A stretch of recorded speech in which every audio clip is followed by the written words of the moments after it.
Out the roots, he let the beats build, bitch. And we never switch. Even if I'm rich, I'll be broke like I'm Mitch. Niggas talking down, but that's headed in the wrong direction. But I knock that shit out like the boxing section. Cause they can't touch what they can't see. All I gotta do is be the same me. All I gotta do is keep it cheap. Always be the same me. While I'm solid, boy, they can't change me. No.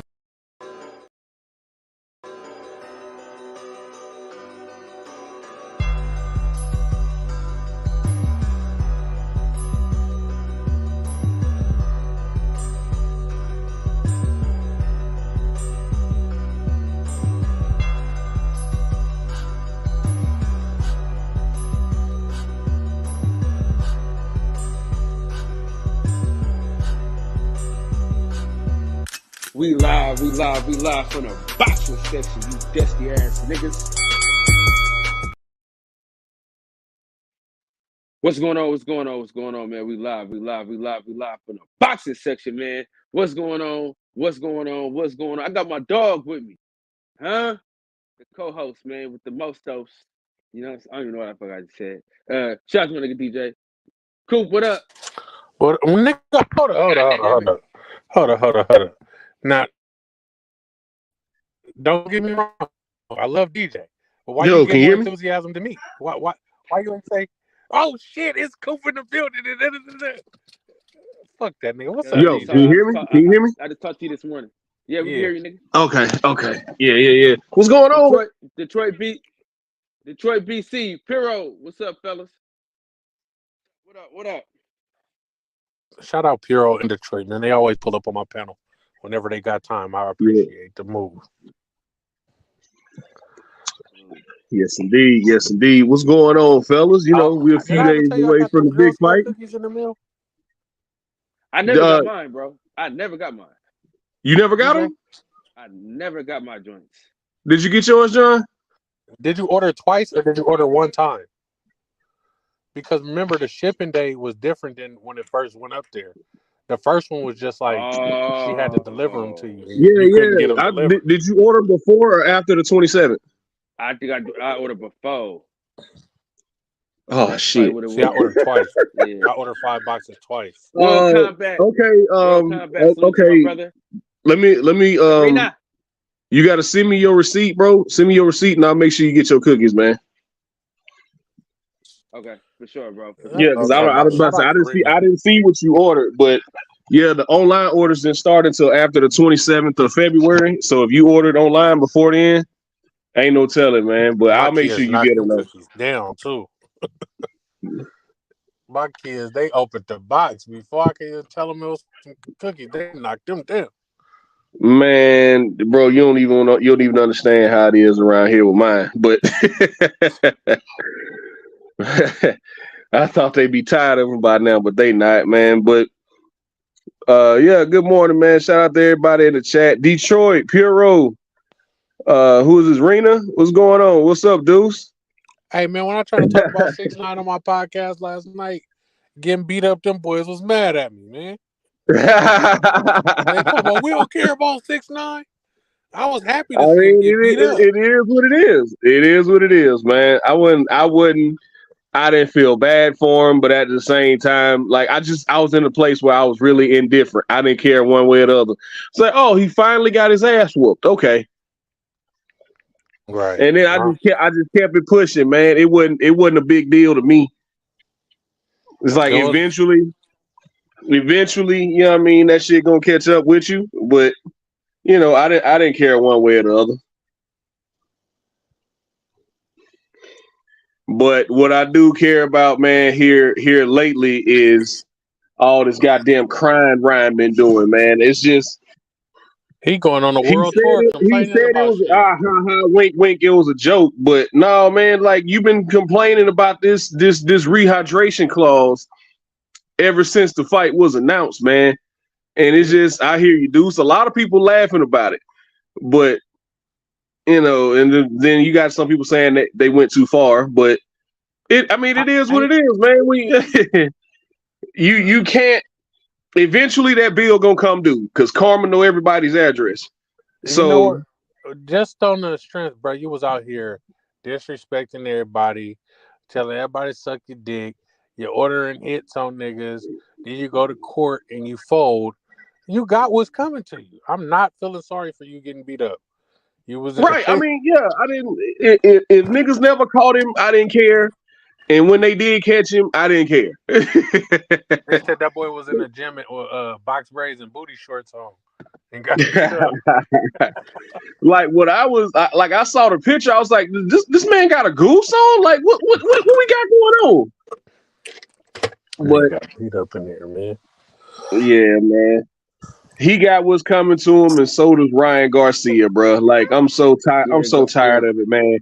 At this point, like I'm starting to figure out like why you even signed the fight, bro. Yeah, he's laying the excuses out already before the fight. Oh yeah, he's getting the excuses ready. All the casuals can be like, "Oh well, he only could eat 3 times a week because he had to keep this weight down and da da da da." Like, bro, you're just making excuses, bro. Do what you got to do to fight, bro. And even like I think Blue Blood brought this point up the other day, right? And you got to really sit back and think. This is what people don't understand. Like in non-title fights, you're allowed to be a pound over anyway. So with this, all the catch weight is allowing Ryan to be a pound over. Oh, so this ain't for the regular belt, huh? No. Which is a real championship because if you don't count Tank's belt, you can't count all them title defenses Triple G had. You got to throw them in the trash too. So if we're not gonna count Tank's belt, we're not gonna count all them years Triple G had the WBA regular belt defending it. Now everybody want to say he got more title defenses than Marvin Hagler.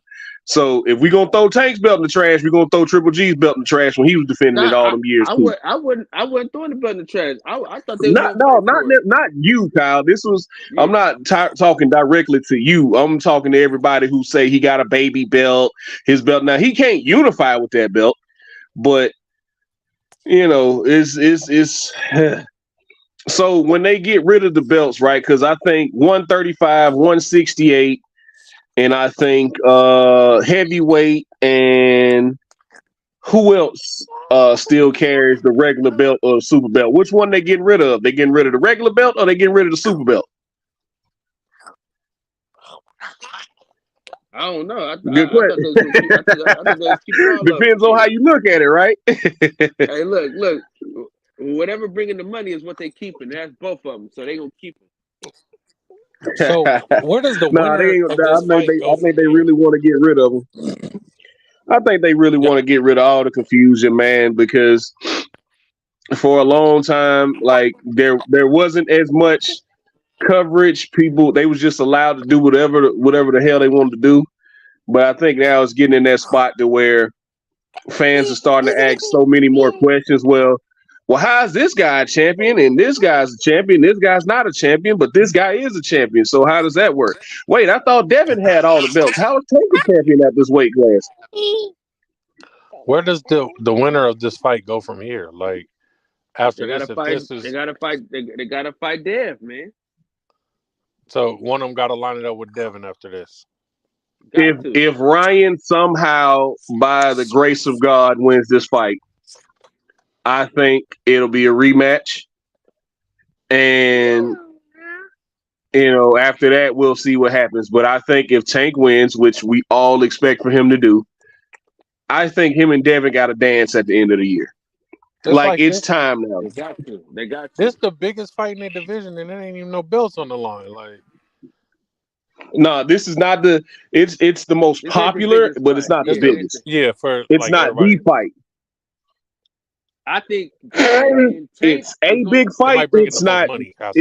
It's all about semantics at this point. It's a big fight. It's not the big fight. But I think Dev and Tank will do more numbers than Ryan and Tank. Though I think just because of the bad blood. You think Devin a bigger draw than Ryan? Absolutely. My dog, the social media star. No, but that's not what it's always about though. Sometimes. But I'm saying you think he'd be a bigger draw than the nigga that got boxing fans and social media fans. Like people that watch him just for his social media shit And Ryan don't have box. Ryan don't. I mean, he got calves. He do got Cam. He got calves, man. What's up, bro? Hey, what up, boxing session panel? What's good, fellas? So Damn. Hey, I'm excited for this weekend though, man. One by one, tell me y'all excitement on a scale of 1 to 10 about this fight this weekend. DJ, Combat, and Coop. What are y'all scale of 1 to 10? How y'all feel about this fight? How excited? Solid 9. Just a 9, huh? Solid 9, bro. Solid 9, bro. I mean, I done already bought the fight, so like I told y'all, man, I've been waiting on this one. I actually wanted to go, but you know, prior engagements came up and I wasn't able to make it. So, hold on, I'm about to switch devices. well, how excited are you? I'm actually excited about this because I haven't seen Benavidez much, so I want to, and I've seen the last 2 Caleb Plant fights, so I want to see how this go. I'm excited though. I'm really excited about it. We're getting a fight that's a high caliber fight. So what you rate it? I'm 1 to excited. 10? Your excitement A on seven. the scale of 1 to 10, 7. A 7. Scotty, what Yeah. you got? Yeah, I have to round it off at around a 10 because, you know, boxing is starving us this year. You feel me? So this is one of the bigger fights this year. So I'm gonna go off dehydration and hunger, and I'm just gonna say 10, bro, because the winner of this fight potentially may face Canelo Alvarez, which I really want to see David Benavidez get his shot at Canelo. Truth be told, you know what I'm saying? Caleb Plant had his shot, but he started talking during the fight, and I don't know. He just pulled a Tony Harrison on us, but I want to see potentially the winner face Canelo, man. I think, you know, it's gonna be a good fight. I want to see Canelo defend his titles against a true super middleweight contender. Now, do you think that with the bread man, it makes Caleb Plant a better fighter? Shout out to my boy Steph, man. The stash is in the building. Do you think it makes him a better fighter with bread man? Can I add on to what I was saying? Absolutely. With the rematch thing, man, when I see somebody like that already got beat, I don't really be wanting to see, okay, I want to fought somebody else and now I'm coming back to the table for a rematch. I don't be wanting to see that. Yeah. One if it's warranted though. Coop. So if Caleb Plant beat Benavidez, then y'all feel like he elevated his skill level enough to come back to the table and fight Canelo again? Definitely. Absolutely. Remember last week I said if he beats Benavidez, he's the #1 super middleweight in all the super middleweights, in my opinion. You know, Canelo was able to get the 2-for-1 special with the WBC title. He never beat David Benavidez for his title. But people gonna say, I know they're gonna say, oh, it was his fault that he lost it. But in reality, he's back in the hunt right now. So Canelo never beat David Benavidez. That's why I want him to fight Canelo too. You know what I'm saying? This is like the elephant in the room in super middleweight. Yeah, man. And it's man. And I'm gonna be honest, man. With the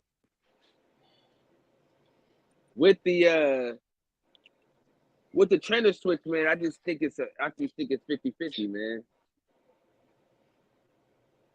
Yeah, I got mad respect for Brad, man. You know what I'm saying? I'm glad these fighters are switching trainers, especially Caleb. You know, I think you're right. It does boost up both sides, but still, that fighter has to go in there and prove what he learned is it's effective towards a present pressure fighter like David Benavidez, man. I just want to see how he handles the pressure of Benavidez, really. Yeah, me too. I gotta see it, man. I'm excited. I'm at a 10. Steph. So On what a would scale be of 1 to enough 10, for how him to get a excited? rematch? If he fights David Benavidez, what are y'all looking for in this fight to say, okay, you deserve that Canelo rematch? Oh, he would have to dominate the fight. If who? Caleb He would Plant? have to dominate the fight and not fade in order to get a rematch. In order for just the way I'm looking at it, in order for Cinnamon Alvarez to come back and try to spin the block, if you will, I think he would have to thoroughly dominate David Benavidez and go on to thoroughly dominate David Morrell, who I think will get the winner of this fight. I think he would have to do those things to get a rematch with Canelo, because I think Canelo got more fights behind him than he definitely does in front of him. So I just feel like the end is near for Canelo. So it would take an impressive performance in the next 2 fights for Caleb in order for him to get a rematch. Yeah. On the scale of 1 to 10, Steph, what's your excitement about this fight this weekend? Like you, man, I'm at a 10. It's a really good fight. It's a really good fight. Or undercard. It's also a really expensive fight. I mean, I looked at tickets and rooms probably in late February, and then they shot up to like $600, $700, $800 rooms, and then the tickets maybe went up like a couple hundred or maybe just $100 pricing tag. That's a little bit of March Madness stuff. Right. That too. That's March Madness weekend. So that's the biggest problem. Is March Madness. Which totally snuck up on me. How could I forget March Madness, right? Yeah, that's why them hotel rooms ain't cracking like you need them to. But at the same time, it's good to see Vegas get their numbers back and get things popping again. You know, it's been real slow, their economy over there, for the better part of a year, coming off the pandemic. So this is a nice start. This is a good start to the the pendulum swinging in a different direction. But like you, I'm at a 10, man. I'm excited. And then to Coop's question, yeah, I mean, the way I look at it, man, I mean, I think it warrants a rematch. Again, in my opinion, I think if Caleb wins the fight, he's the best super middleweight. Why not give that guy a second try? And as far as Canelo goes, look, man, that dude has not fought anybody. He's not fought anybody in years, in a very, very long time. Maybe since freaking Cotto and fucking Floyd, because this dude, he ran from all the smoke. Everyone who's anybody today in the higher weights, middleweights, he ran from them at 154. He did not face them at 54 and 60. So now they're up here, and Coop, if you look at the landscape, there's no one else to fight but the smoke. Your boy Crawford's in the same situation. He's gotten himself in a situation where all that is left to face are the best fighters. And he, for some reason, he won't even entertain the idea of it. So I don't worry about Canelo anymore. It is what it is. I want to see him versus every name that Combat mentioned. Benavidez, you said Morrell, someone said Morrell. I want to see him against all those guys, but it's not realistic. So, you know, time will tell. That's the real prophet. Personally, man, I think he's gonna beat John Ryder. And then who the at fuck the end cares of the year, though? right, he's gonna beat the shit out of him. And then at the end of the year, I think somehow, some way, they'll convince Bivol to take that rematch, and Bivol's gonna beat the shit out of him, and he's gonna retire. But like I said, in order for Caleb to even get consideration for a rematch, he'd have to look highly impressive. I think he'd have to completely dominate the fight against Benavidez, but I don't think he's going to come back around. Man. Exactly my point, though. Why are you trying to convince a 75-pounder to fight you? That's not your weight class, dude. That's not your weight class. You got 4 belts at 68. Why are you trying to fight? It's like the Ryan situation. You claim you're not a 135-pounder, but you want to fight 135-pounders 24/7. Why are you doing that? Wouldn't it be? It makes no sense. Impressive for him to jump all those laces and get a belt. No, what's He's impressive already is you done it, fight the Coop. guys who are coming down from those weights or who wants to whatever, man. I mean, again, Right. how do you not want to He's fight the already smoke that's done in your it, but division? he did it against somebody who was good but wasn't as skilled as Dimitri Bivol. Like Dimitri Bivol is a bad matchup for him and is a bad matchup for a lot of people, to be honest. But especially for him. So I think that for some reason I believe that Cinnamon believes he can really beat him. So I think somehow, some way he'll convince him to take the rematch. They'll drop the bag on him, and sure, I'll beat the shit out Canelo again. I don't think he beat the shit out of him the first time, but he definitely beat him handily in the first fight, despite how the judges had it. Drop the link for Mex. I don't know if it took he mine. I dropped don't know, man. Both He y'all. got it. It's already in there. Well, I say it should have been at the top of the chat. Yeah. Shout out to my Absolutely. dog. Shout out to Champion Heart in the building, man. Ben Israel, Big Dog Willie. Salute to y'all boys, man. Appreciate y'all for sliding. But where does the loser go from here in this fight?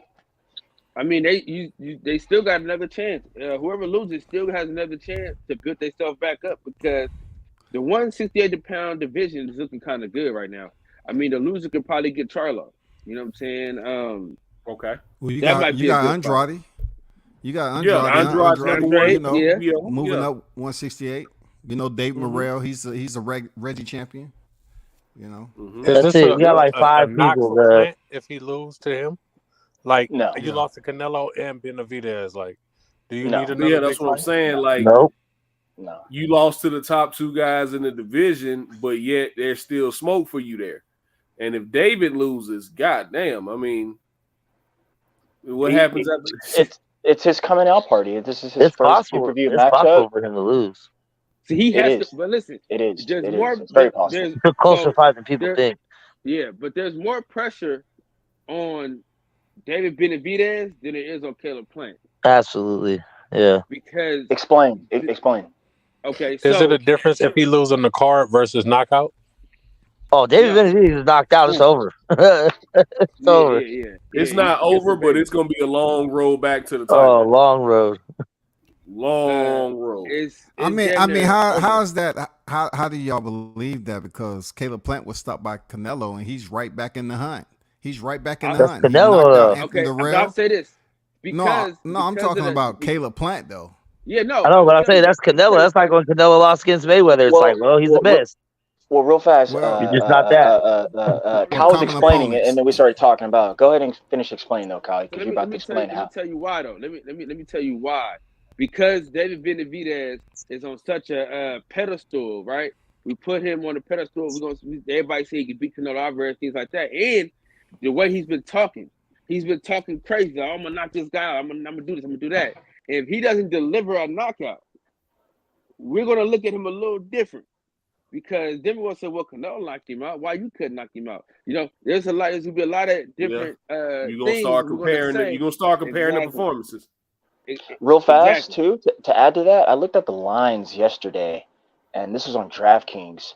They had plus 240 for Caleb Plant to knock David Benavidez out, and then it was a minus 360 that Benavidez was going to decision Caleb. Vegas don't even think. I mean, they think David's going to knock him out, but there's a real possibility that it's the other way around. And Caleb knocking him out. And like Mex came in here saying, I think so. But I also said this last week too. He's going to have to do that. He's going to really have to speed up his production and get that 6-7 rounds in early because, as we all say, Benavidez gets faster, stronger, smarter down the stretch and into the championship rounds. But Caleb does the opposite. Right, he does gas a little bit, but I was thinking about this yesterday too with the tactics, because everyone's making the big arena big deal. That's because he has full-on confidence in his power. I said Boxer Puncher last week, and Breadman and company are aware of that now. They are banking on that, probably on setting him up, backing him up, not backing him up, but drawing him into that triangle because Caleb, again, is a boxer before the puncher. Imagine Looking to set him up. Benavidez. Hey, Steph. Imagine if Benavidez, right? If he had the same ring as Tim Zoo. I don't really think it matters, with him, because I always, me, I've been defending him lately as far as No, I'm his saying, but footwork. where could Caleb Plant go if they had the same You size see, ring? that's as, true. That's true. That's true. But again, though, that my ring was small friend, as hell. that's true. But again, my friend, I would say, like, look, man, Caleb, he's a boxer puncher. He knows what he's doing in there, man. Like, I don't think he like going in there and like just gonna totally. I think it's the complete opposite, as some people say. I think he's gonna go in there and style and possibly outclass, like give that appealing, that look to the judges, because you got to think it's a big ring, and you go back to dating back to his last couple fights. He wants to keep the fight in the middle of the ring. That's his best way to try to win this fight and win on the inside. Problem is, Benavidez is very strong in the clinch, very hungry, and he's not a bad fighter on the inside himself, because I always like to brag. People say his footwork is bad. I go, no. It's actually perfect for the style he's trying to do. Yes, it looks like he's walking towards old boy, but it's what he's doing to get on the inside and deliver a barrage of punches and basically be first at hitting someone. It's almost like Spence in that value, where you hit him twice, he's going to hit you 3 times back. So Benavidez is going to be up there. And then, like what Mex and company is saying, I think and I believe it's more impossible that Caleb can set him up and knock him out, because, again, who's that? Benavidez, we've never seen his chin tested. We've seen him down and get up, but we've never seen that chin tested. And I think that's what Breadman and company are banking on, man. They're thinking about really knocking this guy out. And that line I saw yesterday made me think about that. That's crazy, man. But I think he has to do it really early, man, because if he doesn't, man, I mean, yeah, it probably gets bad with Benavidez pressuring him, right? The dog walk is going to start in round 8. I think Caleb Plant is going to be up 5 rounds to 2 going into the 8th round, and then the dog walk is going to start, because that's always around the time that Caleb gets tired.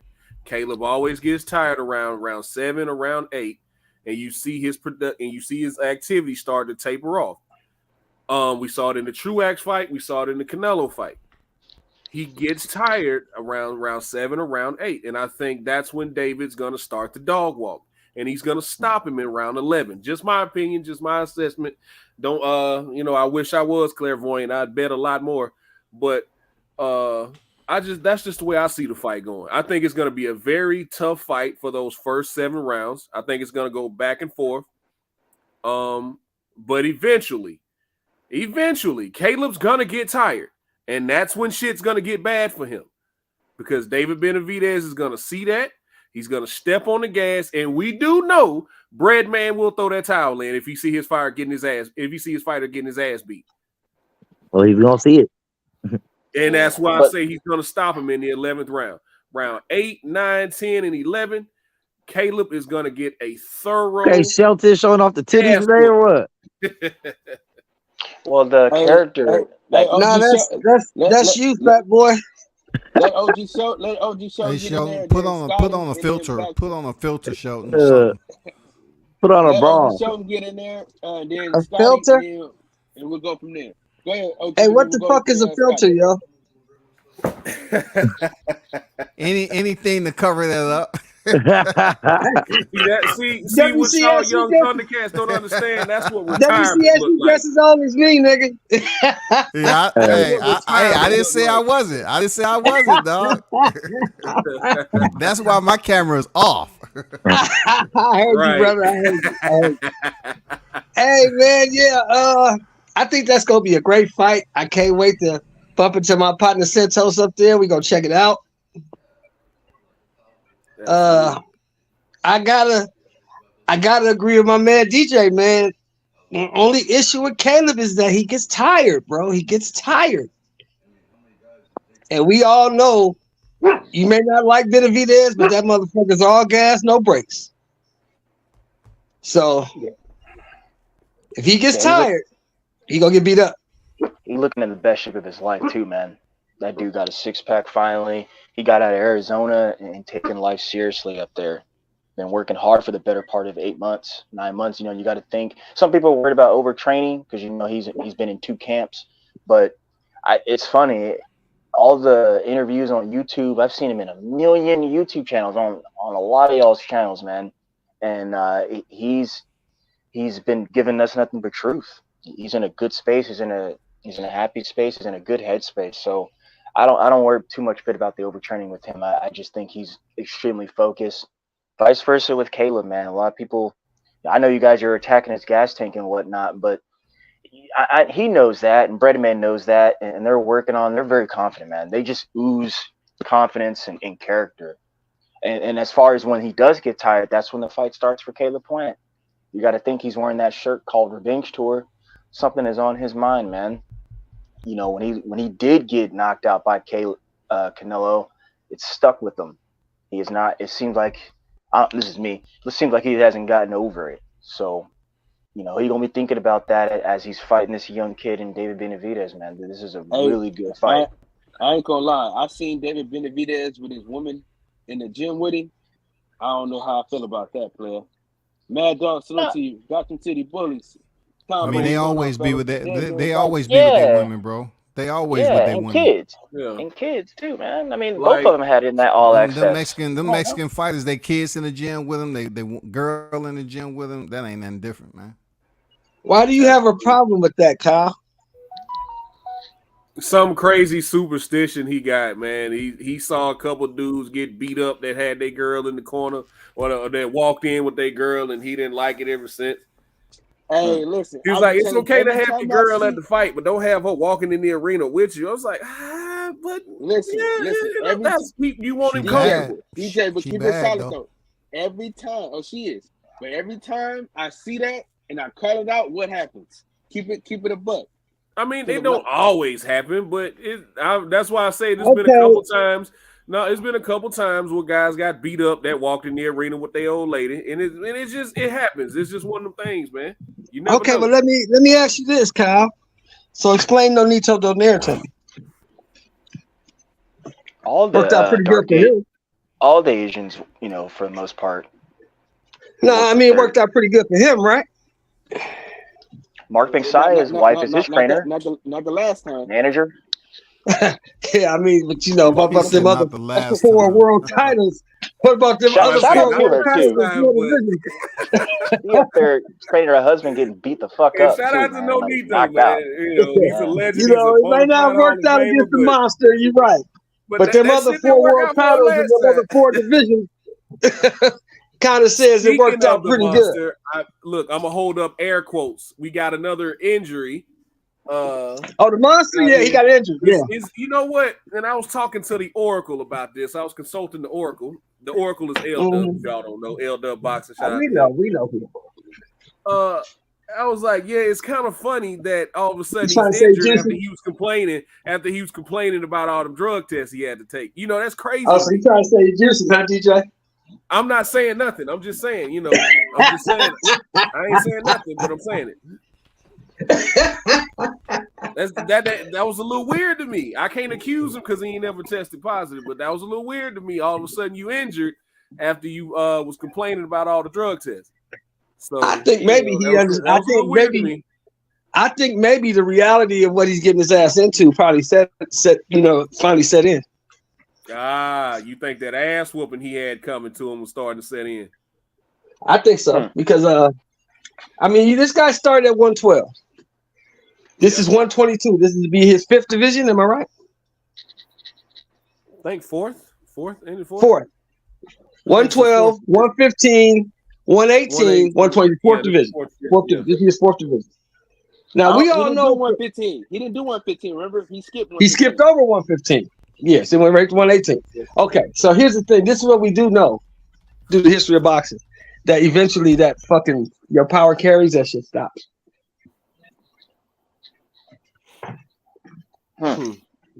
Eventually that shit stops. So who says his power going to carry to 122? We don't know that.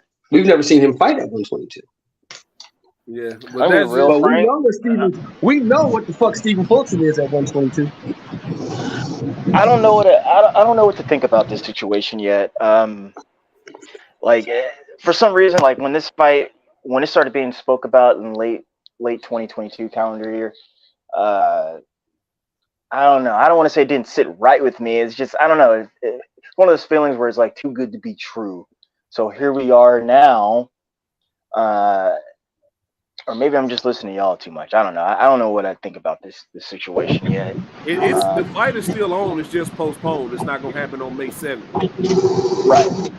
So maybe Speaking a of summer deal. I don't mean to cut in, but what's up, everybody? I was What gonna up, come man? in and chime in, but listening to y'all for 10 minutes, I realized I don't know shit about boxing, so I'm gonna go ahead and play the background. Because respect to you, brothers, I don't know shit. I thought I knew something. Turns out I don't know shit. So I'm gonna shut the fuck up. But I'm here though. The show was great. I appreciate it. Solid, Absolutely, man. Thank you. Appreciate you for hopping on, man. Hey, listen, I'm gonna say this though, man.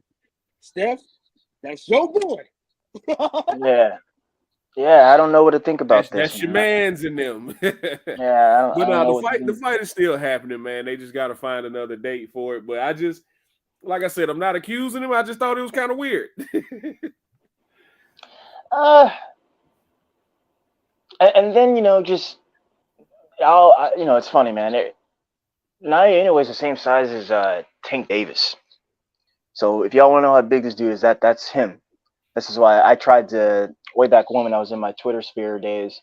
They used to get real mad at me because I'd be like, I'd always compare those two. Like, y'all realize it's the same person, but Javante is going all the way up to $140 and so on, doing what he's doing, and y'all got this dude coming up and doing what he's doing, but he's number one. I was like, how is that possible? It's to get on their nerves like that. But I'm gonna give him the benefit of the doubt, and I'm gonna just wait and see. But I am with you, DJ. It is sus that it's an undisclosed injury.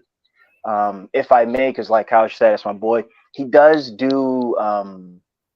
He's old fashioned. He does old fashioned workouts. So think Rocky. Think how Rocky was training in the Russian Alps and all that kind of good shit. Mm-hmm. Like his dad, his dad will tie him up to a car and make him pull it and do sprints and shit with it. Like that's the type of old fashioned training methods he is. He trains all the way out there in Osaka in Japan, like doing all that old type shit. So maybe this nigga, I don't know, and fucking shit is splaying out or something, doing something crazy. Nah, Combo said I think it's a weight cut issue. Nah, I don't think it's the weight. You can't have a weight issue moving up in weight. It's 4 pounds. The fuck? Like, yeah, I mean, yeah. Plus, what's Monster walk around at? Probably like 135, $135, something like that. Yeah, probably because I'm lean. I'm a $150. He's probably around there with me. $135, $140. What's he walk? Yeah. Nah, he $150, man. He like I said, he think he $150. Yeah, no, I'm telling you, he's the same person as Tank. They're the same reach, same height, same everything. Same person, bro. 5'5", with the whatever reach. I forget what reach they got, but it's the same person. Go look at that box race. It's the same person, bro. I used to always compare those to him. Like, look at what Tank is doing, which is way more impressive. He's not even on that pound list, but y'all got this guy number one. How the fuck does that work? So, I think he walking around $150, man. And I've seen him on the outside. I don't know, but all right, cool. I mean, I got you. This is like I say the same thing about Brandon Figueroa and Devin Haney. Brandon Figueroa and Devin Haney are the same size, but Devin just a little bit thicker. No, Devin, his body mass is built differently. No, they ain't the same size, DJ. They ain't the same size. Brandon Figueroa. You look at they next to both of them. Huh? I've been next to both of them. They the same, bro. They the same height, and Brandon longer. Yeah, but here's the thing. Let me get. Devin might be a little more stout, but they the same size, bro. Yeah, Devin's more stout. So think Mario Barrios. Mario Barrios looks kind of thin from a far ways, but when you get up close to him, you're like, oh man, that motherfucker kind of big. He almost 6 foot with some good stout body mass on him. I've seen him next to one of my friends who's 6'2", and Mario Barrios is just as bigger man than him. It was nuts. And this was at a fight last summer in Texas where I think it was the San Antonio fight. I forget what fight that was. Rat King fought on that card. got knocked out by Bam last summer. But yeah. Dev crazy, man. Dead. April 8th gonna be a good fight day too, man. That's an all boxing Takashi meat sandwich. 6ix9ine lost his bout yesterday in LA Fitness. Dang, what happened? Is he hurt? He got his ass thoroughly beaten. Oh, he got popped. Damn. Yeah, a couple of guys jumped on him and whooped that ass, but like I was saying earlier, like I was telling Coop earlier, I didn't care one way or the other. I just looked at it as, it's hard to miss everybody's him address with all that color on him. Yeah, it's just it is what it is. He took an ass whooping. Damn. He'd be all right though. You be all right. You tough, right? Did y'all see Frank Martin got added to that undercard for Tank Ryan?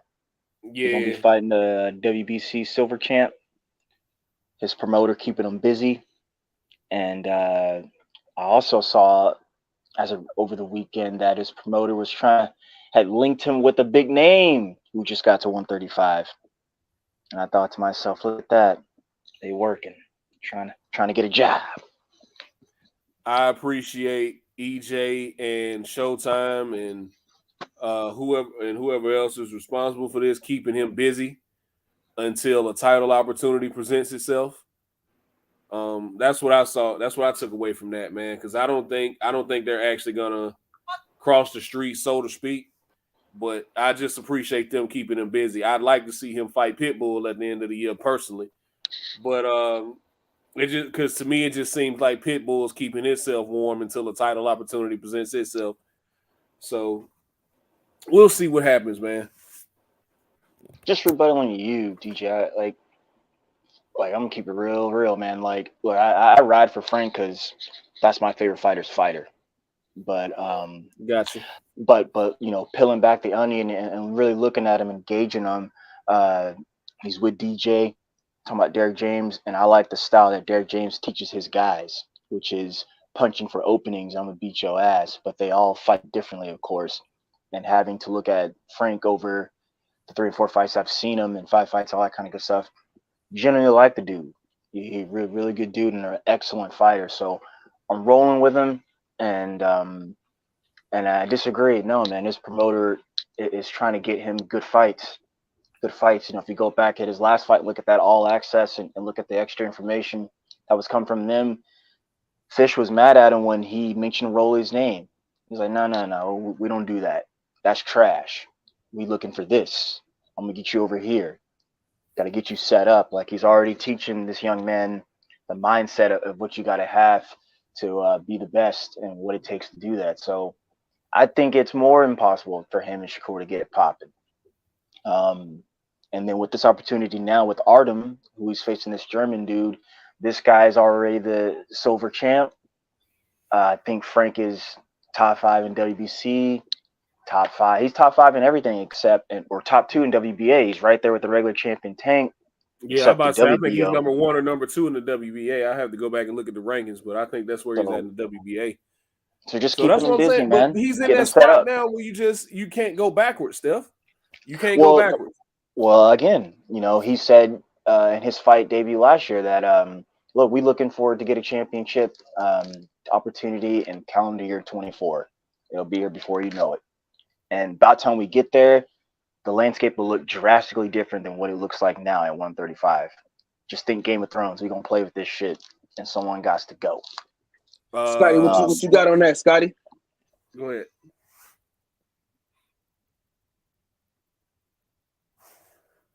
Scotty Bugatti. Beam me up, Scotty. Shit, say something.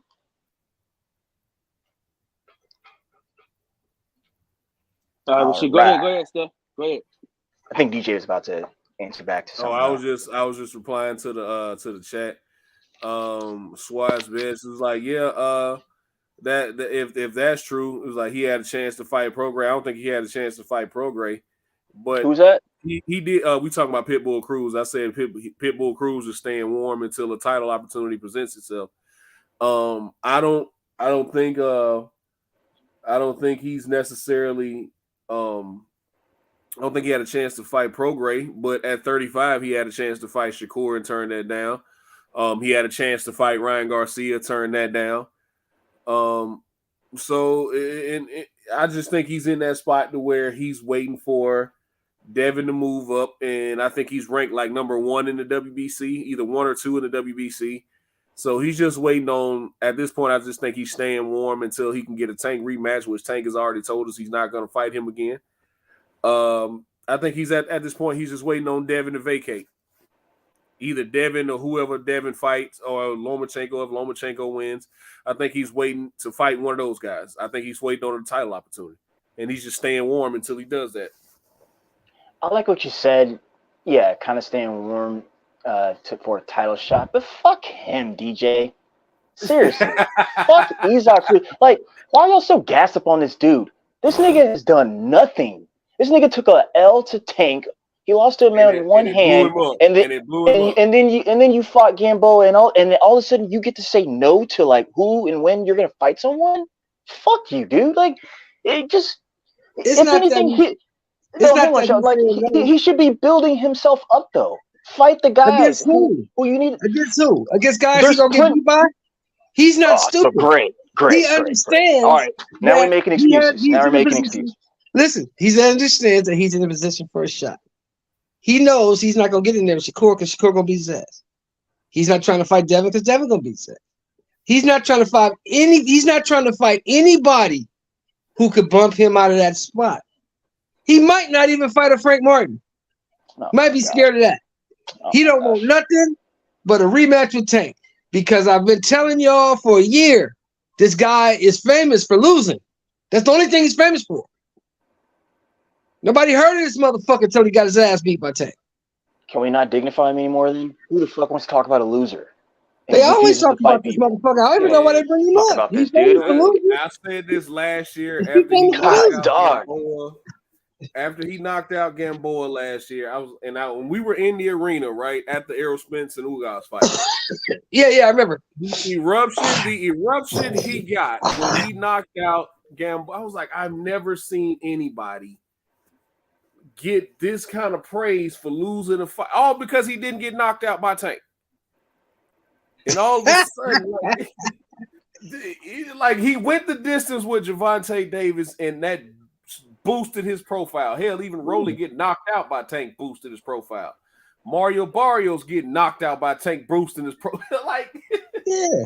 Like we gotta look at it. It's the same thing y'all did. It's the same thing some of these YouTube people did with motherfucking JoJo. JoJo went 12 with Devin. Now JoJo ain't never been shit. I've been telling y'all JoJo ain't shit. Now you just saw JoJo Saturday get beat by a punching bag with feet. Oh, he lost? Got his ass beat by a punching bag with feet. Wait, he lost that fight though? He lost to a punching bag with feet. Oh no, that sucks, G. Yeah, oh no, he lost. But I didn't watch JoJo ain't never been shit. I've been trying to tell y'all that, and y'all trying to tell me I'm tripping. JoJo ain't never been shit. Yeah, he looks like Tio, who Uncle Tio, who just like lost it, just in a bad spot for a little bit right now. Sitting on the couch at the family function, talking shit. And you're like, dog, you gotta get your shit together, man. Talking about JoJo. Oh my goodness, he lost. No way. He lost to a punching bag with feet. Man. Yeah. That's like tough. I didn't see that fight. I didn't care to see that fight. So it's JoJo. JoJo ain't shit. I've been telling y'all that. Y'all trying to JoJo did good. JoJo didn't do shit. JoJo got his ass beat. But on the real, man, like I'm getting tired of hearing about Isaac Cruz, dog. Like I've not heard anything. I've not heard any positive news about this guy. And like people are like, I'm hearing conversations and murmurs of him like he belongs. Like what has he done? What are y'all talking about? We gotta stop that, man.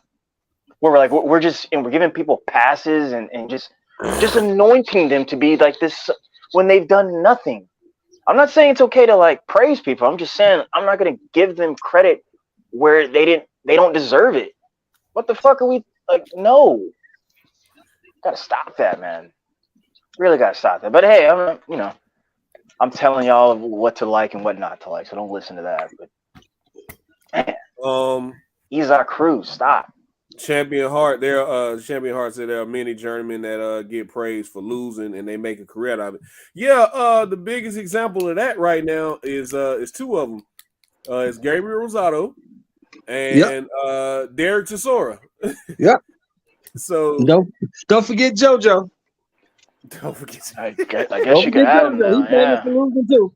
I guess you could add that. Famous for losing.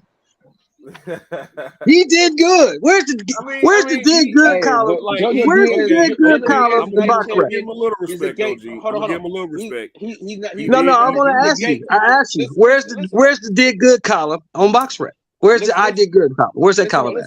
But JoJo is not a journeyman. He's a gatekeeper. He's been a title holder, bro. Yeah, he been behind the gate. JoJo been behind the gate, so he can keep the gate because he been behind. He's the gatekeeper. I almost forgot he got that title off Tevin Farmer. I almost forgot. He's a gatekeeper. He been behind. Yeah, see, you can't be a journeyman is a good fighter who's never been behind the gate. See, you can't be a gatekeeper if you've never been behind the gate, right? How you gonna keep the gate? You've never been behind the gate. Right. JoJo been behind the gate, so he gets to keep it. I give him that. It's like Sean Porter. Sean Porter's a good gatekeeper because he's been behind the gate. And I think that's why Sean Porter retired. He didn't want to be a gatekeeper. Yeah, but that's what he was. That's what he was about to be after he got knocked out by Bud. Oh yeah, that's what he was about to be. They was about to feed him the boots. He was about to get fed to a lot of people. Yeah, they was gonna feed him to all them kids. Nah, he ain't doing that. He ain't fighting nothing. Exactly. He making too much money talking that's about why, in my opinion, that's why he retired. Nah, he needs to what did Shannon Sharp say? Drop the belt. Still fight. What did Shannon Sharp say, DJ? You remember what Shannon Sharp said? What did he say? He said, I can talk about football way longer than I can play it. Yeah. You can talk about boxing way longer than you can fight. Yeah. Make more money too. Make more money talking. How crazy am I for taking Spencer over Young Ramos in this co feature out here on Saturday? Joey Spencer? Yeah, I am, Shelton. That's at 154. Who's he fighting? He's fighting Young Ramos. He's fighting Jesus Ramos Jr., Abel's little brother. Abel Ramos' little brother? Abel's little brother. Yeah, he's supposed to be a high school prospect coming up. He's my favorite prospect. I'm going against Cardinal Rule. Cardinal's sitting here. But we got to see what Joey is, because Joey Spencer ain't really fought no goddamn body, so we don't really know what it is. Well, this is his moment. This is somebody. Yeah, this is his coming out party. So I am rolling with him, and I'm really rolling with him because I didn't like the way Young Ramos looked in his last couple fights. He hadn't really looked good since, he hadn't really looked like eye-catching amazing to me since that fight he fought at the Expo in L.A. I think that was Santa Maria with the black ropes. Oh, that was on FS1. When he fought over there on Figueroa? Yeah. That was for me. That's when I was like crazy. Yeah, and he's fought, and that's the guy who beat J-Rock. So he's fought really good competition. They've been bringing him up nicely. So this is again coming out party for him to go ahead and be showcased. But I think Joey's got a lot to prove, and I think their styles are going to play into each other. Where Ramos going to stun on him, outclass him. He's very heavy-handed and probably going to be popping him. But he going to leave the door open for Joey, and I think Joey going to capitalize on that and still a decision win, man. My only question for Joey is he athletic enough? I think so. He has to be. I just think I think it's about a lot of fighters, Shelton. They get to a point, man, these guys with their fathers, where like, all right, man, you're going to have to go find a real boxing trainer who can play off your weaknesses and sharpen up your strengths and just give you more boxing dexterity. All right, it is a little shade on the fathers, man, but like Joey's at that point. I think Tio's at that point. I think. Man, hold on. Oh man, Willis Reed died today. Oh wow. Oh wow. Oh man. No, he died yesterday. He died yesterday. Yeah. I just saw it on the ticker right here. Oh my bad. All right. Oh man, sorry to hear that. All right, go ahead. Yeah, man. And Paul George fucked his leg over too, man. Paul George got fucked up yesterday. Man, he fucked his leg up in the game. It's over for PG. Is that He the might same be leg? ready Is, for is it, yeah, I was gonna retirement. say, I don't know if is it's that the the same? same leg. It was a bad injury though. Oh no. If it's that same leg, it might be over for PG-13, man. Off topic though. Hey, Coop. Fucking War is kind of low key trash, dog. We been losing all these fucking games and shit. Like, what the fuck? Like, I thought y'all were like Hey the man, shit. What the we're going fuck? through some things. We're God. going through some things, man. I don't No, know what's going you're not on. going through some things. You're not going through some things. Just say what it is, Coop. Y'all old and y'all small. We ain't got our starting small forward. Steve Kerr's not a good coach. Let's just put that out there. No, he's not a good I've been coach. said that. Bring Mark Jackson back for sure. And he shit inherited a good team, and playoffs. We might not have one round and then go home. You guys are old and small, man. It's not a good combination in NBA. Small ball's the way to go, man. Ain't no big teams no more. But not as small as you guys. Yeah, we're Small undersized ball's like one small thing. folks. Yeah, you guys is like I think the tallest guy you got on the squad right now is about 6'5". You guys are small and old. And we gonna watch come playoff. I don't know what's going on Nothing. with Wiggins, but He he'll be dealing back with his for baby Miami. mama issues. I heard he got some They, baby mama issues at home. they said it ain't true, man. So hopefully, Well, we'll figure it out. Something's fucking with him because motherfucker ain't been there in yeah, 15 games, so something's fucking with him. hopefully he get his mental together, man, to where he back ready to play some defense. Iguodala Hey, that's just these had young niggas. surgery. That's these young niggas go to, ain't it? Mental health. What you just say what you are? You young niggas is bitches. You niggas is hoes. Just say that. Yeah, that's true. I'm a hoe, and I can't deal with real life. Yeah, just say that. I'm with you on that show. Yeah, because shit is, We this used is to call all you're that. dealing with. It's We shit that call that regular people deal with every fucking day. Every I day. say this all the time. We when I was coming up, we call that a nervous breakdown. But now We call it being a bitch. it's everything else now. It's just Being a bitch, nigga, man up. Did you kind of back to Boston? Did you see Jamel Charlo on that Last Stand podcast? Oh, the weirdo? Yeah, I saw the weirdo. That Custer release. That was Yeah, I pretty saw the cool. I like weirdo. that. Now all of a sudden, I'll fight them both. You didn't want to fight nobody. Now first minute you say you'll fight both of them, and the next one, well, they gotta earn it. What the fuck you mean? What are you talking about? Jamel Charlo. Jamel talking about he'll fight Bud, he'll fight Spence, but they gotta earn it. That shit, what they gotta earn? I looked at that dude. That's cap. He Cap, man. Yeah, he was first off, he was just, when it comes to Crawford, he was responding to that question because Crawford's the one who had his name in his mouth. And fact of the matter is, Sheldon, if Crawford even wanted to fight him, he's had more than a year to do it. Apparently, he's got that little WBO thing. He has not requested to do that. He has not done that. So I don't know why he's talking like that. As far as Spence and them go, that is to me. I don't know this, but to me, yeah, that is a fight on the table, man.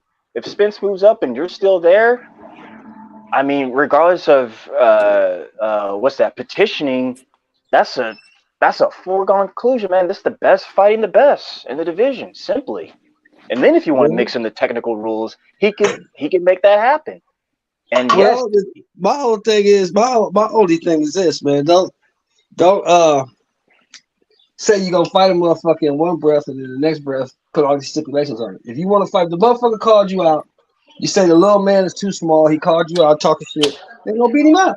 That's all you gotta do. Go beat him up. Yeah, but honestly, man, like that's nothing. That's boxing cappery. Terrence Crawford, why is he talking about Jamel Charlo? Because Jamel Charlo was talking about him. And he said first when he was on there on Spencer's head, Jamel Charlo jumped in. Hold on, he jumped in. So he said, okay, well, first I'm gonna whoop your ass, and then I'm gonna go up to 54, beat up the cheerleader. Beat him up too. Yeah, right. Whatever. And I say that because like that has not transpired, and he said that, but his actions prove differently. He did other things. So whatever, man. I mean, Steph, why do you hate Terrence Crawford so much? what? Why do you hate Terrence Crawford so Because he's much? from Texas. I don't hate Terrence Crawford. Because he's from Texas. I don't hate Terrence Crawford. I just I don't fuck with him. I don't think he's as advertised. And then when I start doing my boxing take on him, like I do every other fighter, it doesn't add up with him. So that's I don't think that's hate. What was that? I said he the illest nigga in Nebraska. You can't be like that. Terrence Crawford It's not, has peaked. I don't hear many people bragging about Nebraska. Many Americans, that is. Terrence Crawford has peaked. This is the best that we're going to see out of him. He doesn't have the power or the durability to go up and withstand that type of damage he will have to against someone in 150, against anyone up there at 154. Terrence is just talking. He's throwing smoke and mirrors. He didn't eat his main course. How can he go to the dessert?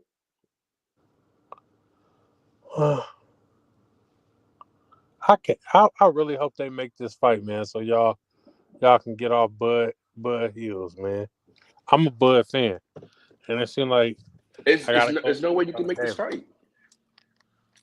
It's no way you can make this fight. Errol is killing himself stand down. He's actually probably he ain't took no fight legacy. His legacy has taken a hit regardless, because this was his opportunity to unify or to have his legacy building fight, but it didn't happen. So now he goes up, which has to force his other entities to move around or to stand and fight. And he won't be able to have, like, if things would have went the way it's supposed to went, he would have been able to be a 2-division champ, or at least competed in 2 divisions at a high level with the opportunity to be a unified champion.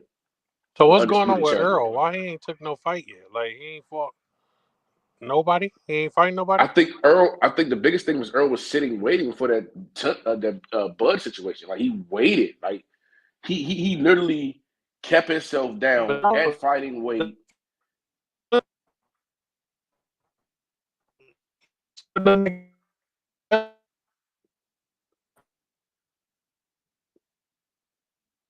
Is that me? Hello? No, that's him. He went out. So you saying that Errol been waiting around this whole time since April of last year for Bud? I think Earl waited around as long as mentally and physically possible to stay close to that waiting to that fighting weight. And now he's going to use this fight coming up at 154 to test the waters of 154 of how his body feels at that. Who is he fighting? When's he fighting? Who's he fighting? Have we heard anything about that? I haven't heard anything about no fight at 154 with anyone. That Thurman fight is going to happen. I don't think so. I haven't heard nothing about it. If it's going to happen, when is it going to happen? That ain't June?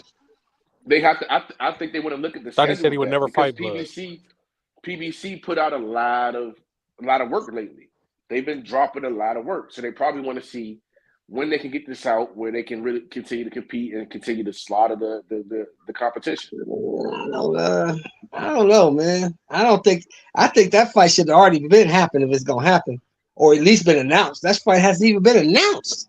Big Dog Willie said, Texas peeps are delusional. Watch the next thing is Frank Martin can KO Shakur. Then when he loses, they'll make an excuse like the Dallas Cowboy fans.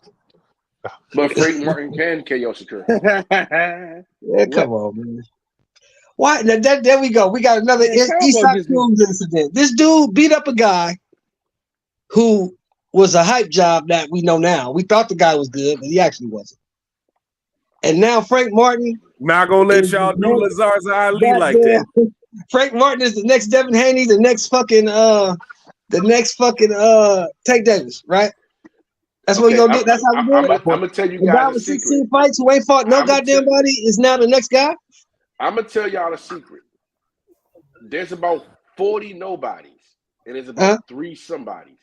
Okay. The 3 somebodies never going to fight each other to the end. In between, they're going to toss around those 40 nobodies. So Okay. none of them are fighting anyone. Right. None of them are really Right. fighting. So everything is inflation. Everything is inflated. And until they really bump heads against each other or people of that same caliber, Right. you don't really know what they're made of. But you So can do you look at- agree that Go ahead. Shakur Stevenson is a level above Frank Martin right now? Would you agree with that? Yes. Okay. That's all I want. Yes. That's all I want. I can't. One thing I can't. In my boxing mind, if I look at boxing and study it, if I put everything together from I've studied from a lifetime of studying boxing, Right. Shakur Stevenson, biggest enemy is himself. Exactly. I don't really see a ceiling. It's hard to see a solid ceiling for that young man. The way that he fought Josh Warrington, not just the style that he fought him, but the beating he put onto him, the way he dug in, the ruthlessness, that's not normal. That's not normal. And Josh is not he's not a walking apart. Right. So seeing what he did when he was pushed and put, like, he made it, you was able to see that there's a difference in him and the others. The only thing, and you guys are gonna hate that I'm about to say this, the only thing that I think that would have truly solidified him was if he would have went up against Gary and did Gary that way. Then it'd be undoubtedly who the fuck he is and what the fuck he is. I was waiting on the Gary Russell Jr. Reference. I was waiting on it. I knew Gary Russell was gonna make his way in there somewhere, and here we are. Listen, you know, Combo is gonna bring his funky ass in here and talk about Gary Russell ass. No. But look. But hold on, he got a point. He got a point. Josh Laws, he got it because he fought the right style that got him back into the title and got him back into contention, and he really wasn't the king of it. But if you fought a Gary Russell and Shakur that fought, damn, I hate to say this on wax, but the Shakur that fought Josh, if he doesn't get mentally beat by Gary, he wins. And Gary said himself, he breaking up. gotta Bad. get Is it good. That's him good. or What? That's good. Hold on, No. nigga. Say, I mean, nigga, look, come look, against. look, Hold on. look. Hold on. No. Hell no. Oh. No. Hell no. Just say Combo. I will not repeat that shit. Because I think you're lying. Okay. I think you are a lie. And what you continue to say continues to reinforce my belief that you are lying. Look, man. Look, check it out, man. Now, if Gary had moved up to 130 and fought Jamel Herring, who would you have picked in that fight? I would say Gary off of what he did with JoJo and what JoJo did up there. Kyle, who would you have picked?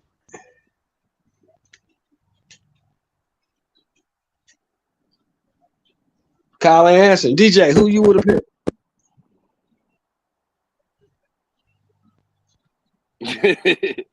I see a lot of people don't understand. Gary beats people by his ring IQ. Like he gets in there, he shocks them, and he just controls them and mentally fuck them throughout the whole fight. He's not knocking people out. He's not blinding them with speed. I'm not saying he did any of that. I haven't seen him do that in a while. I haven't seen Gary do that in a while. I'm saying he's just forever changing. If you watch, I'm just trying to get there. I'm just trying to figure out why they thought that was such a far-fetched statement, because I didn't. I just want to know if Gary had moved up to 130 and fought Jamel Herring, who would you have picked? Yeah. DJ? I'll pick Gary because that's what you do. WCS, anybody who's listening. Listen, man, I don't even want to talk to Combo right now. I'm disgusted. How are you disgusted? Who would you have picked, Kyle? Answer me. Who would you have picked? That would have been the real. He said Josh Warrington would have beat Shakur Stevenson, bro. Come on, man. No, he didn't say that. He never said that. That's what he said. That's what he said. not. He No, said I he said if Gary Russell didn't beat that man mentally, he would have beat Shakur Stevenson. That's exactly what he said, bro. He just said that. That's why I asked what the fuck okay, did now he you just just say? confused me. Now you just He confused didn't the say fuck that. out He didn't say that, did you, Combo? He didn't say that. I said Gary Russell. I said Shakur Stevenson. Shakur would have. He would have. He would have won. Get him the fuck out of here. Shakur could have won that fight unless Gary fucks him mentally. That's it. Physically, athletically, Shakur is bigger, stronger. But IQ, knowing the distance, knowing the change of speeds, the change of cadence, the angles, the tricks, the pulls, all that shit that Gary does in the ring is years and years and years of historical revenue that just comes out and he spills it out on a person, and it's information overload. I don't know, and no one could, because the type of boxer that Gary is, the type of tools that he has, no one else has that.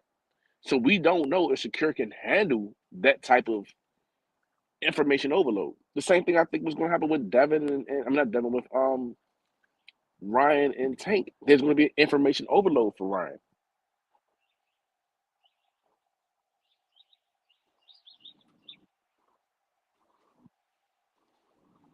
That's it, man. I hate to say it. Now, if Gary gets in there, if he would have got in there and took charge the way that he can and kept him off his toes, then yes, it's a possibility he win. The same way that Caleb Plant could come in there and win 6 rounds and then get on his bicycle and keep Benavidez off his toes, then he can win. But the difference is Caleb has a little umph on him. Gary doesn't have an umph on him. I was just saying that would have been a true test of Shakur's skills, Shakur's IQ. The people he beat don't have that same level of IQ.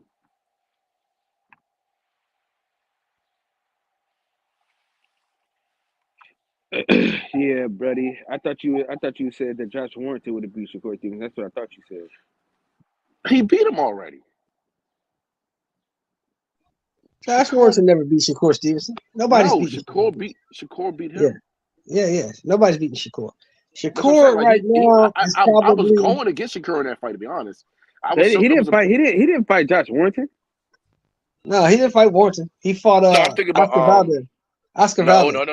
No. He fought Warrington. If I'm not, he fought Warrington. No, buddy. You're misinformed. Dude, You're I watched the fucking misinformed. fight. Hold on, watch. You're misinformed, big fella. Watch, hold on. Let me look it up. I don't know how to spell it. All right, we ain't got to hold on. We ain't got to hold on to nothing. Who was Shakur's You're wrong, last fight? big fella. Who was Shakur's last fight? The dude from Brazil, the Brazilian cat. Before that, Before that, Oscar Valdez. Oscar Valdez. At 130, Oscar Valdez. Hold on, I'm going now.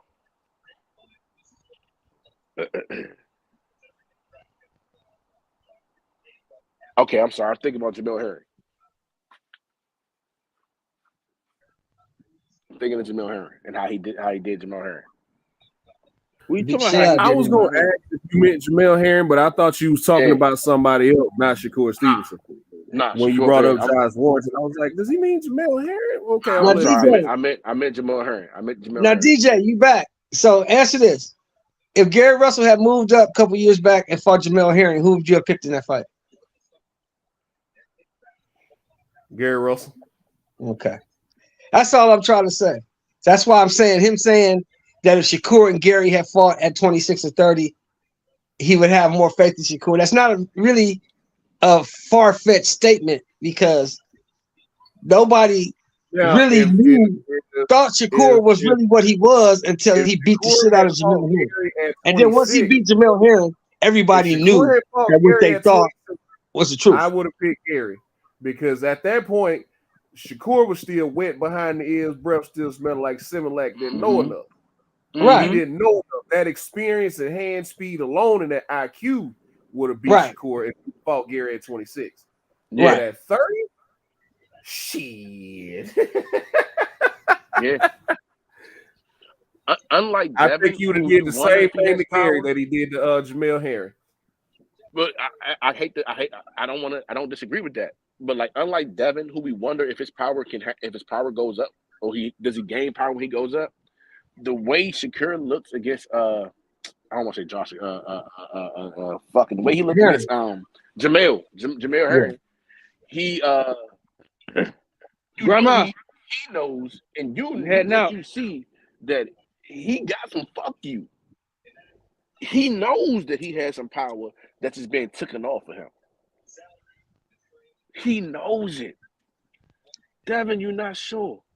And I hate to say it, Gary really did. He literally did an interview where he spoke about Tank. He said, "Look, Tank guys, Tank has out of the breed has the higher boxing IQ, and he has power, but he hasn't been. He hasn't been. He was like he hasn't been in the ring with anybody to really bring anything out of him. He can get Devin because of that. I mean, get Tank because of that. He was like Devin. He can box, but he doesn't have the power. He was pretty much, if you read between the lines, what he said was, to fight Shakur, you better get him now if you want to beat him. He was like, Shakur is a dog. He got the skills and he got the fuck you on there. It's just that he don't have the basically the time in the ring. So if you want to get him, you got to get him fresh, young, like you said, Similac still on his breath. Combo, go ahead and read that real quick. It ain't no the cabin for DMV has begun. Gary and Tank show. No. Because I'm literally saying that these guys actually, you know what I'm saying? I'm saying he's cherry picking, which everybody keeps screaming about Gary is doing this and that. Like he's telling you, like, hey, this is the fight. He gotta have him now, or he's not gonna get him at all. You know what I'm saying? Tank is fucking Tank. He's a great fighter. There's no cherry picking or nothing like that. I was just saying that Shakur. Yeah, he had the belts down there. He's moving up, but it would have held a lot more weight if he would have had it. If he would have fought Gary. How was that wrong?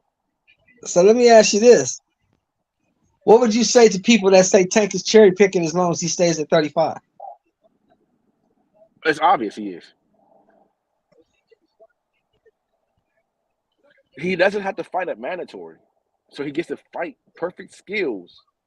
Perfect styles that matches his style. No, what they saying is, what they mean by that, they say as long as he in that division, he cherry picking no matter who it is. Yeah, so like I said, he doesn't have to fight a mandatory. Even I got what you saying. Like even if he had the title, he had mandatories. There's no one there. No, that's not what I'm saying. You're saying? I'm saying people are saying that he is too good for anybody at 135. He should be fighting at 140. That's where his challenges are. He has no challenges at 135. Do you agree with that?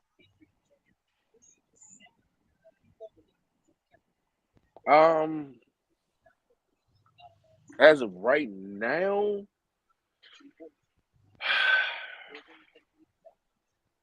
I would say at 135, nah. No. He could easily run that division. It'll be chance. He gotta take chances. Like it might be a couple fights that's closer than what he want. But he could easily run that division. Yeah, that's what they said. They said the only way he gonna get a challenge is if he move up to 40. But is that his fault that he's that much better than the people in that division? The division is what it is. I'm not saying it's his fault. I'm saying that things have changed in the last 20 years. You know, boxing used to be fighters wanted to challenge themselves and see how great they could become and see how many people they could beat and how many belts they could win. Now it's about how big the bag I can get and how many followers I can get. It seems to me. That's what it looks like. I mean, I could be wrong, but that's what it looks like. I'm just saying that, you know, at that weight class, it's not his fault that the people that is in that class don't have what it takes to beat him. Now, I would say he's cherry picking because he hasn't fought. Well, Lomachenko hasn't been in that weight. He hasn't fought in that weight in how many years now? 2.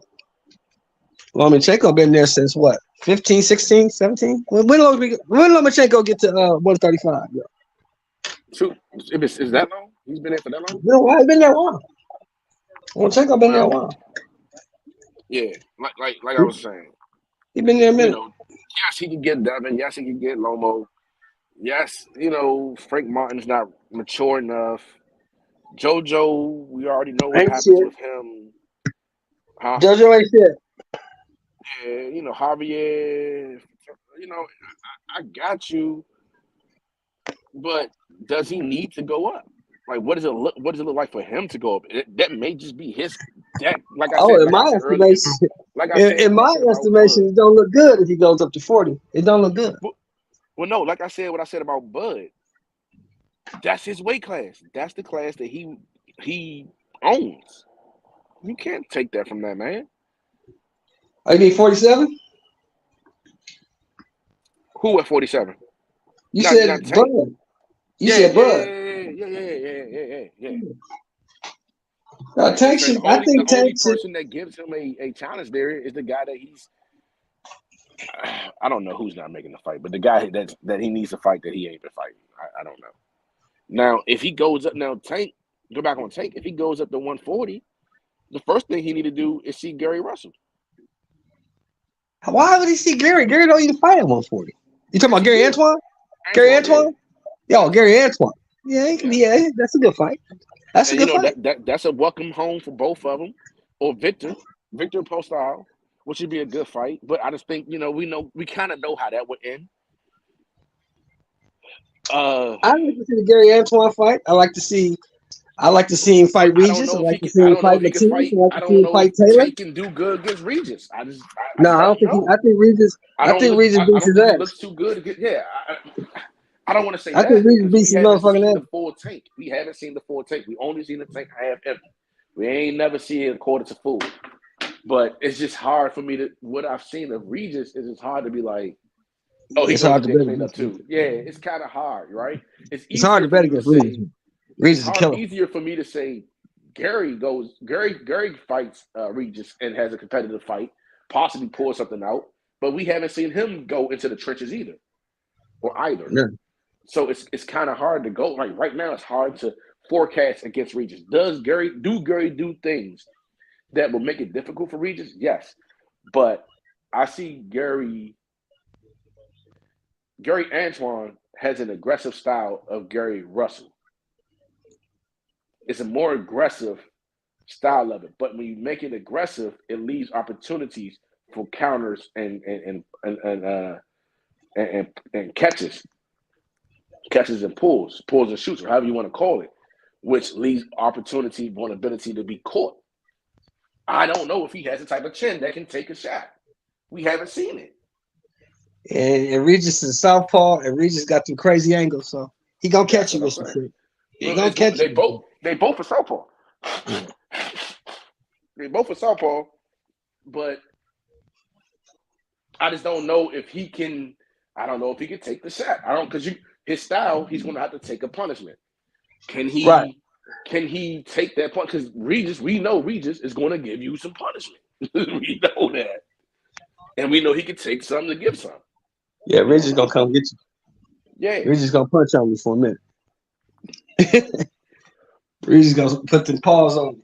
You know that. And that's the same reason why it's hard to believe that Tank just goes up there and just bullies his way in.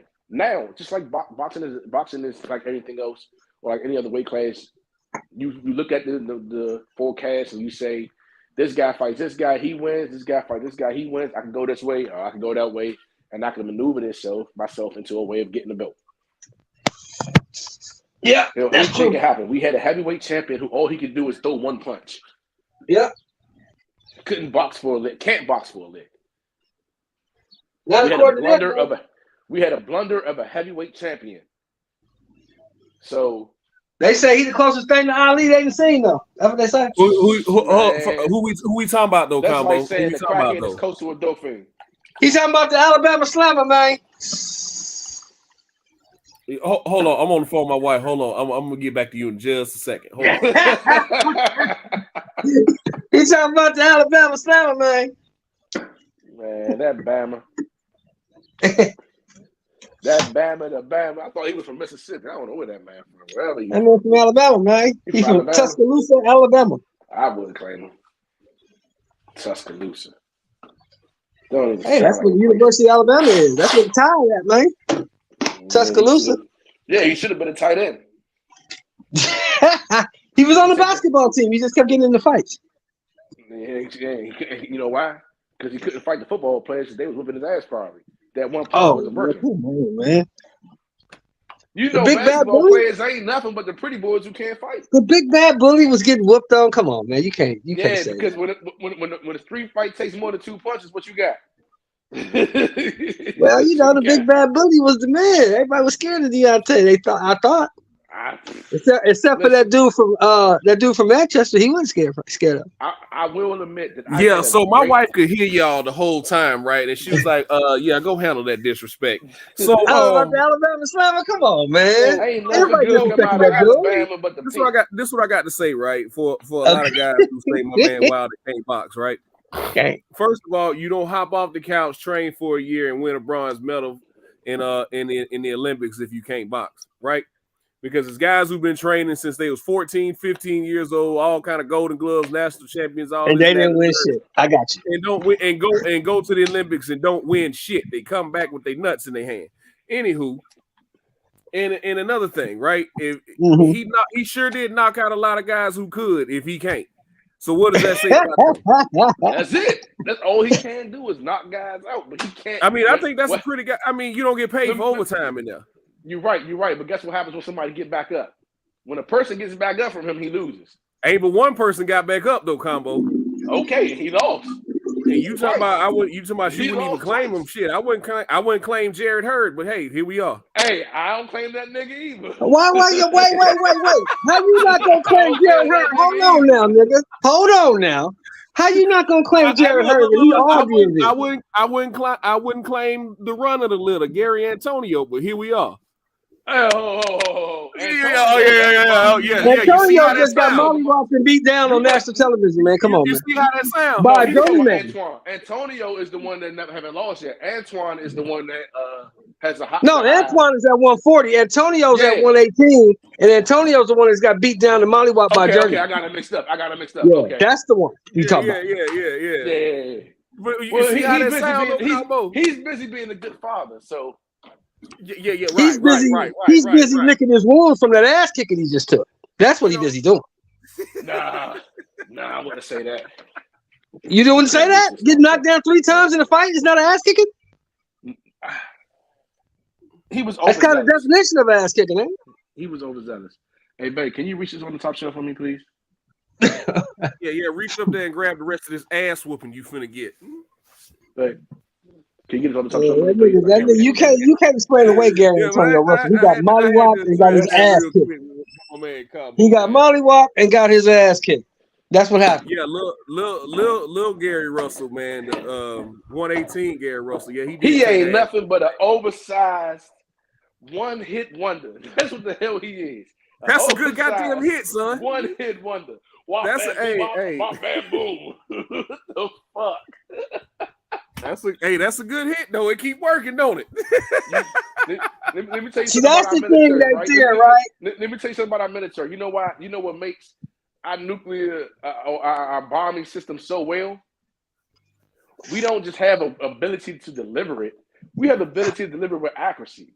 Not only can we deliver accuracy, we can do it over. Man, you drop that motherfucker in the vicinity, and that motherfucker got one way. It's gonna destroy and half the goddamn country. It ain't got shit to do with the accuracy.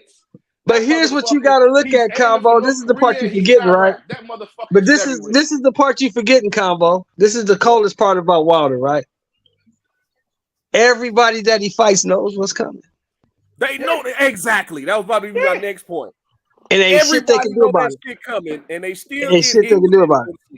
Ain't shit they can do about it. So you saying that these guys can't be so anxious that they can't, that they so anxious that it's coming that they just over exaggerate when it comes. I'm saying if you that motherfucking scared, if you that motherfucking scared of the nigga's right hand, you shouldn't have took the fight. That's what I'm saying. Like the Mike Tyson effect.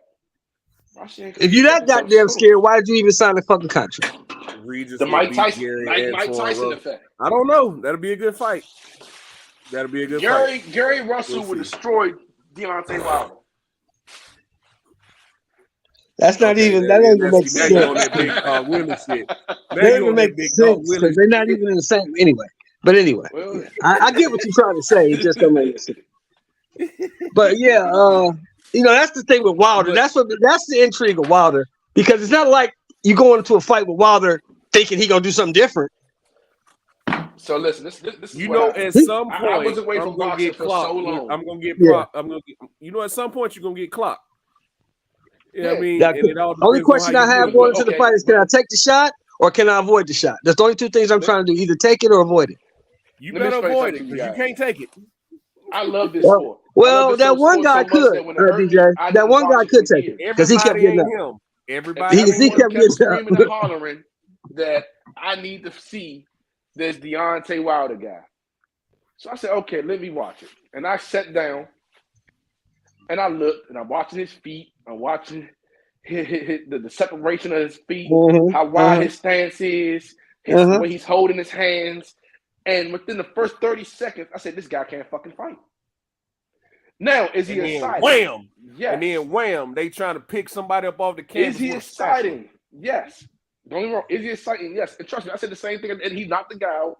And I heard my brothers like, yeah, you a Knocked hater if him- you don't knocked like him him. the fuck If out. you don't like Deontay Wilder, you's a bitch, nigga. You ain't no real nigga if you don't like Deontay. I was like, I'm just saying. I'll never do that. That's I'll not never do that. boxing. Yeah, DJ don't do That's that. not Though. boxing. DJ don't do that. You don't do Yeah, that. I You don't don't go do that. that. far. No. All I'm telling you saying what I is went through, every right? man that stepped in the ring with him that had legit boxing skills went sleepy night except for one. Everybody touched earth. Everybody. Well, look, I've been watching the nigga since he was fighting motherfuckers with gym shorts and tennis shoes on in high school gymnasiums. I've been watching him since like 2009, 10, right? No elevation in his skill set, has it? I've been watching him since then. And I've always said the same thing. This guy got power, he's agile, he's fast. But if they ever put him in the ring with somebody who can fucking box, they're gonna beat him. Because he's one-dimensional. That's what I've always said. Someone that can box with range. Somebody that can box, period. That can box, period. Because If you can Luis box with range Ortiz, like Tyson did, then that's why Luis he can't- Ortiz was boxing his motherfucking ears off twice. Oh yeah. And then whammo. And got caught.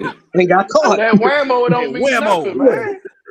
If they ever put this Full motherfucker time. in the ring with somebody who can box and got some heart, they're gonna beat him. If Oklahoma could ever come out with somebody with some size, that's it for him. You know what I'm saying? So they put him in there with a motherfucker who could box and had a little bit of stone. I didn't know Tyson Fury had no heart, because I thought he kind of quit and then cheated against Steve Cunningham. So I kind of questioned his heart. And when he fought Vlad, Vlad was a shell of himself. So I didn't really give him no credit for You that. think he was a shell of himself then? I can't give him that, OG. I can't say he was a shell of himself. Yeah, Vlad that fought him wasn't trained. Vlad overlooked him. Vlad wasn't ready. But that Vlad that fought AJ, would have beat him. That Vlad that fought AJ would have beat him. Fury fought the Vlad that was beating up everybody with the jab and hold.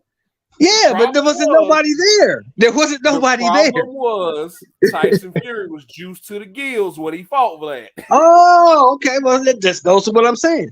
It goes back to what I'm saying. I don't know. give him no credit for that. I don't give Fury no credit for the Vlad win. It's just, he fought a 39-year-old Vlad. I'll give him no credit for that. Well, Combo, Go ahead, what'd you say? Combo. You give him no credit for that? I don't give him no credit for beating a 39-year-old Vlad. Who wasn't ready I'm for it. saying that I don't know if he's juiced or not. You know what I'm saying? It's still out. No, to be no, known. that's a fact. That's how he lost his could have belt. been He wild tested boar positive. meat. The meat was wild boar meat. No. See, now you confusing something else. Nah, I'm my getting it man right. legit tested positive for anabolic steroids and shit.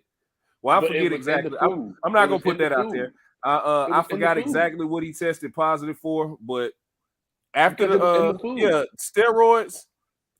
He can't help with the he he legit can't tested help with positive for he steroids can't after the help Vlad what's fight. in the food. He can't help what's in the food, man.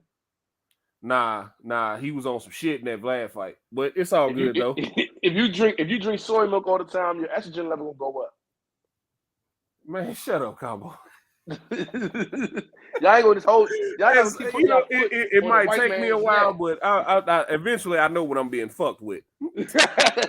Y'all not gonna keep fucking with the white man. All right, y'all not gonna keep holding the white man down. Oh man, shut God up, man. damn. The white man ain't never hurt nobody. But hey, Luis Ortiz wasn't 40 when he fought, and we don't know how old Luis Ortiz Man, was I because he got swear that Luis is Cuban in his birth certificate. 50s. He's got to be in his 50s. Shout out to or 60s, Coach, man. There's no way. He's got to be in his 50s. You can see it in his face a little bit now, like the way his face is drooping and shit. He has that old Cuban looking face. Like I got a coworker that's Cuban, and I showed him a picture, and he said, No. He old. He old. I mean, well, Yoel Romero said him and Luis Ortiz was in the same class, and we all know Yoel Romero like 47 years old right now. So, see, because look, my you know what I coworker, mean? he's It is 60. what it The is. motherfucker looks 40. Them Cubans is something. He said, it's quote unquote to my coworker, it's in that water, in that water, in that water. So he said, it's in their water. His A and B sample were both positive for nandrolone. Okay, see, there you go. I forgot exactly what he tested positive for. Are After, you sure though? But we don't know after how that Tyson got Fury. into his system. It could have got into his system through Man, some water. nah, Combo, we not doing that. We not doing that. But that's how he lost his belts. That's how he lost his belts, man. Yeah. For real, combo. Gary Russell Jr. versus Salvador. This Gary Russell versus Salvador Sanchez. Gary Russell Jr. I don't know. No, I know. I'm saying I'm trying to how he looks now after our last fight, and I don't know. I don't know how he comes back because that injuries like that can be mentally. It can affect you because you don't know if you still have what it takes to throw it, and you're not. You may not feel comfortable with throwing that punch that way, and you kind of take some off of it. You take some speed off of it, take some power off of it, and the effect of not being one-armed or hurting yourself. But the Gary uninjured before Masao beats. Yeah, he beats Salvador. He beats him easily. I just don't know. I'm just not as sure of him now after the injury. Do he still have the IQ? Yes. Do he still have the skills? Yes. But old man time catches everybody. He ain't sprinting. He gonna walk you down. Old man time catches you. Father man time catches you, and I just don't know if it's caught him and does he have the confidence in that shoulder? Go ahead. Got a challenge for you. Don't talk about Gary Russell on the boxing section for a week. All right, let's go. Let's talk about Wiki Wright. Fuck. Let's talk about Talk. We tired of these goddamn DC niggas. Piro. Hey, I can't help it that we the best fight. We got the best fighters. Yo, what up? Please come up here with a different fighter other than What up, Gary fellas? Russell. What's going on, big time? What's up? Yeah. Let's talk about somebody else besides somebody from the DMV, man. Okay, so Chris Colbert, does he come back and actually looks like anything? You know what? I don't know, man. Both guys look so bad in their last fights. Like, this is truly a crossroads fight for Colbert and El Rayo, man. Correct. I don't know where the loser goes after this. Correct. Crossroads. I don't know about all that. Man, bro, You're either going to be a journeyman. First 20 fights. Yeah, you're going to be a journeyman for the rest of your life because you got to remember the first. I'm not going to say they're not going. I'm not going to say they're going to be a build-up journeyman, fight. but the road back to a title is going to be long and hard, man. You'll be a journeyman because you already. Who's going to invest in you to fight a contender to become a contender again? That's what happens when you fight a bunch of nothings. So. Yeah, but so you have journeymans, you have contenders, and you have champions. Has Colbert even been a champion? I don't think so. No, he's never been a champion. He's been a he was in line to fight for the title, and then Gutierrez got injured, and then Hector Luis Garcia stepped in on short notice and beat him. So then Hector Luis Garcia fought Gutierrez for the vacant belt, or I think Gutierrez got elevated after Tank vacated the belt. That's when 130 got rid of their regular title. So Gutierrez ended up losing to Hector Luis Garcia, and that's why Luis Garcia is the 130-pound champion right now. But I don't know. No, he's never been a champion. Okay. I think Yeah, he then won not like a Crossroads fights WBA then. gold belt. I think he won like a WBA gold belt or something like Yeah, that. a little, you know, Yeah, yeah. ABA, A whatever. true JV belt. You know what I mean? Yeah. I think that's what he had, but he's never been a world champion. No, Piro, to answer your question. Yeah. No, then it's not a Crossroads fight, bro. I mean, but it's a big I fight think for so. him, you know, because they're both coming off Oh losses. shit! I'm sorry. I'm listening. I'm sorry. I almost fell on my stepping stool. I'm trying to get something off the top show. What do you think about the Inoue Fulton fight? You know, what happened to it, DJ? Yeah, well, I was speaking about that earlier. I Don't get him said started this, on right? I'm conspiracies. disappointed. Number one, I'm disappointed that it got postponed because I was looking forward to that. It's me still too. happening, but I just thought it was kind of weird that the I'm using air quotes, the injury news came out like a few days after Inoue was complaining about drug tests. Yeah. I felt like that was kind of weird. I'm not going to accuse him of anything because he's never tested positive, right? But I just thought that was kind of funny. It's like, oh, okay, now he's injured. Okay, but just a few days ago, he was just saying how he's taking too many drug tests. It was like, Well, then just take that next weird step, to me. DJ, and just accuse him. I mean, no, I can't do that. I can't do that. I just said the situation kind of weird. But you know, if Cool Boy Steph and his team cool with it, you know what I mean? What can I say? The fight is still on. The fight ain't canceled. So, you know, we're still going to get the fight. But I think I just thought that was kind of weird, man. I'm happy we're still getting the fight. I stand on what I said. That's what they always I think say. My bad, brother. Go ahead. Oh, I'm sorry. I'm just saying, like I said earlier, man. You're I good. think it's a little bit more than I think it's like the way I think he's doing something to cut to his weight. That he cuts his weight that helps him not lose his power, and they're testing for that. So what happens is when drugs and stuff sit in your system longer, when you have fat cells, the more fat cells, the longer it sits in your system. With that being said, now that he's going up in weight, whatever he's been taking to help him cut his weight where he can still maintain his strength and power, he's worried about that being seen. That's what I think it is. I don't think it's a performance enhancement thing. I think it's like, hey, somebody somewhere got popped for this. I've been taking this. This is what helps me cut my weight. We push this out. I can still cut the weight slowly in increments, 5 pounds here and there, and still build strength and get where I need to go to actually win this fight, because this is going to be a real fight for him.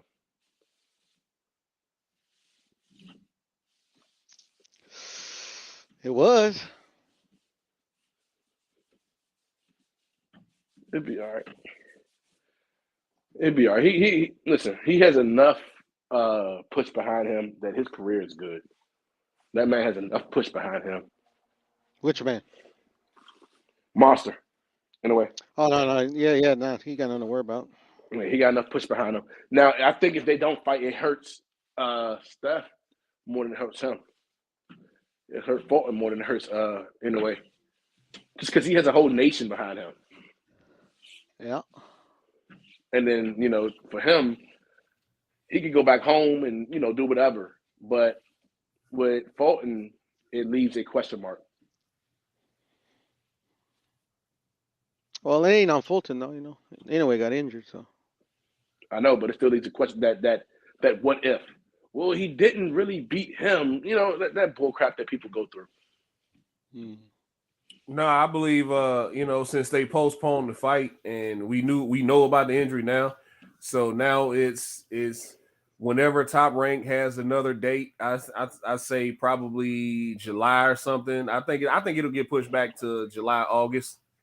Yeah. I can see a fall. I can see a fall. But whenever they reschedule it, man, I expect him to be fully healed. So I think Cool Boy Steph is gonna get his full credit when he beats Inoue.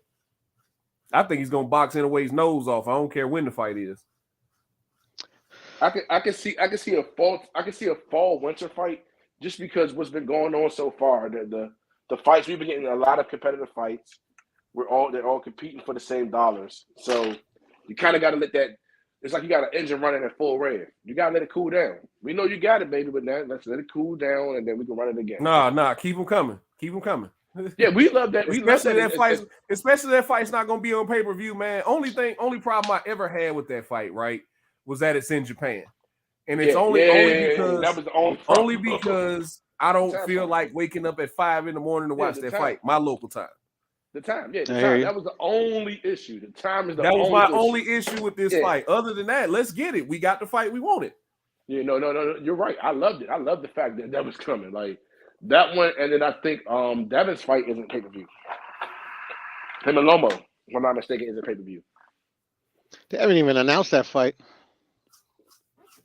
Nah, Yeah, they they haven't officially announced it, but I think everybody's kind of at the point now to where, all right, we know when the date Hey, is. But somebody at the Mexican I cross the think border. now they just trying to. I think they got a date. I just think they trying to find a venue. Somebody at the Mexican across the border, y'all. Say what? Somebody at that Mexican across the border. Mexican across the border. What you talking about? Yeah, Next Mexicans in the backstage. back. We got it. Oh, Max. He's not a Mexican. I'm American, motherfucker. He's an American. Get Hey, it these right. colors don't run. Shit. He ain't American, bro. He's Canadian, bro. He's a Canadian Mexican. Yeah, I just got off the That's what phone. we start saying when Mexicans in the back. Hey, we got a Mexican trying to cross the border. You got your job back? Hell no, I just called the labor boy right now though, so I'm waiting on them to get back to me for the other department. Oh, so you snitching? If you ain't gonna go up there and go postal, we don't want to hear about it. Hold on. But you No. so you tell it. So you telling on your job. He's snitching. Man, He's Mex Troy 6'9". not Mex. Gotta go do a life sentence. Not Mex 6'9". Troy gotta go do a life sentence. Not Mex would never snitch. No. Hey, he wouldn't. hey, it's not snitching, it's called telling the truth. How were you raised? You fucking truth teller. Oh, okay. Okay, I'm done. I'm done. I'm completely done.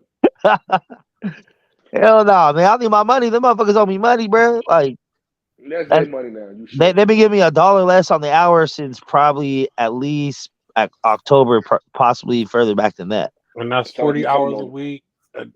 Nah, I'm not working 40 a week. I'm working probably like 50 every 2 though. Okay, But so they pay you $50 for how many weeks? About so they probably owe me like almost 1,000. That ain't so $1,000 worth telling on them about. No, but That shit they ain't got to worth it. multiply because they ain't pay you. So every day that they don't pay you, they're gonna get a fine too. So Yeah, but it ain't worth it, man. It ain't worth telling for. nah, I know, sir. You are a sworn-in oath officer. And I lied under oath, and it was fired. So you can take a nigga out the hood, but you can't take a hood Okay. out of the Before we get somebody indicted, let's get back to this boxing. So man.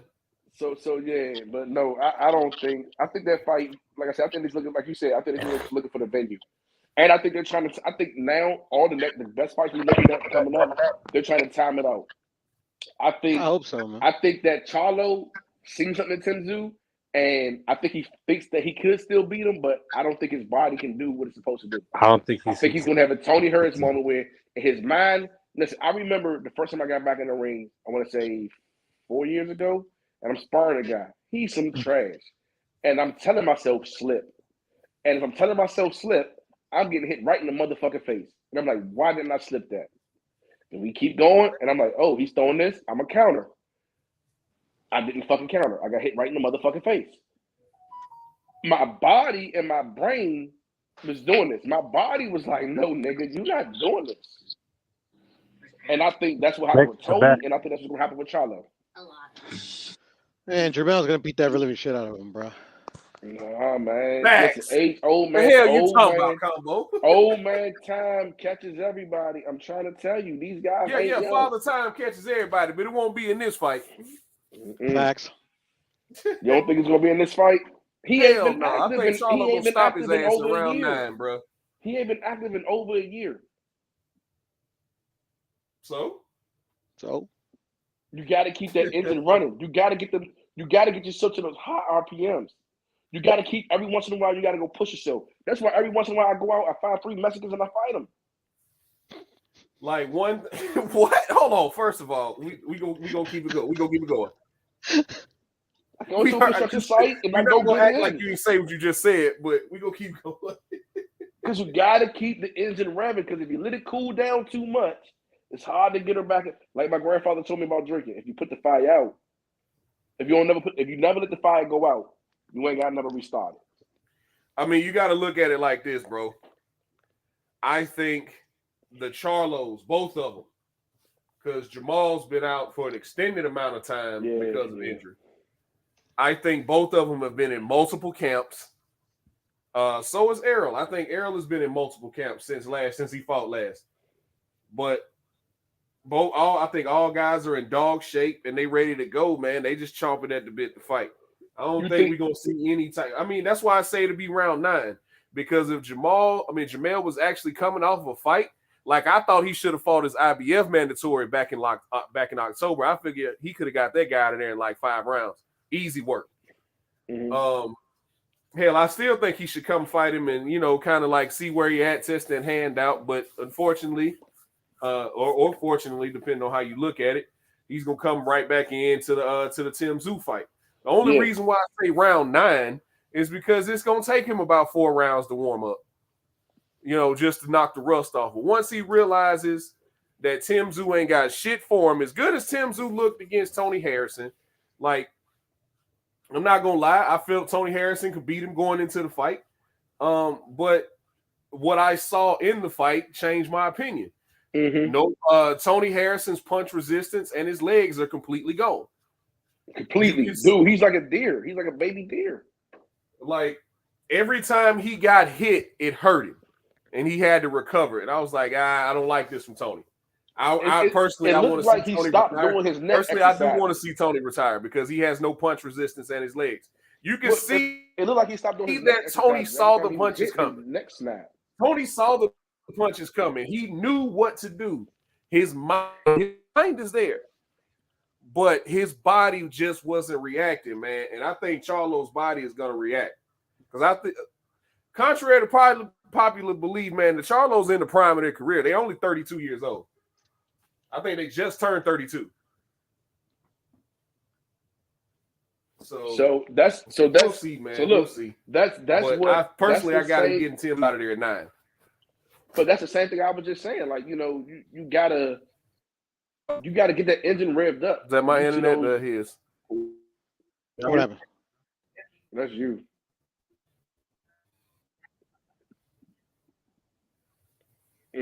I just don't think with Charlo's fighting style, I don't think that.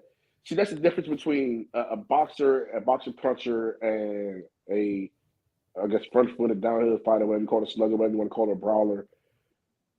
The way that you age and you progress through your career. Once you lose the ability or that power or that, once you lose your power or you lose your slickness, what else do you have? You can't box. That's what helped Floyd last for so long. He can actually still fucking box. I don't think Charlo has the skills, purely the skills, to just last. Even if he beats Tim Tszyu. I'm sorry. Yeah, even if he beats Tim Tszyu, I don't think he has the skills if he fought another boxer. That's why I think him and the Tony Harrison fight was so competitive, because Tony Harrison, he doesn't have the Hey, Kyle, Max is in the back again. Get him across the border. You never seen Jermell fight then, bro. Build more walls. No, I've seen him fight, but I just said I don't think he doesn't rely solely on boxing ability, right? Tony Harrison relies solely on his boxing ability. Charlo has. They all rely on their boxing ability. No, but Charlo has power to him to make up for his lack of boxing ability or for his mistakes. It's easier to make a mistake and the individual say, okay, I'm still not gonna take that chance. Like, you in the ring and you going at it, you're like, oh shit, it's opening, and you don't pull it because this guy still got some shit on him that if he hits you, it might ring you. So you proceed with caution. Now, when you got a guy who ain't got no shit on him, you don't proceed with no caution, because whatever the fuck you got don't matter. Everything turns into a Tank Davis fight. I don't give a fuck what you hit me with.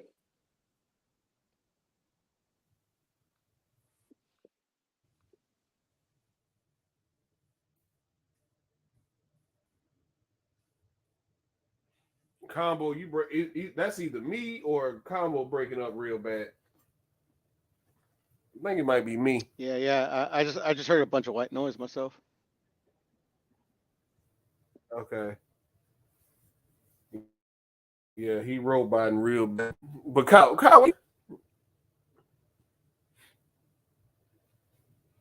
what's going on, Puro? How you feeling about this John Ryder bullshit, man? What about it?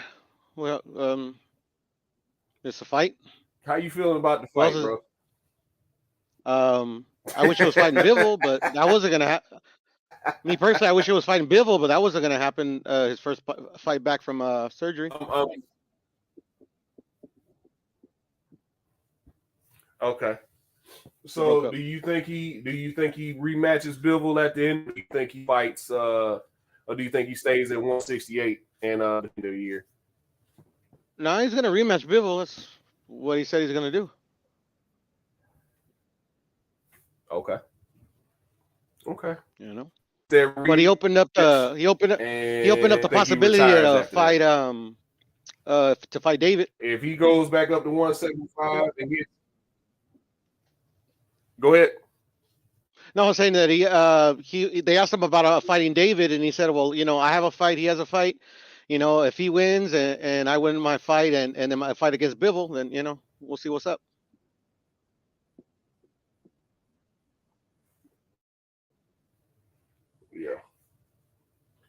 Yeah. Personally, I don't think he's gonna beat Bivol. Right? I just think Bivol's a bad matchup for him. And I think after Bivol, and let's see, he usually fights September, October. So let's lose that after that. I think he comes back down to 168. He gonna win that fight. Impressive performance by either David or David to come back down and fight those fights. Yeah, man. He's winning that fight against Bivol. I think I'm breaking up, man. Yeah, you are breaking up, DJ.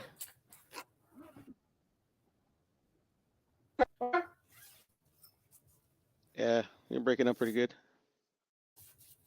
We gonna agree to disagree now? But I'm gonna do this whole thing. I think you said agree to disagree. I'm not sure you broke up. Yeah, I'm breaking up real bad, man. I think my signal's going in and out. 100% right there. You clear as day. Whatever you did. Okay, cool. That better. Let me see. Say something again. Hold on, let me see. Okay, you're perfect, man. It sounds like he's too far from his phone. Like he's on headphones and maybe too far from the phone. Hello, can you hear me? Yes, sir. Yeah. All right, what about now? Is that better? Yes, sir. We can hear you. Information received. Okay, cool. Yeah, I just like I was saying, man. I don't see him winning that fight if he rematches Bivol. Like I said, I just think Bivol's got his number. I think that's a bad match. But my man said he want to smoke. Said he want to get that one back. More power to him. I just personally, I don't see him. I see John Ryder as you saw and him going back into the Bivol fight. Personally, I'd like to see him come down and fight either. I think Benavidez. See him come back and fight Benavidez. But if he goes up to fight Bivol, I don't think he's gonna come back down. I think he's gonna retire. He's definitely not gonna retire. You don't think so? He wouldn't have took this John Ryder fight if that was his plan.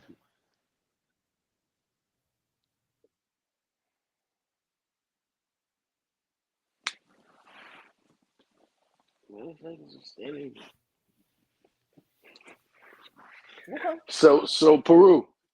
What's up, man? Okay. What do you think about Jaime? What do you think he's gonna do? What I think about Jaime? I think he's ready for a fucking big fight, bro. But Oscar's fucking up, bro. That's what I think. I think Jaime needs to call Ryan and be like, "Hey, bro, teach me whatever you did to make this fight, so I can make it too." I think Jaime paid my boy to take that loss. Which one? Which boy? Ballot. Demetrius Ballard? Oh shit! No, I was there at the fight, bro. He beat that really shit out of him. No, hey. I'm the one who got him into boxing, okay? Oh yeah, that's cool. I didn't know you knew him. And he didn't. I just feel like he wasn't as motivated. Whatever it was, bro, he got his ass beat. No, he did not get his ass. Stop that. Yes, he did. I was there. Stop that. Me and my boy YB were fucking there. We were pretty close too. No, stop that. He didn't get his ass beat. I just feel like, maybe he took a dive. Maybe. But That that's guy, on him, bro. he's That's tough. on him. He's tough. He's tough. That guy's been tough since we was fucking kids, man. That's what made me Not get him that into night. boxing. Not that night, bro. Not that night. I used to watch this guy bleed everywhere, man. He just wipe it off and keep going. I'm like, what the fuck is wrong with you? He was undefeated too. Nah, he had one draw.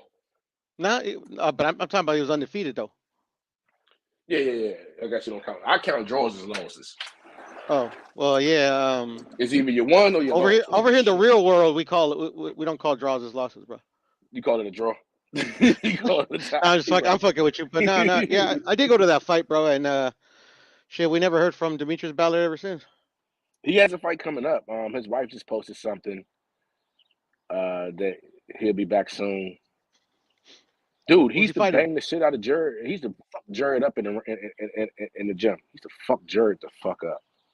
I believe you. Everybody fucks up Jared Hurt. I think he needs to get back with the Roaches, even though Lamont Roach's father is passed. He needs to get back over there with Boogaloo and be a little bit different.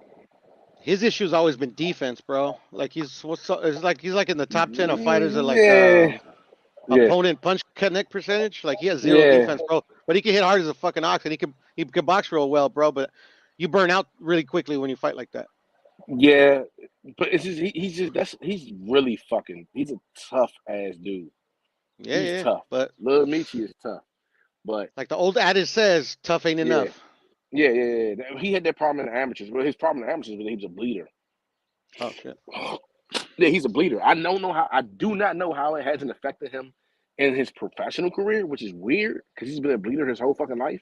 You can blow in his nose and it fucking busts open and bleed. I don't know how the fuck that hasn't happened. So that's how I know his deep. But that's probably why he keeps it high guard. He keeps it straight.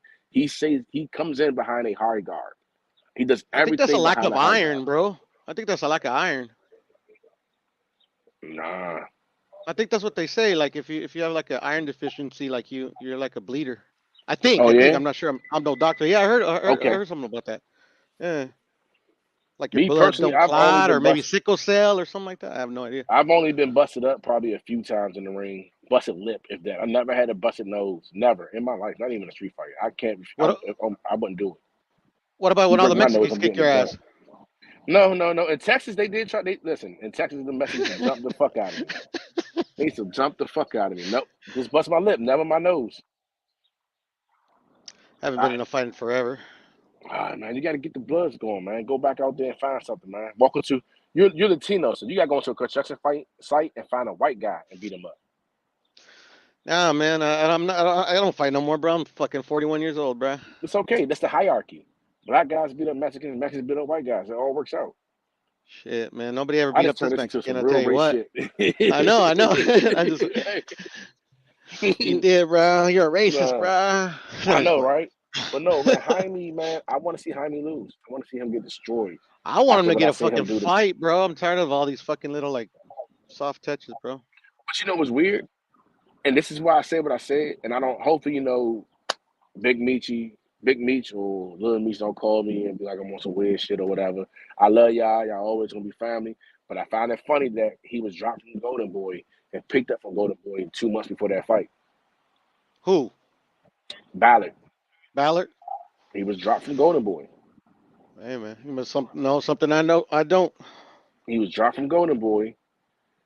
And he was on a win streak. You know what I'm saying? He had the draw and that was it. He was undefeated, bro. And then he was fighting with Lamont Roach. You know who Lamont Roach is? I do know Lamont Roach is. He lost to he had a draw with Orlando Cruz, right? After his father died. They all was in the same gym. It's Lamont, and then there's another one, his brother, and then it's It was Michi, and they was running this shit.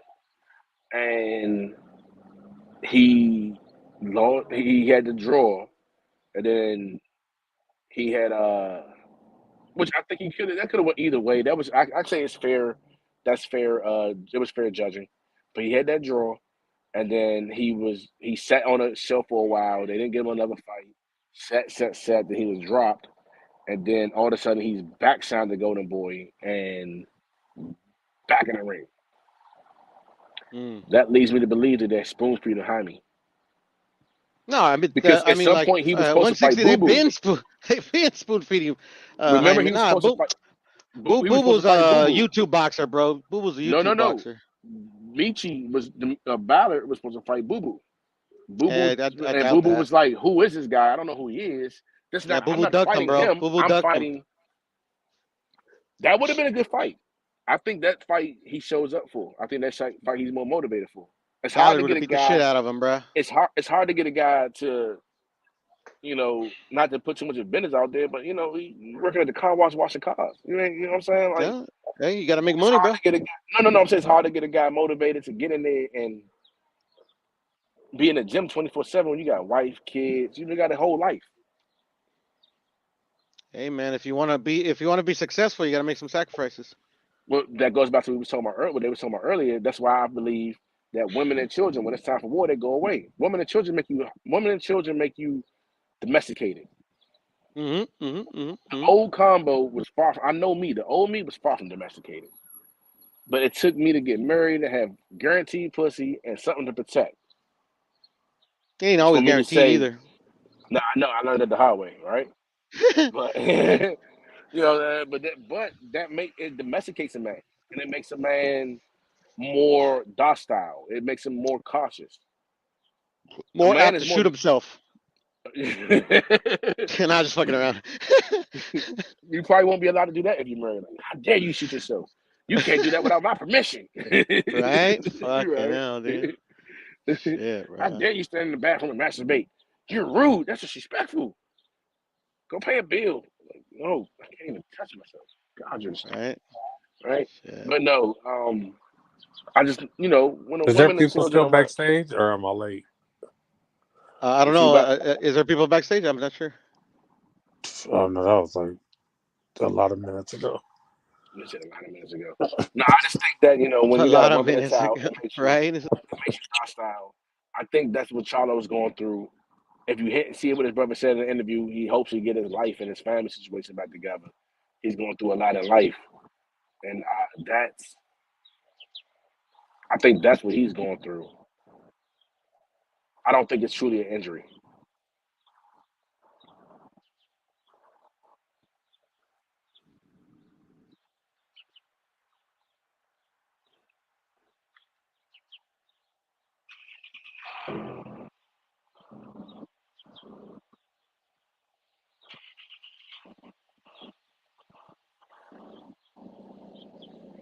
His girlfriend is cute. I'm gonna try to fuck her. I'm gonna try to get her. Wait till I catch her one day.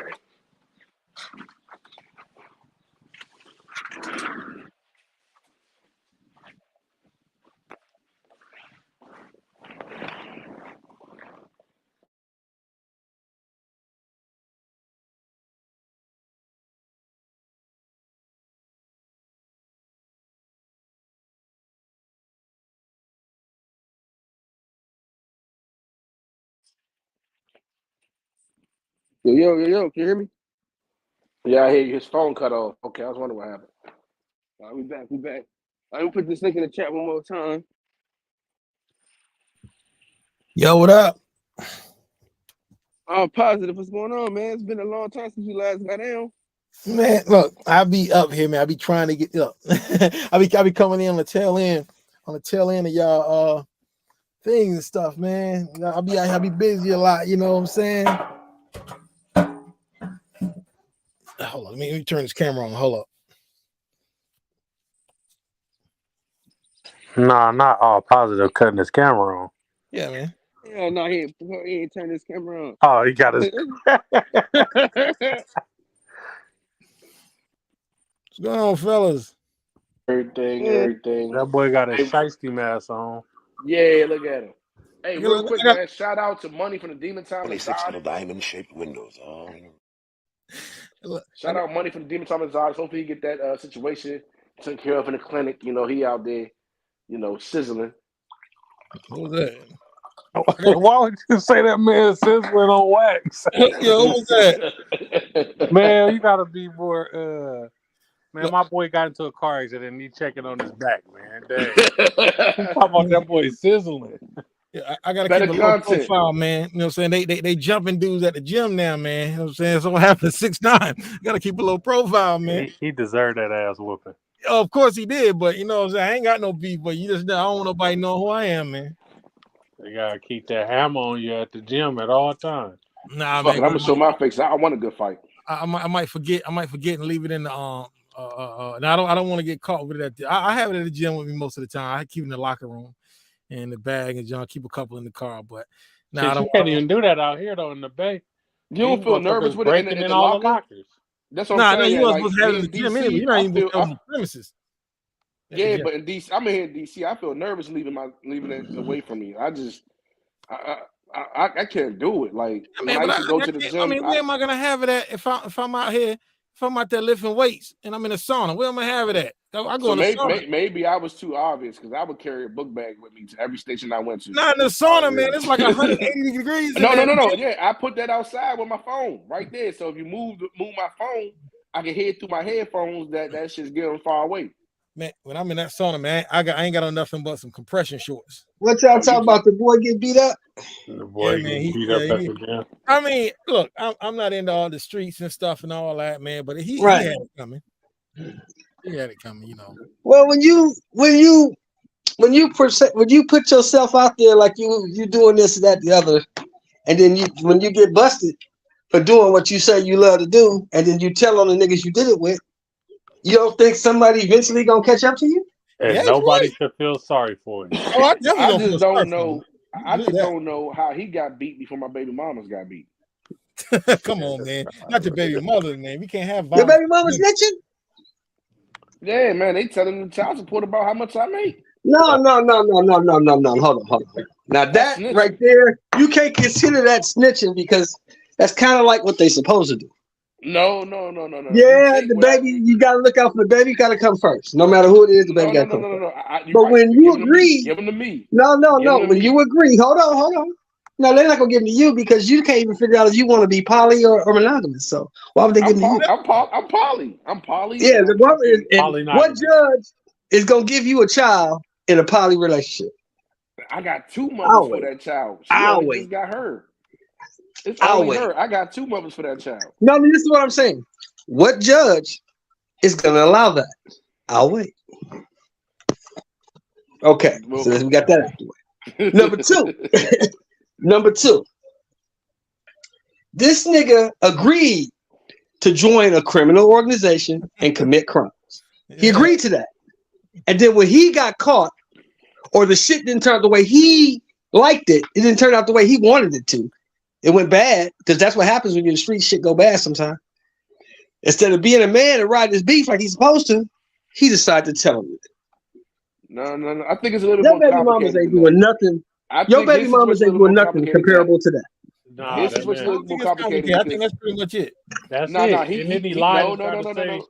that He they should have. fucked his baby mama. Them niggas ain't touching his Yeah, baby mama. he said they kidnapped him and they was fucking his baby mama. They ain't fuck his baby mama. He shouldn't have. And you Besides got running to the kidnapped when it was police. too late. But listen, this is the problem. This is what I see the problem is. If somebody fuck your baby But why you mother, didn't take it up with that nigga? If he fucking your baby mama, you supposed to take that there up with you your baby go. mama and that And the nigga. nigga You supposed to take kidnapped it up with you, him. and you got away. If you really got a problem with it. And you was already allowing yourself to be extorted to be a blood. How you mad now? I'm just saying, me personally, I feel like he should have, handled that a different way. Yeah. You know, and then there's always the option of just not getting the street stuff, you know. Yeah, he should not did that. There's that option. Because he was a cameraman at first. He was literally a cameraman at first. That boy was a Crip at first. No, he was a cameraman. He was like, a Crip. a And then he random went cameraman. to the Bloods for protection. Look, what we do know, this is what we do know. We know he went ain't to the that feds type for of dude. protection. That's what we do, though. You ain't that cat, man. Well, did you see I don't how understand well why he niggas don't perfected the understand ball that up you don't perfection? have to be that type of dude. Hey, did You you ain't see his cut like boxing that. style? Though? But hey, shout out to his boxing style. Did you see his fighting style? That Wait a curl up minute. into a ball. That curl up into a ball. It was a perfect ball. I've never seen no one curl up into a ball that tight ever. Like I'm. But hold He on. didn't even. But you said you don't understand. You said you don't understand why people don't understand they don't have to be that type of dude. I don't. You hear me saying crip out of my mouth, and I've been cripping since 1980. Exactly. I'm saying you don't have But to you don't be hear me saying flamboyant. that because I understand that shit don't mean nothing. Because at the end of the day, when it all comes down to it, right, nigga, can you fight? Yeah. It doesn't They ain't matter gonna where be you there the from, whole nigga. Can time. you protect yourself? Yeah. Can 'Cause you all protect you doing is yourself? bringing on you. All you doing is bringing to yourself the set and the hoods beat. You know. So you still got it. Like I tell everybody in time. Like I think we had this conversation. Me and you, Coop, we had this conversation, and we had it Yeah. on Money's podcast. At the end of the day, combo gotta be combo wherever the fuck I go. So I'm gonna have to hold it down by my motherfucking self without the set, with the set, by the set, but whatever. At the end of the day, it's gonna have to be combo. So fuck that. You gotta be a man and stand on business. Hey, look, I remember when we used to tell them niggas come sliding through the hood, tell them, oh yeah, I know Big So and So, I know Bear, I know Big Iceman. Like, well, that nigga ain't here now, is he? You know what we do? You know what we He do can't around my help you way? now. You know Can what he? we do around my look, this is what we do in my hood. We check you in, but you ain't checking out. Yeah, them shoes, I need that. Them jewelry, I need that. Let's go ahead, just walk home naked. So you can be down with this one and that one and whoever. Have Nigga, him come back eventually, and like get my your man shit. was saying, eventually, can you defend yourself? Can you Yeah. fight? Have him come get your shit for you then. I could definitely fight, man, but at this age, I ain't fighting in the streets no more. That's why I carry guns. Legally carry guns. Oh, I don't carry guns legally. But I will put a hole in your ass so big that they can't sew it up. But no, I don't have any I'm enemies. 56 years old. You think I'm fighting somebody? I definitely don't fight. I ain't 56. I ain't fighting nobody about nothing. 45, man, but I can't be fighting. I'm too old for that. But if you run up on me, nigga, Sidebar. I'm gonna put a hole in you so big, they're not even gonna be able to sew that motherfucker up. Yo, check this out. The LGBTQ has their own section on fucking TV. What? They ain't got nothing to do. Yeah. You said they pay they what? That's not They true. got That's like a their lie. own That's a genre. lie. Dude, I'm looking at it right now. So No. I'm looking, I'm on Prime. I'm trying to find something to watch, right? And Right, it was right. like Louise. And I'm like, oh, okay, Louise. It might be about They got an fast guy boxing. LBGTQ channel? Talking like a Dude, genre for the genre. yeah. Oh, The wow. motherfucker. No. So I read, you know how you read what the movie about to be about? Yeah. It says Ruben and Carlos are cellmates when Ruben struggles to learn the ropes of daily prison life. I stopped right there and said, hold on, what the fuck is this? Hold on. You said, hold on. Right? Uh-oh. So I was like, I'm looking at my remote, like, what did I hit? Like, what the fuck did I hit? And I see it says drama.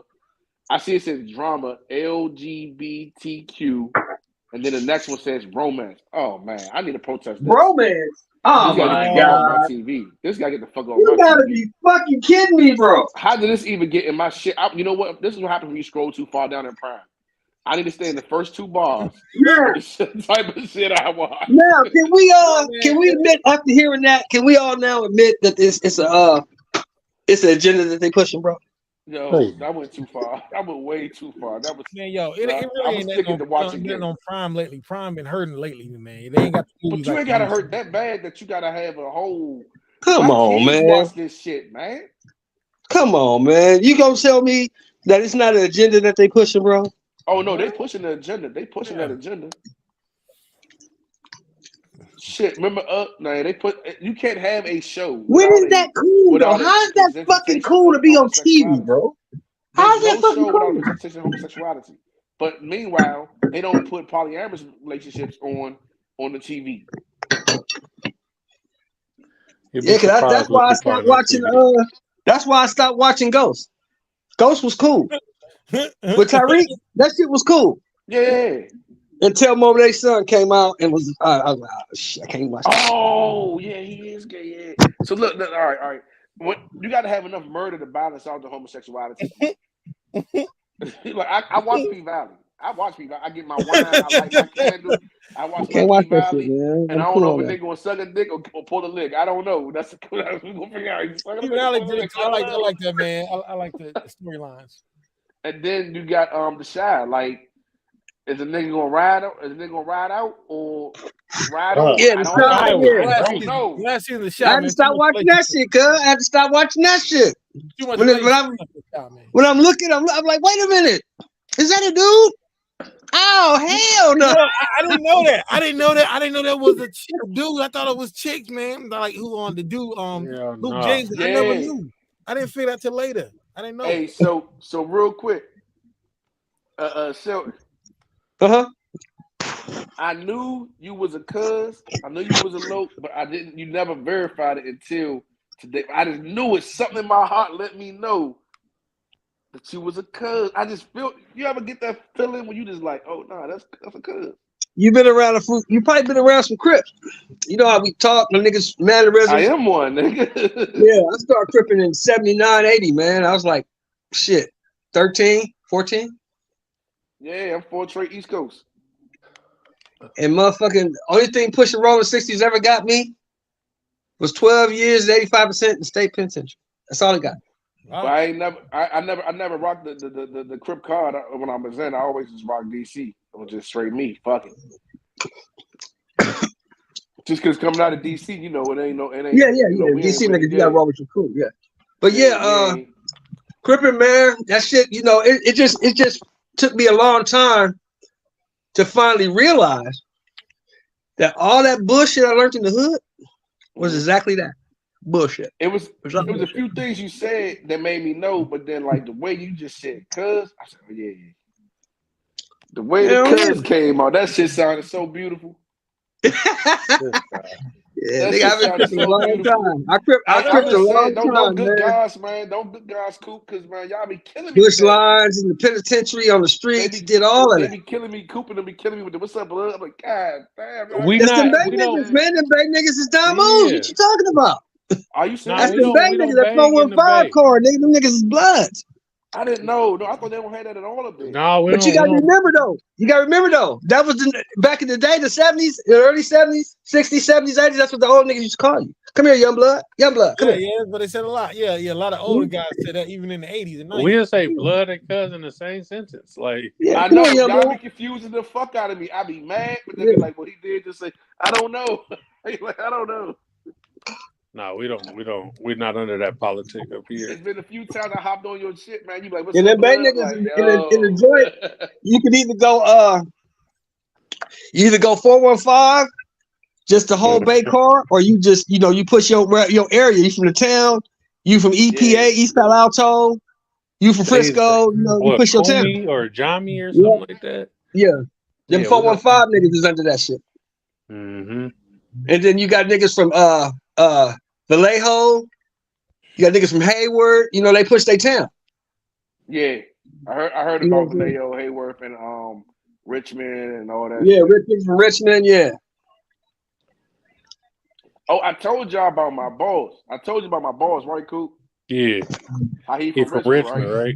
Yeah, so a nigga from the city, well, he not from the city, he a Maryland nigga, right?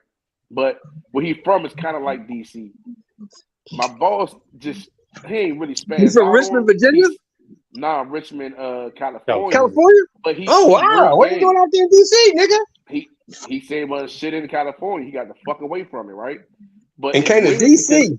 Yeah, it's weird though, right? Because he's like, you know, he if you look at him, you're gonna think he a square. He carries himself like a straight square.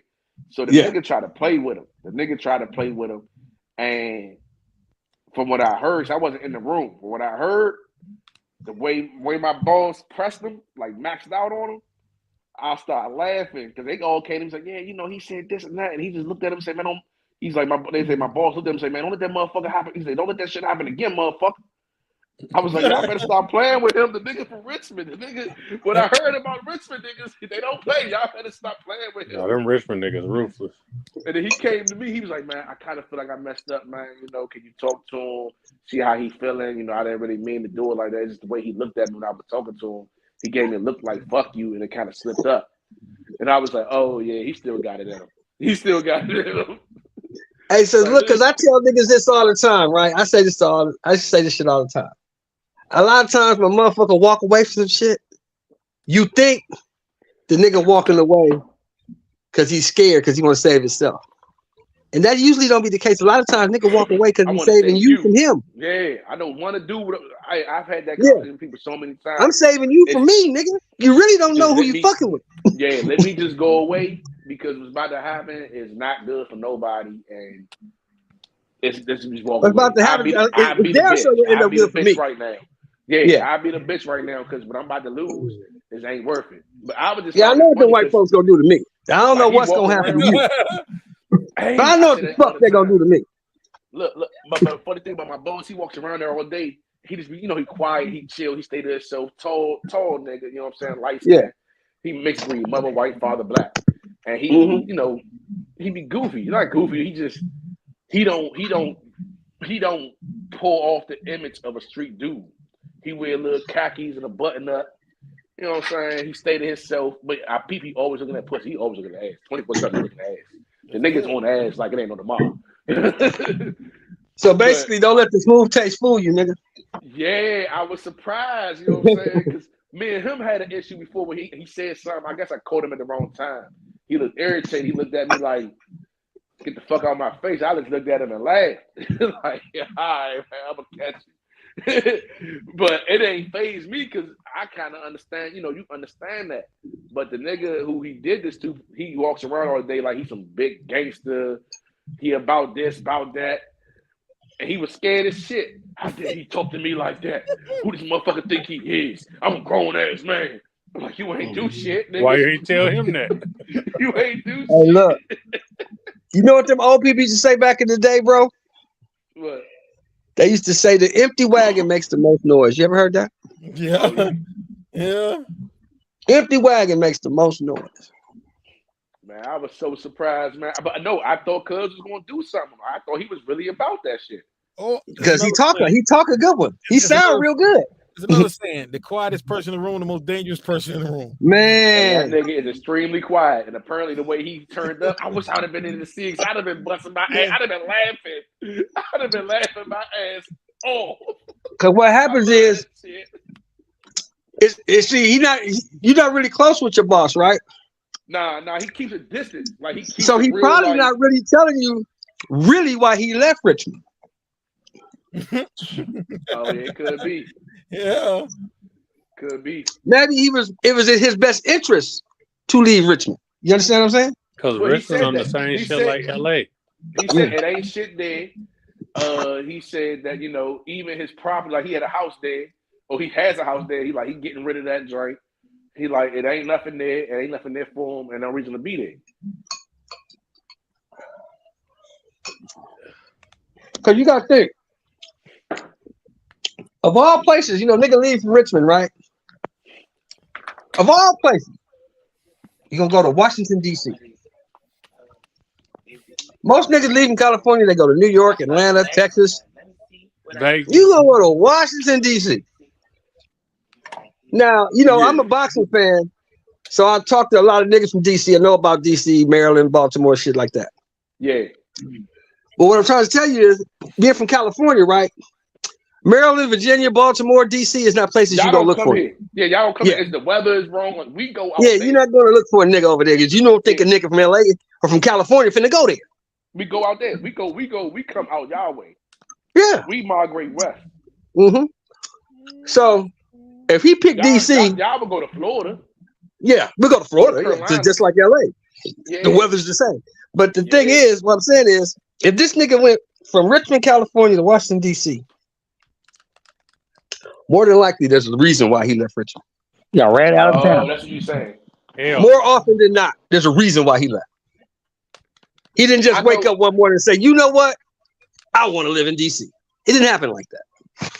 Okay. I can read, I can tell he reads between the lines. Like, it's the way he deals with me is not the way he deals with everybody else. I'm not saying to stroke no egos or no weird shit, but I can tell the way he be dealing with me and the way he just get along to go along.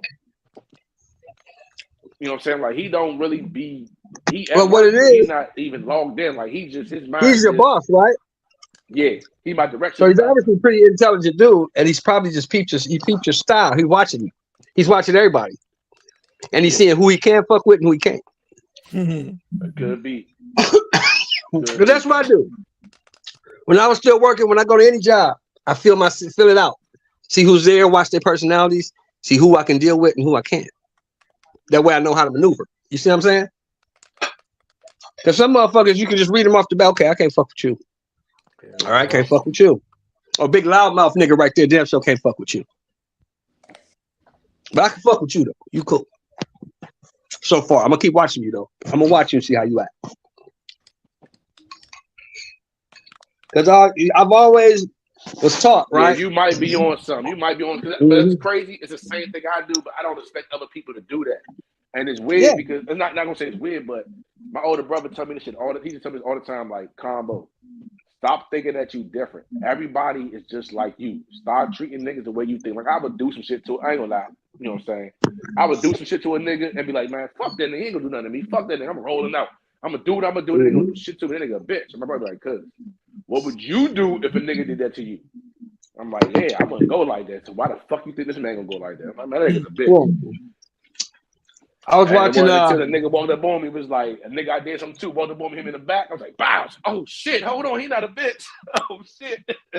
I was watching the Bruce Banks video last night, right? He had a video on the channel when fanboying goes wrong. So this nigga's in the bar, right? And they arguing about the Spencer Crawford thing. They going back and forth. The one nigga getting loud. This other nigga just sitting there at the bar drinking his drink. He tells the one nigga, I don't give a fuck about what you talking about. I don't give a fuck about you. I don't give a fuck about this nigga. And he pointed at the nigga sitting at the bar. Why did the nigga sitting at the bar get up, stand up, and slap the shit out that nigga? Slap him down. But that's what you're supposed to do. That's like a nigga saying slap him down. Because like your brother's telling you, you don't know everybody. You don't know everybody. You can't. Yeah, because you gonna fuck around and run into a nigga. Slap him right there because you ain't gonna play with me. That's because you gonna fuck around and run into a nigga that's having a bad day. Well, not even that. That's penitentiary. And here you come. I gotta demonstrate. Okay, I've been waiting for somebody to get off on. Here you come talking that. Okay, nigga, you win the booby prize. That's what happened. You win. This is what you did that exposed you. You asked me a couple questions, and I was like, okay, hold on. Only a certain type of person will ask the type of questions. Yeah. I just wanted to see where you was at. You can bring it up on what you had asked me. He was like, Combo, you don't go out a lot, do you? I was like, no. He was like, you said something about staying to myself due to previous things. You get what I'm talking? You remember that conversation we had? Something like that? Yeah, I remember that conversation. There we go. Because I'm listening to what you were saying, and the way you were talking, you have to spend a lot of time with yourself. Because you can't move like that in the streets with live motherfuckers running around. Because somebody gonna check your temperature. And that's what made me know that you've been out on the same shit I've been on. Yeah. You keep putting yourself out there in situations with live motherfuckers. Somebody gonna check your temperature. That's just the way the streets go. You can get away with that shit for so long. But eventually, somebody's gonna check your goddamn temperature. You want food, right? My shit running hot at all times. Your shit running hot, nigga? Always. Hey, boy, you better. Nah. He right though. It run hot, but he know where to run it. He know where to cool it off at. Right? Hey. Nah, like you said. Hey, I'm not retarded. I'm not retarded. That's the reason why I be like, I don't go out a lot of places. I don't like I'm mad as shit. My picture is on that damn.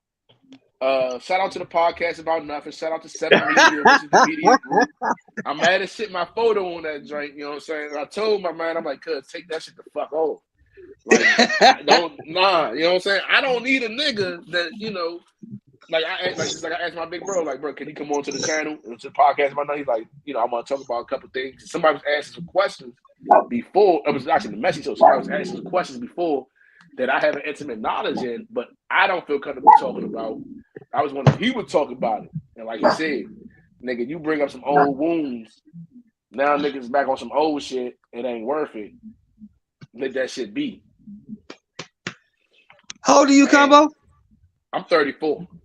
Yeah, yes. You get to the age now where, yeah, you get to the age now. You get to the point now where you can possibly, get to the point where you can probably just chill out. As far as what I mean is, Like a lot of the niggas that was really at your neck is probably gonna grow out of that shit and start doing something different. Yeah, and you get away with it, but you ain't there yet. It's still be a couple more years because there's still gonna be some niggas out there. It's still some niggas out there that if they see you, they gonna check your temperature. Yeah. And that's how I got hit up because it was like a situation where it was a situation where like the nigga.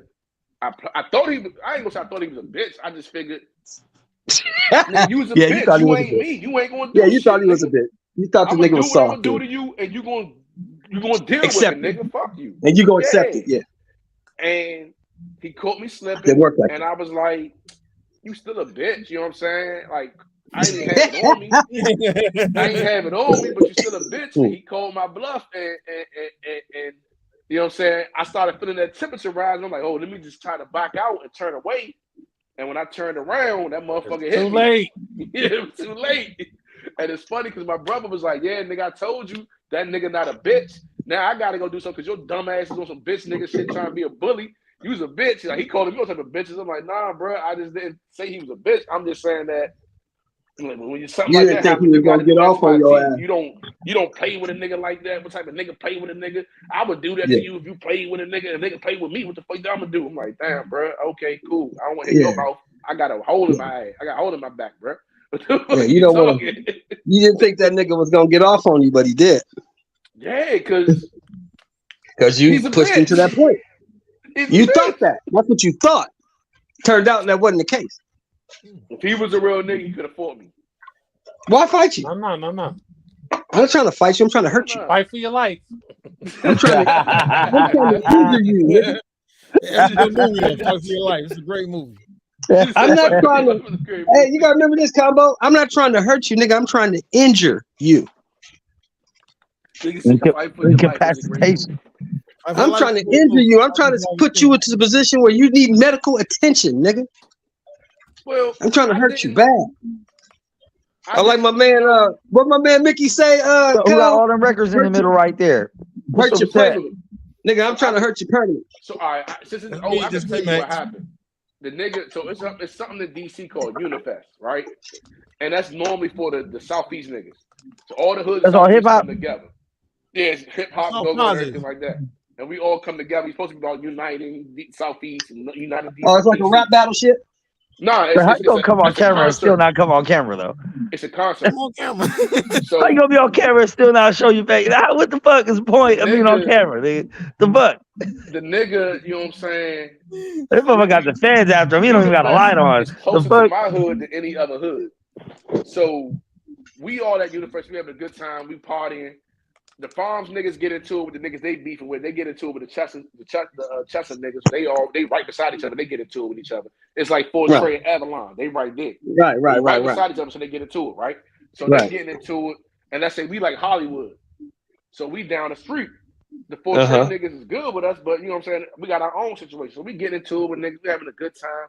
The niggas we get into it with, some of them take off running. But one of the niggas wanted to stand his ground. Right. And he was job bigger. So when my young nigga hit him, he snuck him. The nigga didn't drop. He looked back at me, threw his hands, and said, come on, Combo, let's go. I'm like, oh, for real? So I pulled the dog out, grabbed him by his throat, and started smacking him with it. I figured, you know what I'm saying, that would be the end of it. I went home. My older brother called me all types of bitches. He's like, nigga, you pulled it, you ain't use it. That nigga will use it, but that nigga's a bitch to me, and he actually used it. I wish the nigga would have just fought me though. Like a square fight would have been cool. Moral of the story: don't be a bully. I wasn't being a bully. Dude, I'm 5'7". What does that mean? Everybody's taller than me. There's not a height requirement to bullying. What the fuck? Yes, it is. Nah. That nigga had to be like 6 something, cuz. It ain't like I shot him. It's one gun and like 4 hits. One gun. He could have said, all right, fight me then. I would have fought him. Wait a minute, hold up, Convo. So you said you pistol whipped this nigga and left him? Yeah. Nigga. And he got the consequences of Where his the fuck do you You pulled where a you gun live on a at nigga. do you think it's okay to pistol whip a nigga and not kill him? You sound like my older brother. Nah, you can't don't come out here, homie. You didn't even shoot at the nigga. You You pistol whipped him and pistol thought whip it a was nigga Because he in wasn't LA? worthy of it. He If wasn't you worthy of pistol it. whip a nigga You in thought he LA, wasn't worthy. Plus, I only homie, had 2 bullets. homie, if you pistol whip a nigga in LA, you better kill him. I only 'Cause had 2 bullets, first of all. you're meeting your You maker in a couple better hours. kill him. Because if he ever runs across you again, he's gonna peel your wig back. So, and that's what happened. When I seen He the gonna nigga, peel you know what your I'm saying? shit. When I seen him, he hit me with he pulled the ski mask down, hit me with the tuck in the corner type shit, like trying to see what I'm on. And I'm looking at him like I'm laughing and shit, talking to some bitches like, man, don't worry, babe, you with me. These niggas ain't gonna do nothing, woo woo. You know what I'm saying? That Like, I nigga had my popped so grades, you couldn't tell motherfucker. me shit. And then he didn't stay on his side though. You know how you beefing with a nigga and they on their side, you Yeah. on your side? Yeah. He didn't stay on his side. The nigga started moving like he was trying to get a up on me. Yeah. So I'm peeping it, and I was like, all right, I ain't got it on me. No, I'm you gonna didn't bluff keep it like I fast enough. do. No, I seen him on Bucks, but I figured, you know what I'm saying? If I bluff like I got it on me and I'm You not seen tripping, him he and you gonna let thought it he was go. a bitch, so you didn't even think Yeah, to be so I on seen higher him. of I thought alert. he was a bitch, but it was a big booty dark skin bitch right there that was more important. Yeah, and got your ass poked up. And what was his name? So the nigga didn't shoot you in the back, did he? Yeah, I tried to get away and hit me twice in the back. Oh, you turned. Okay. He ran up on you though. He was gonna blow you. He was gonna dome you. Yeah, His big ass target. Yeah. So he wasn't no hoe. The nigga wanted you to know that it was him that was shooting you.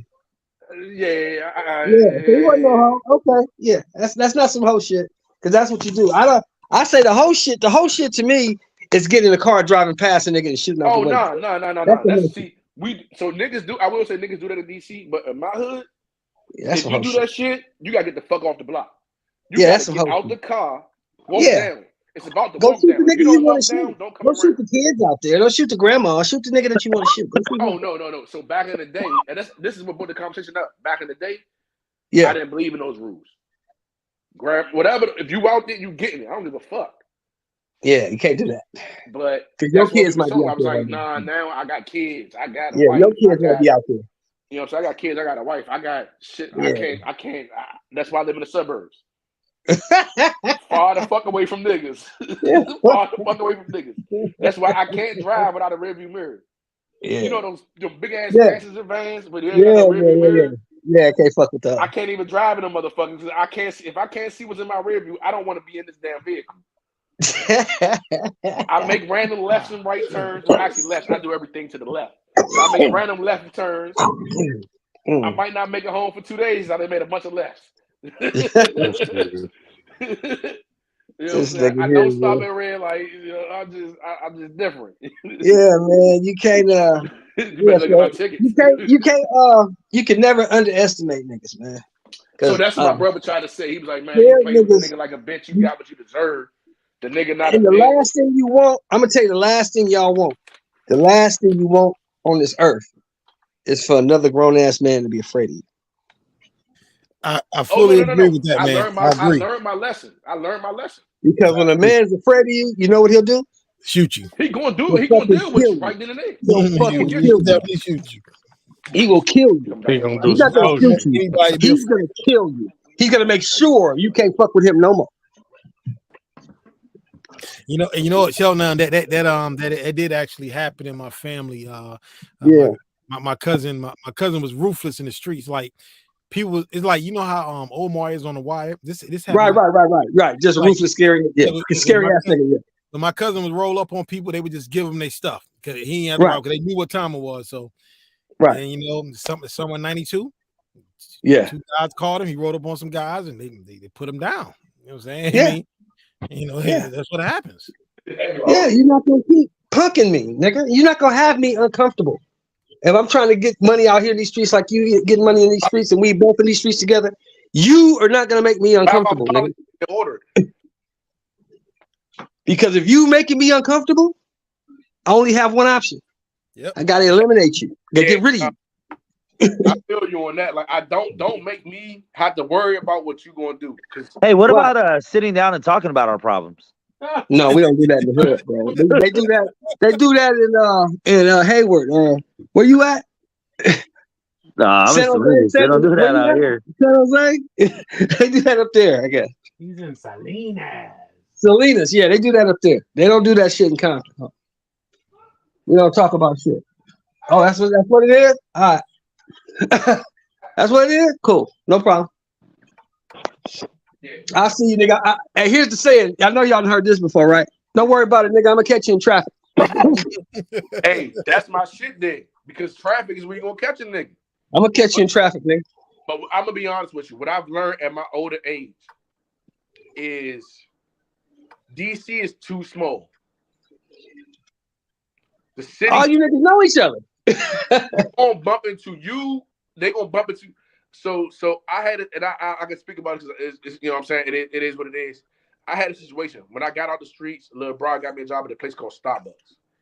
Starbucks? A place called Starbucks. Like, we don't know what the fuck that is. No. I'm saying this. I didn't know what the fuck a Starbucks was. I'm from I'm not sure if y'all heard of this. It's a place called Starbucks. Okay, Starbucks. All right. So you working at Starbucks? You a barista? I'm working at Starbucks, right? And the lady who I got real close to, she. I'm like, you know how you get close to somebody like that. I was like, my mother figure at the job. So I'm like, what's wrong? You know, today's my son's death day. Oh wow. So she get to telling me about the situation, and I'm like, damn. That. And you knew what happened with the situation, didn't you? Oh, and your effects can really affect other situations. And like, you knew the nigga? Her son that got killed, you knew him? Like I said, the situation is the city's too small. Right. And that shit, man. Taught you a lesson, didn't it? And I really love this woman. And check this. My biological mother had the same name as her. Oh wow. Wow. And you did, and you know who did something to her peoples and couldn't even tell them. Crying in my arms. She's like, my son's birthday. You know, this is death date. I'm like, tell me what happened. Who is he? Where he from? She's like, yeah, you know, we lived on the south side around here. And I'm like, and she's telling me, and I'm like, oh. How can I hold you? And if you knew what I like, how would you let me hold you? If you knew what I knew. If you knew what I knew, what happened to that kid. Yeah. I know what happened to him. Like that shit there ain't I know the niggas that did it. I know why they did it. Taking a life ain't cool. Like I can't look at one picture and see one nigga that's in that picture that ain't dead or in jail for a body right now. There's no like Mace got a song that a lot of people don't know about. It's called Same Niggas. I don't have the same niggas no more. There is no niggas that came up under me, that came up directly under me, or the niggas that I came out the porch with. They dead or they gone forever. I'm gonna tell you something, man. You know what they give me? You know what they give me to go to sleep at night? I drink whatever. I drink today. They give me this drug called lorazepam. I want you to Google that shit. Yeah, it should put you down like an elephant. Because every night, you hop up. All that shit I did in the military, you got night terrors. I relive it every fucking night. I know what it is because I had a therapist. So that's why I tell niggas, stop talking about what you gonna do to somebody.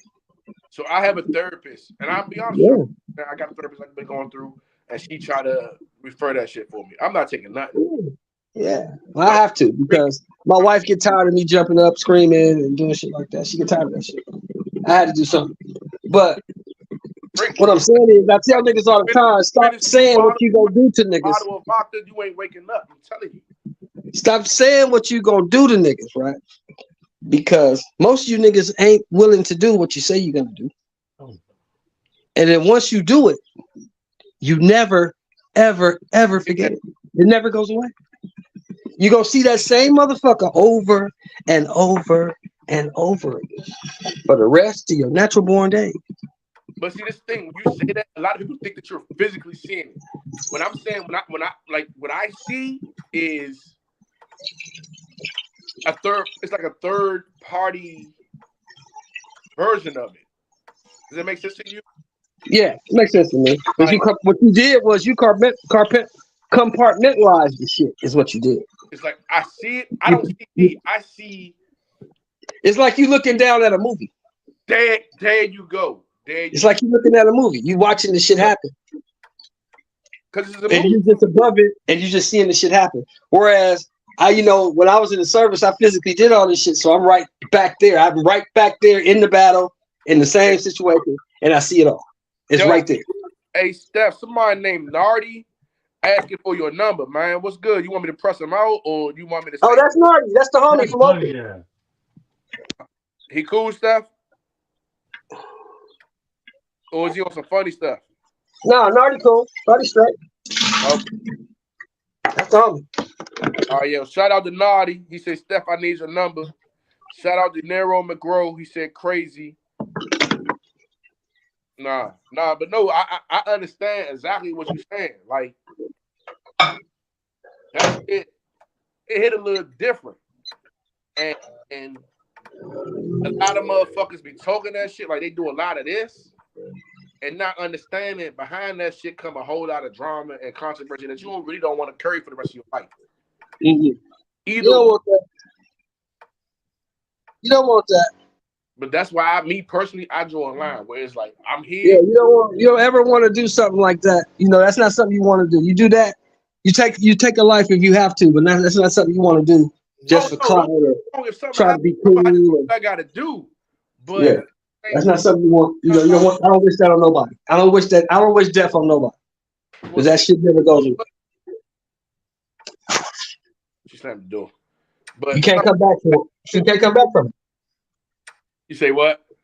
I said I don't wish death on nobody because you can't come back from it. Nah. And you know what I have learned though? What I've learned in my older age is to take an L. Yeah.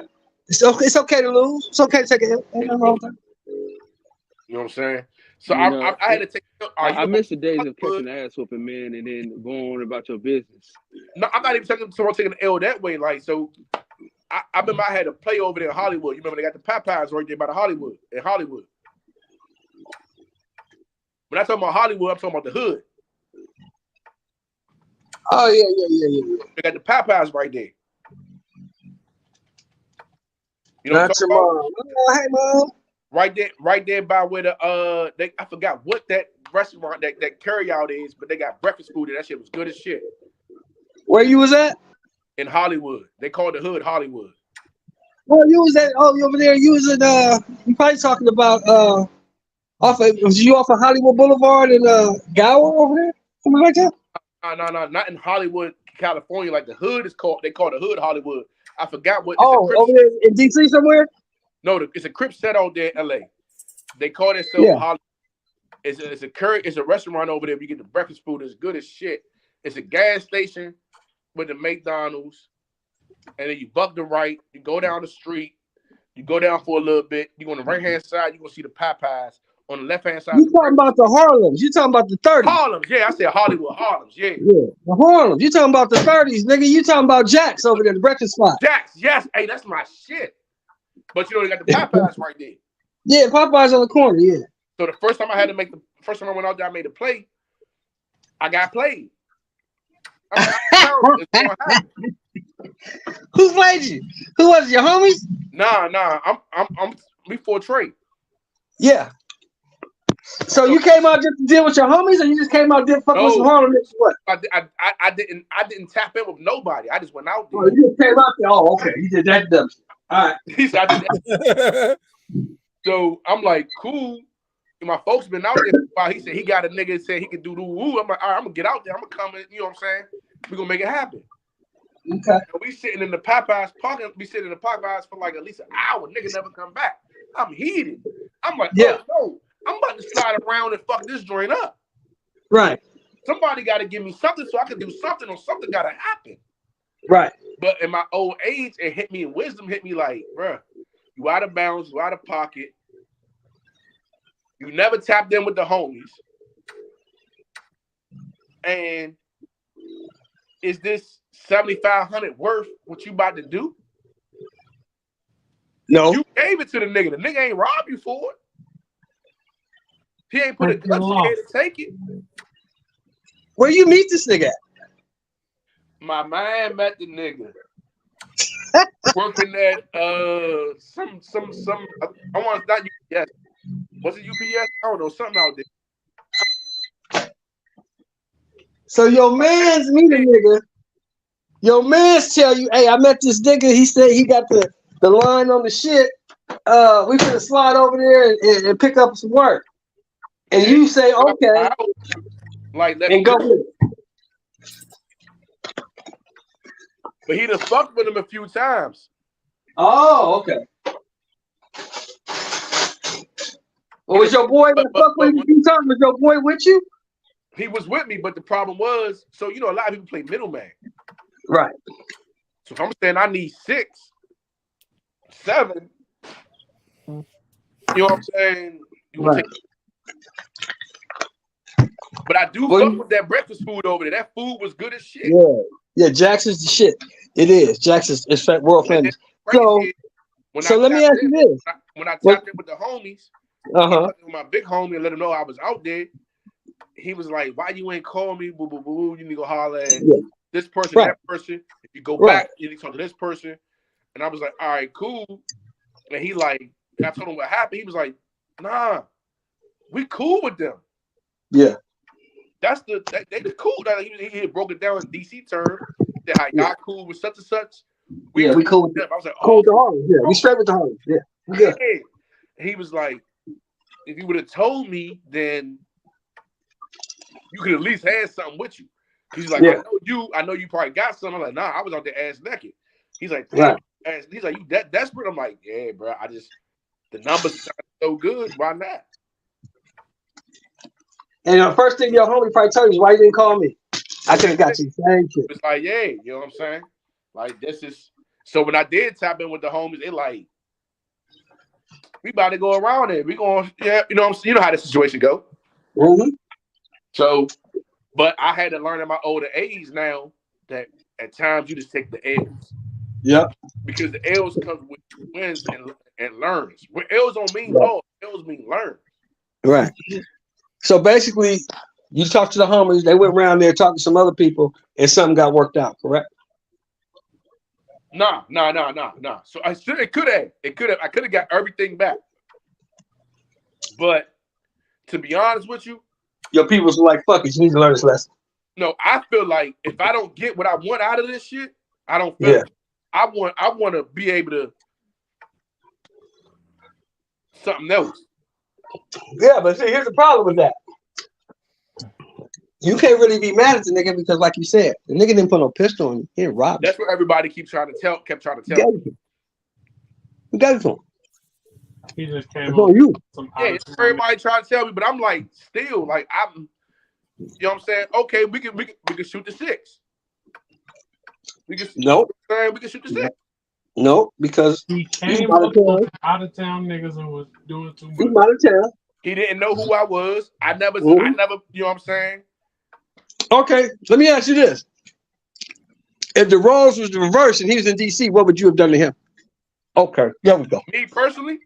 Yeah. Same thing. No, man. No. No, man. If he came at me like a loke, I would have made sure he was good. I would have took him to the big homies. I would have made sure he was tapped in, tapped out. You come in, you come out, you with us. I don't give a fuck what's going on, you with us. Right. But He didn't do that. He just saw you on the street, say, "Hey, you know where it's at?" You dog food. You dog He food. was like, "Yep." I really don't feel like even if you tap in with somebody when you go somewhere, you still good enough to be loose like that. So where you think? Well, see, that's the whole thing. That's the whole thing. See, you're not gonna be loose like that because when you tap in with the homies, they're gonna take you somewhere. What you need? What else are you looking for? Oh, okay, I'm looking for this, that, and the other. Okay, the homie over here got that. Let's ride over here. When I got And with they'll the take you somewhere and get you set up and get you what I learned- squared away. But what I did learn in LA, don't fuck with niggas. Only fuck with the Indians and the Mexicans. Believe it or not, them the ones that's why I love the IE. The IE held me down good. Yeah, because the Mexicans got the sack. Yeah, the IE held me down If good. you want the weight, you got to go to an essay. Yeah, you can't. They got it. You got to go to them. The second run, my man took me to an essay. Yeah, And you got to go to them. I'm talking about the nigga who did the editing. Yeah. That's what I'm talking about, the nigga who did the editing. Okay. Yeah.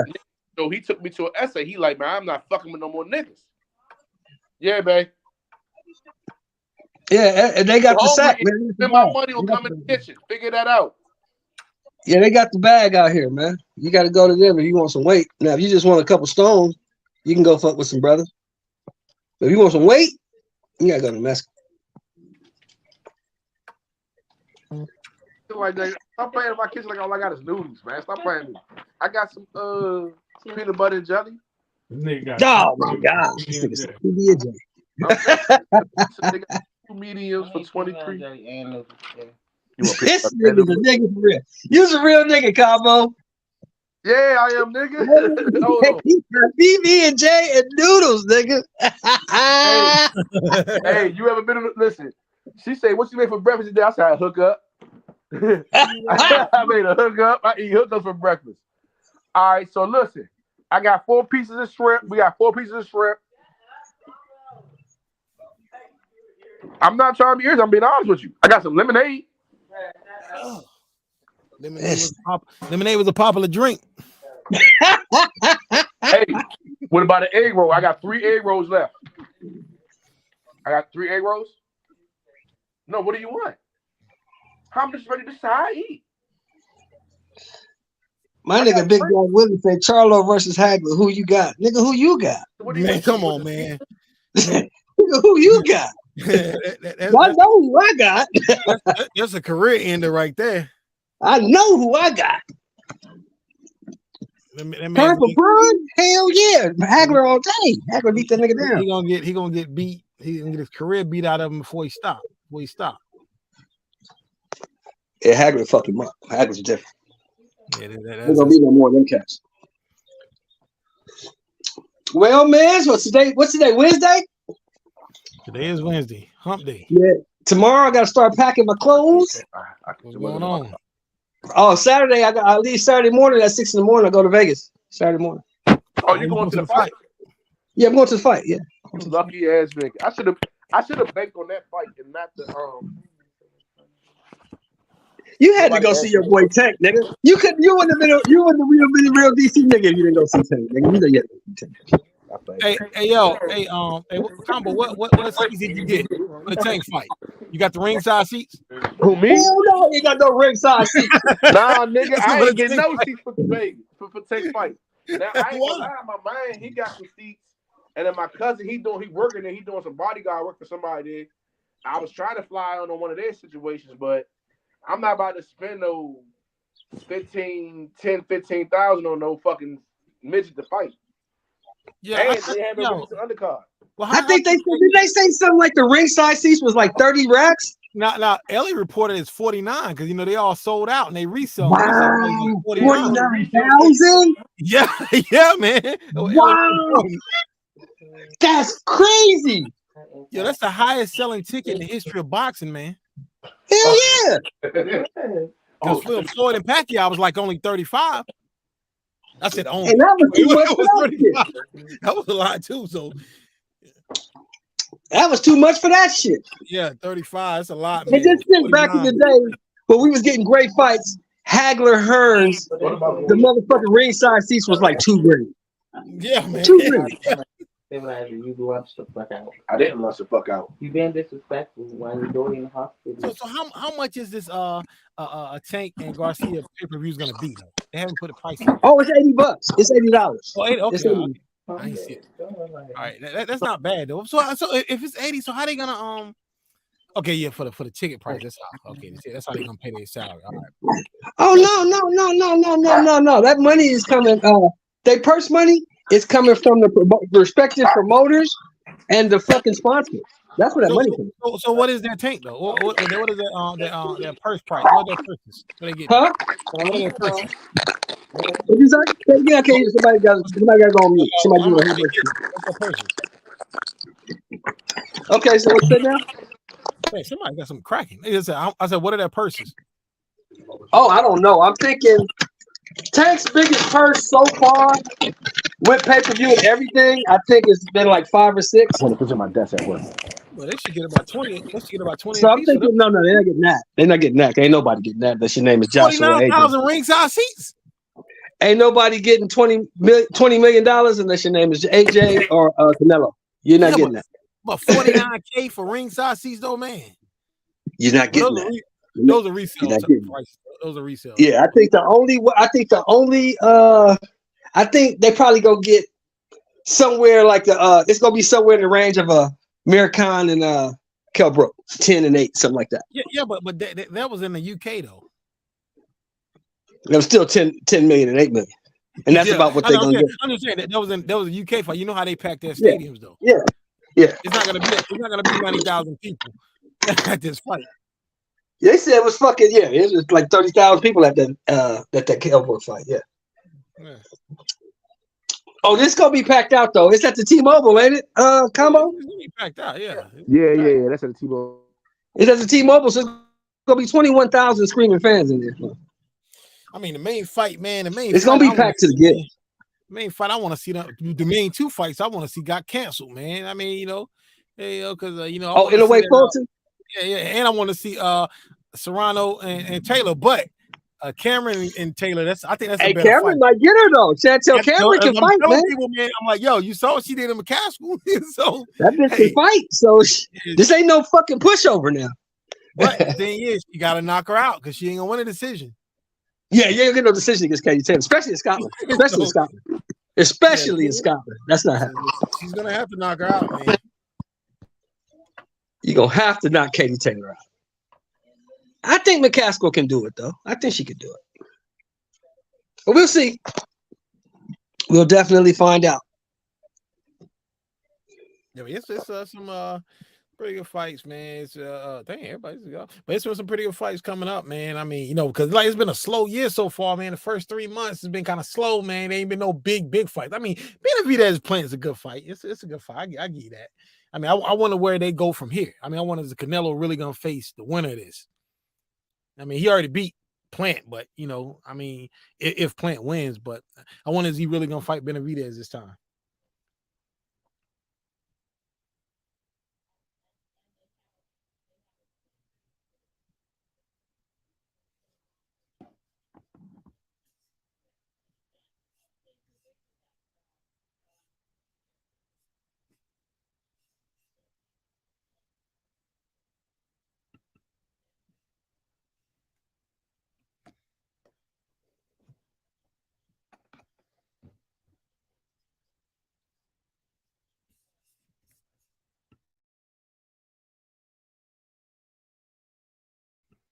Dang, what happened? Everything stopped.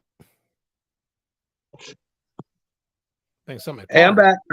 Yeah, I was gonna say, I said the winner of this fight is probably gonna get a shot at Alvarez, and the loser or Ryder, which I don't think Ryder has a shot. Ryder ain't winning that fight, man. I don't think Ryder has a shot, but hey, I don't think it would be healthy for him to run that fight in Sinaloa, if you know what I mean. Oh yeah. I don't think that would be a good idea. But who knows? But the winner's gonna get a shot at Alvarez, and I think the loser of this Plant Benavidez fight gets David Morrell. That's what I see. Man, the thing about Dave Morrell, man, I like Dave Morrell, man, but I don't want the excuse to be because he's wanting the big fights. He's been calling out Benavidez for a while, but I don't want everybody to be like, well, he ain't got that many fights if he lose. I don't want nobody to say that. It's the fights he want. He want these. Now fights. let me ask you this. Do you expect an 8-fight guy to go in there with a David Benavidez or Caleb Plant or Boo Boo Andre and win a fight? I don't. but he keep calling them out. That's what he wants. So give him what he wants. But I don't want to hear the excuses of it. He only got 8 fights. I don't want to hear them excuses. But see, and that's what this is so sad. It's so cold that you said that, right?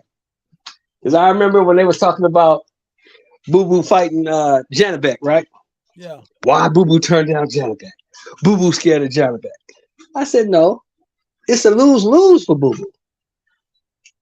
I beat the shit out of Janibek, which I probably will. He only had 11 fights.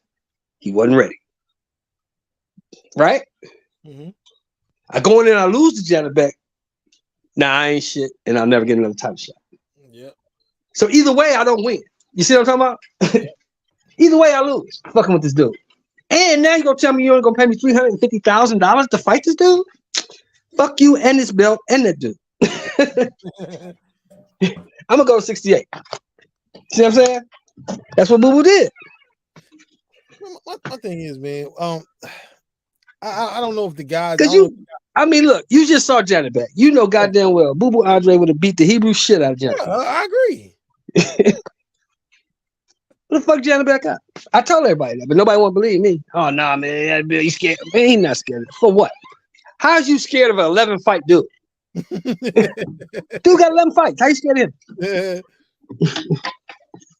Come on, man. It don't make no sense. But anyway, go ahead. What you saying, bro? I was like, I remember, like, I don't know if guys can do that now. Like, I don't know if they got the power to do this now, but I remember back in 2000, I think it's 2003 or 2003, back when I seen Rockman couldn't get fights, and he fought like 5 fights that year. Like, right. Unknown guys, but he was just still staying active. I don't understand why guys just don't do that. Why everybody's stuck on the whole 2 fights? Because they've seen all these guys like the Tony, the Mike McCallums, all these guys, these older guys they see around, and they can't talk and they slurring, and it's like I don't want to fight like that because I don't want to end up like that, right? And then number 2, especially for the top guys. You know the new rule now in boxing, the top guys only fight once or twice a year. You know that, right? Yeah, once or twice a year, man. It's crazy, man. Do y'all think what's his name is overrated? Cool. Now is it Rockman? Let's go, champ. Let's go, champ. Shannon Briggs. Shannon Briggs? Yeah, he was okay. Yeah, I mean, he was okay. He was never that good. He was never that. But like he can fight it. He can fight a little bit, but you know what I'm saying? It's like he kind of got exposed when he fought. It was on Daryl Wilson. That was his first loss. That was his first loss at the dark. Yeah. He beat Daryl Wilson. First guy to beat him. But he had some skill. He just didn't have a good gas tank. Yeah, because he gave Lennox all he could handle. Until he didn't. Yeah, he did. Until he didn't. Yeah, but he gave Lennox all he could handle. But he just didn't have a good gas tank. That was a problem. Yeah. Problem with Briggs. And now we know why. Mm-hmm. He gave Klitschko all he could handle until he couldn't. They say he was you gave Klitschko a good little run until he wasn't. You know what I mean? But I still think George Foreman beat Briggs. Though. I thought it was a bad decision. Oh, Shannon Briggs? Yeah, I think George Foreman won that fight. But George Foreman was tired of George. George was 46. Yeah. George was 46 years old. Like George was asking for $10 to $12 million a fight. They was tired of George. Yeah, get him up out of there. And George was getting $10 to $12 million a fight. So, but George had something to fall back on though, so he was good. Oh yeah, George had that grill. Hey, look, I'm looking at one of them George Foremans right now. On top of my refrigerator. Yo, I use a joint for years, man. Yo, easy cleanup. George is worth $450 million. You know that, right? Yeah, Are you serious? Yeah, They bought his name. They bought that grill, man. Like so they bought his name. How the fuck can he sell his name when he named all his kids after him? That's some weird ass shit. No, because of the grill thing. Because I guess it was one of those things. Like, okay, if you don't sell us your name, we gonna get it from somebody else either way. We gonna take your name off. I know, but he literally made so all his kids had his name. Yeah, well, Yeah. no, but he's pretty good. He's sitting good. They got nothing to do with his kids. His kids wasn't in the boxing ring. He was. No, his daughter did turn pro though. Shit, speaking about kids in the boxing ring, who do you think is the best lineage? Or not lineage, but yeah. What fighter that's fighting now has the best? Is the closest to their father? To their whoever it is, grandfather, father, whatever it is. None of them really. None of them. None of them. So you don't think Evan is as good as Evander? No. He has Hell no. No. Hell no. Not even close. You don't think Zoo has the same spark as his father? Hell no. No, he's not. Well, Kostya Tszyu was a good fighter, man. But I mean, I'm put like this. I think Tszyu that beat Harrison's a good. It was a good fight and all, but I can't see him beating Charlo. I think Charlo's gonna spark him five or six rounds. You know, this is my opinion. Yeah, Kostya Tszyu, you got to remember, bro. Kostya Tszyu reigned over that division for years. Yeah, he only had one loss before he retired. Yeah. Before he lost to Hatton, because he only lost to Vince Yeah. Phillips. Vince Phillips upset him on Boxing After Dark. But other than that, Right. he went years without a loss. So And beat everybody. you don't He think fought everybody. Ali And beat Wash- everybody. So, You don't think Ali Wash is as good as come on, man. Come on, don't man. Even, Layla or don't even fix your DC ass mouth to say no dumb shit like that. Layla or Muhammad? Well, I was never sold on Layla Ali, man. Layla Ali, she Well, was a cherry Layla- picker, man. Well, no, it wasn't that. It's the fact that Layla was bigger than them girls. She was more athletic than them girls, and she had better trainers than them girls. Yeah, but she didn't want to fight Ann Wolf. That's the fight we wanted to see. Nigga, She you was didn't out. want. Look, let me be honest. We was all in our 20s and 30s back in them days. Nigga, I didn't want to fight Ann Wolf. So I understood why she didn't want to fight Ann. I didn't want to fight Ann Wolf. I don't fight that bitch, nigga. Oh, man. Shit. When she was I ain't mad at Layla for staying away from that bitch. Would have been no pretty girls beating you up. You'd have got beat up. I think Ann Wolf would have got him. Lineage fighter like that's coming from. You know, at one time, I thought Shane Mosley Jr., but no, Yeah, I forgot about him. You don't like no, Rockman. he's nothing nowhere close to Shane Mosley Sr. No. I tell you who could be though, who might be though. Who? I tell you, no, Hasim's son is in now. No. I tell you who might be though. It's them Vargas kids. Yeah, he's got to bring him along probably because the thing about Vargas, I think Vargas was brought along. Like we often criticize Boots for not fighting anybody. You know, it's been 7 years. Boots been a pro and he ain't fought nobody yet. But I think Vargas was brought along too slow, too quick. Well, they put him in there with them killers too quick. They put him in there with them killers too fast. Too fast. And the thing is, if Vargas would have fought Tito a few years later, he'd have beat him because he gave Tito all he could handle. Yeah, matter of fact, he had Tito out of there. And then Tito hit him with a low blow.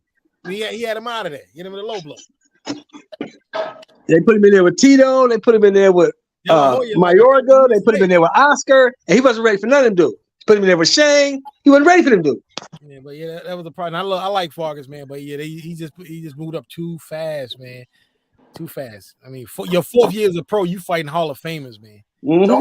So out of all of them, who do you think is the most? Who do you think is the best fighter? What do you mean? Oh, out of all the sons, out of all the sons I've seen, yeah, like which Floyd Mayweather Jr. If it wasn't for their name, they would still be able to be definitely Floyd Mayweather Jr. Floyd Mayweather Jr. Easily. Easily. Floyd Mayweather Jr. Shit for that one. That's a cheat code. Nah. Don't cheat code your way out of this. Nah, that's it. I mean, his dad was a good fighter. No, his daddy wasn't a bad fighter. I mean, you know. Shit, he better than his father. Yeah, obviously. His daddy was not a bad fighter. I mean, getting beat up and knocked out by Sugar Ray Leonard is not nothing to be fucking ashamed of. Everybody got beat up and knocked out by Sugar Ray Leonard. And Roger, he gave Pernell a good scrap. He gave motherfucker. He gave Julio Cesar Chavez like a handle for me. We talking about right now. Yeah. Right now? Ain't nobody. Out of that match, though, so who do you think comes to the top? I think Ali Wash, even though I don't like a light-skinned Ali, he looks good. I think out of all of them, he's going through the proper skills. He's going through the proper channels. The Top Rank is doing a great job at building him up. I think he does good. Now here's the question. Here's the question. Do you think, to both of y'all, anybody think that dude is ever going to win a belt? at 160? Well, 160. Hey, look, Shelton, 160 is pretty bad right now. You got to look at Yeah, who fight. I'm saying it's not out Look for at who him. fight for the vacant IBF. We watch a lot of boxing, and I ain't never heard of them dudes that's fighting for the vacant IBF. I ain't never heard of them. Them motherfuckers. Who's fighting for the IBF? Who's fighting for the IBF? I don't know them. Look at their names. What is the fight? What is the fight, yo? What is the fight? It's supposed to be coming up, but I don't know these guys. Let me look it up. Hold on. Y'all stay right there. Don't move. Let me look it up right quick. I mean, I watch a lot of boxing every week, and I don't even know these dudes, man. Let me look that shit up right quick. Hold on. Man, that The number 1 and 2 in the IBF right now, the middleweight. That division is deep. What, 160? No, it's not. Yes, it is, man. There's nothing there. There's nothing there, man. Dude, you got Jamel, you got Andre, Jamel ain't fought in 2 years though. Jamel about to get not Jamal. It's Jamal there. Jamal. You got Jaime. Jamal about to get stripped, man. He ain't fought in like 2 years. I'm sorry. I don't think they're gonna strip him, man. He ain't fought in 2 years. I don't think they're gonna strip him. If they were gonna strip, I feel like they were stripping, they would have been did it. If they didn't let him go a whole year without it, then what the fuck is another one? That's just the way I look at it. Like, yeah. Obviously, y'all don't give a fuck. Yeah. It's like you cheat on your bitch when you cheat on your bitch for the first time and she don't say nothing. You're like, oh well, bitch, you ain't saying nothing the first time. What the fuck? Like, not cheating the second time. Like, bitch, you with this shit. But I personally think that Ali Wash is going to have the biggest career, but I think Evan Holyfield is going to get a title. I think this dude's going to fall short. Yeah, okay. I looked up the two guys that's fighting for the middleweight title. Esquiva Falco versus number 6 or 7. Michael Zerafa. He's I like don't even know who these guys are. I think he's like number 4, and the other one number 6 or 7. What you talking about? Kiva and Michael. I mean, I don't even know who these guys are, man. I don't even know who these guys are. I've heard of them, but they're Dude, middleweight division is hurting. Like I said, I think Ali Wash is going to have the best career at the end, and I think Evan is going to be the first one out of that batch to get a belt. I don't think that Tim Tszyu is going to get a belt. I just don't see it happening. I think he's going to fall short. So, man, you got the Brazilian dude and the German dude fighting for the. Come on, man. Yeah. I don't even know who those guys are. Never heard of them dudes. I heard of Falco. I seen Falco fight. He fought on Showtime before. He fought on the undercard. I've seen him fight. I've never heard of the German cat. I've never heard of him. Middleweight division's hurting right now, man. They're hurting. Yeah. So that's what I was saying. So, hey, I hate to say it, bro, but Combo might be on to something. Yeah, he might be. Motherfucker Ali Wash, if they're moving the right way, he might get to fight a Falco or a German Nico guy. Ali Wash. Hey, listen to me, y'all. Nico Ali Wash will be world champion. I promise. I guarantee it. I like. Hey, Kyle, I'm not shitting on that, Kyle. Yeah, I'm not shitting on I that. like the guy, man. I like the kid. I mean, he's definitely. I just like looking at Rashida, bro. I ain't gonna lie to you. He's improving, man. From I watch him every time he fights because I know Rashida gonna be there. That's the only reason why I want to see him. So Brandon White said no such thing as Ali Walsh. That's the only reason why I want to see him, D. Because every time he show up, his mama show up. That's all I want to see. God damn, you trying to see the boy mama. Hey, yo, I just want to see Rashida, man. That's all I want to see, man. What kind of relationship does the Ali family have with Flavor Flav, man? Oh, he knows. He been knowing the kid since he was young. Because Rashida Ali, she was kind of like what's them bitches? The daughters of Russell Simmons. Oh, Angela. Yeah, back in the 80s and 90s, she was like that because she was Ali's daughter. You know what I'm saying? Well, and actually, she fine as it. one of Ali's daughters was a rapper too. I remember that. She was a rapper. Yeah, she was fine as it. So Rashida fine as a motherfucker. So she knew all the dudes back there. Flavor Flav, her Flav was tight. White boy. Yeah, he been knowing Flav since he was a little kid. It's like his uncle. You know what I'm saying? Okay, I see. Yeah. My uncle fucked my mama. That's incest. No, that dude, but that white man is not letting Rashida go nowhere. No, he ain't gonna win. He got her on lock. And you can see that shit with that $5 million payoff that she got. Yeah. Huh? The way he be sitting right there. Yeah. Oh no, I mean shit, you know, it ain't like Rashida hurting for money. You know, Ali left them straight. They was good. No. They was straight. But it's just that, you know, that white man got money and he, you know, he sent that boy to college. That boy came out of college and started boxing. You think they straight? Who? I don't think they pocket. Oh my God! Hold on. No, he left them all $5 million apiece. I'm out of alcohol. This show about to end. Yeah, Ali left them motherfuckers cool, man. Ali was worth like $500 million when he died.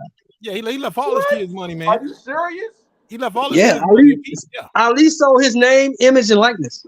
Yeah, and on top of that, what his son did, he took the money and left his wife. Yeah. That's crazy. Yeah, Ali left that what's her name? Lonnie? Yeah. Lonnie's like $400-some million strong. He left Lonnie straight. Lonnie is good. No, that was Lonnie's fourth wife, too. Yeah, that's his fourth wife, Lonnie, yeah. Mhm. Yeah, he left her good. He left all his other wives money. He left them all money. He left everybody money. Now, you still ain't giving me your answer though. What? Which one do you think is going to be the one that lives up to the hype? What are you talking about? Which son is gonna live up to the hype? Yeah. None of them. Yeah, I'm saying none of them, man. None of them. You don't think It's rare. It's rare that you find any, not just boxing, any athlete that was great and then had a great son of the same sport. Now, Ken Norton's son was good. So what? I don't like basketball, but I know Steph Curry. Well, Del Curry wasn't great. He was a good player. He wasn't great. Shout out to the Henny. He wasn't a great player, but he was a great 3-point shooter, but he wasn't a great player. You know. Yeah. Del Curry was a sharpshooter. He was cool. He had a good career, but he wasn't like no perennial all-star. He might have made one all-star game if that. Okay, He didn't make any. I know nothing about the father, but I know about the son. Yeah. Okay. It's rare that you find someone that was great in one sport and their son be great in the same sport. Now you got Ken Norton. Ken Norton Jr. was good. He was very good. It was football. We don't know if he's gonna be a Hall of Famer, but he was very good. He won Super Bowl. Super Bowl 2 teams. Four Super Bowls, 2 teams. Yeah. I think Evans because the pressure of Evander. Like you see how he said he told him Evander told Evan not to box because he was a kickboxer. He was like ranked kickboxer. And he was like, don't box because you're not going out there and embarrass my name. And this is coming from a guy who has a son who was cut from the fucking Jacksonville Jaguars. Yeah, but you gotta understand, you know, because Evander Holyfield knows what it takes to be on that level as a I fighter. remember there was one fight that Evan had, and then Evander, they found Evander, and they said, "How do you think about the fight?" And Evan had knocked the guy out like maybe 3rd, 4th round. He's like, Evander was like, "It's trash. He shouldn't have been in the ring that long. It's embarrassing." I was like, "Yo, that type of pressure, he gonna make that boy good." Well, you got to think, Evander Holyfield came from the dirt, though. Yeah. Well, from what he said, his mama was a tough motherfucker. Yeah. He said he couldn't quit boxing because his mother, he was scared. He said he was boxing, he got his ass beat, but he was scared to get his ass beat by his mama, so he went back to the gym. Yeah, because he told him that whatever you do, don't quit. Yeah, so I figured I ain't raised no quitters. Don't quit. I think Rockman. I think like Sean said, I think that he's just not dedicated enough. Mosley Jr., as you see, his father's not even in his corner. But see, that's the thing. Imagine how much But that's another thing you got to look at too, Combo. If I'm a great fighter, it's hard for me to be in your corner because I'm going to expect certain things out of you. Exactly. And you may not be able to give me what I expected from you, and I don't understand that. Being that you my son, you should be just like me. Yo, This is why great athletes don't make good coaches and trainers. Yeah. Why you think Michael Jordan's son was trash? It's crazy you say that, right? Because whatever he did playing basketball, he wasn't Michael Jordan. But look, check this. It's crazy you say that. Because Mhm. I'm not saying I'm a great fighter, right? But I remember Right. my son got into the gym. My Right. oldest son, he got the boxing. And I Right. was coming down hard as hell on him. And it, like, if you can do better, we got some people coming in the phone Wednesday. Come on in here. Right. I said, cool. I showed up Wednesday.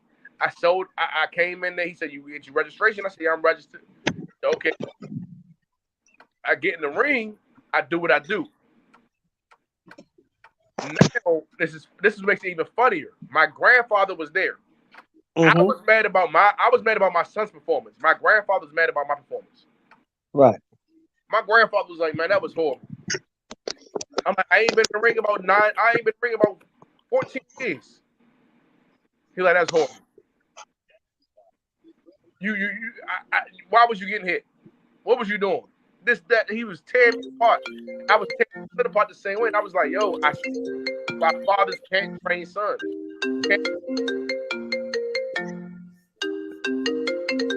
You can't train your son because you expect them to your level of expectations is so high. You kind of got to give them to somebody else and let them build them up. And another thing you got to realize too, a lot of these guys didn't grow up millionaires that became great. Their sons grew up millionaires. I know. That's what made me mad at my son. Like, nigga, am I not making you poor enough? Yeah. Not eat tonight. I'm Think gonna make about your fat ass don't eat tonight. You know what? I said, you know what the problem is? You eat too much. You have too much food. You have too much cell phone. You got too much options. Think about it. Think about this. Look at all the great fighters that we talk about all the time. Which one of them motherfuckers came from money? Yeah, even Floyd Mayweather, he tells you when Floyd Mayweather the story, he was in a hotel with no food, nothing to eat, nothing, and Bob Arum gave him a deal. He took it. Yeah. Yeah. Because his father was in jail. Like everybody told me, oh, his father was a boxer. His father was, but his father laid the fuck down. Hey, but here's the thing though. And this is one of the issues I have with Floyd throughout his whole career. Nigga, so what? Get over that shit. Everybody's daddy went to jail, nigga. Fuck is you bitching out? My daddy wasn't there for me. So what, nigga? Nigga, you had. I never met my father. Look, I never met my father ever. And my mother wouldn't tell me who he was. What he had? So miss me with that daddy shit. The nigga wasn't there, so what? Nigga, do what you need to do for you, nigga. Man up. Stop being a bitch. The nigga had Jeff and Roger. Yeah, you acting like a hoe, nigga. That's the thing I hate about Floyd. He act like a bitch. My daddy was fucking. Shut that bitch ass shit up, man. Nobody want to hear that whole ass shit, nigga. You got money. Shut up. You did fine without your daddy, nigga. Yeah, man. Nobody want to hear that crying ass, bitch ass. My daddy wasn't there for me, faggot ass shit. Nobody want to hear that. Real quick sidebar. Do you think I'm gonna ask you a quick question, man. I never wanted to ask none of the big homies. I was gonna ask you real quick. Is it wild that I got a real admiration for the GDs?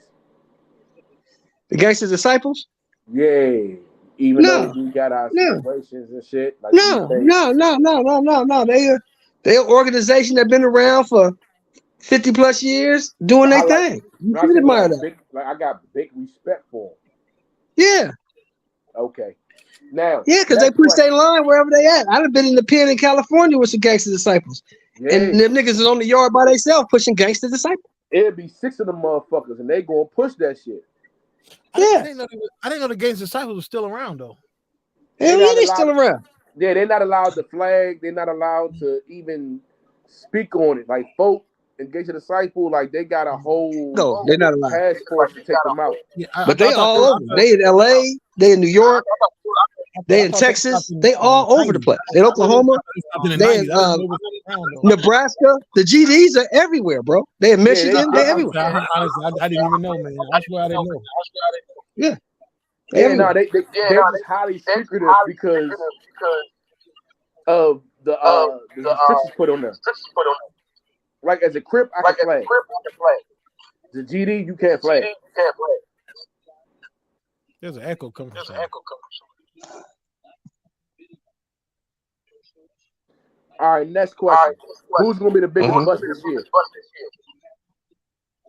The biggest bust this year in boxing or in sports? Boxing. The biggest bust? Yeah. Who's going to walk away this year exposed?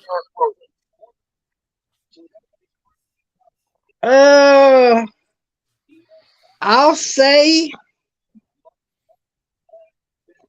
damn, that's hard to say because if Fury loses to motherfucking Usyk, is that being exposed? I mean, you lost the best guy in the world. Well, actually, that fight ain't happening either. Yeah, because Fury pulled out the negotiations. I knew once Usyk called his bluff, he was gonna pull out. I knew that. Anyway,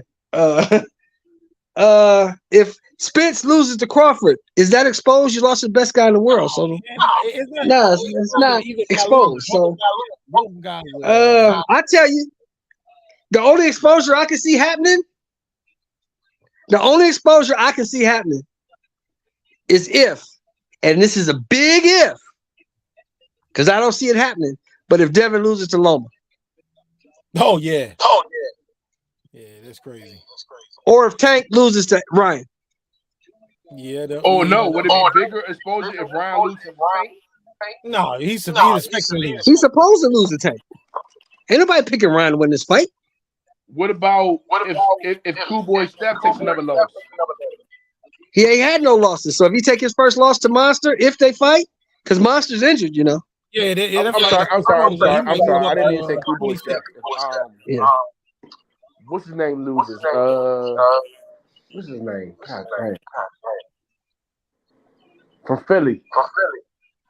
Oh, Boots. Ennis. I think he already been exposed. I think Karen exposed him. Boots has not. I like Boots, but he hasn't fought another top 10 fighter in the division yet. He's been a pro for 7 years. And he hasn't, and he doesn't know how to cut off the ring, as we saw this last fight. Big problem with that.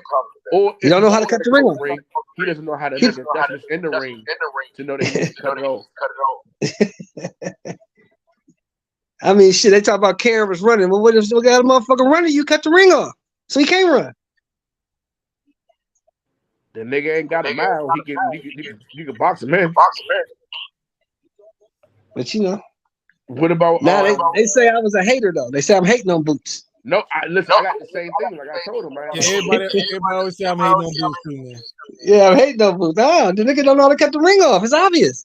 Because if he knew how to do it, he would have done it. He didn't do it.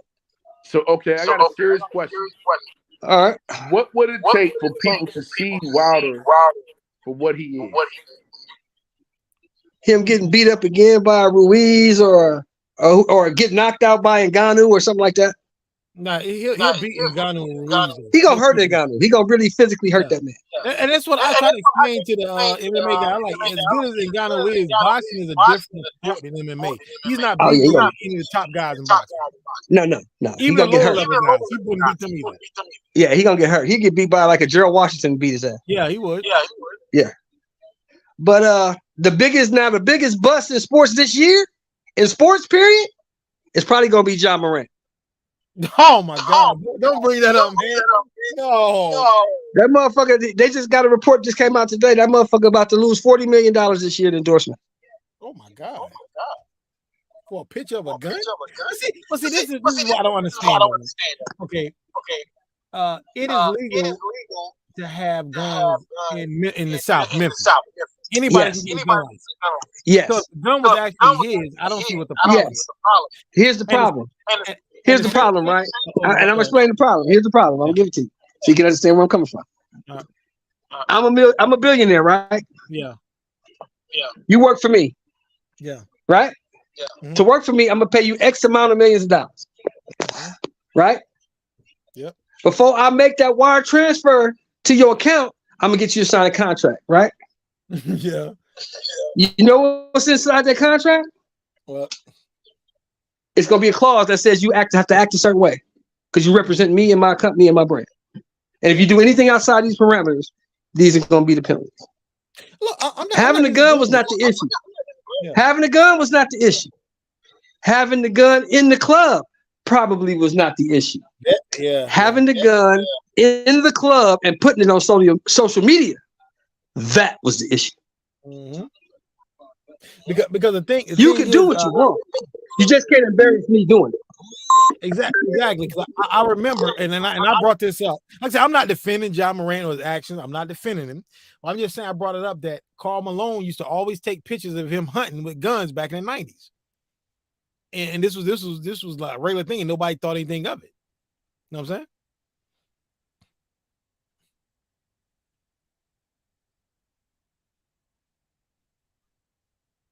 Hey, stop.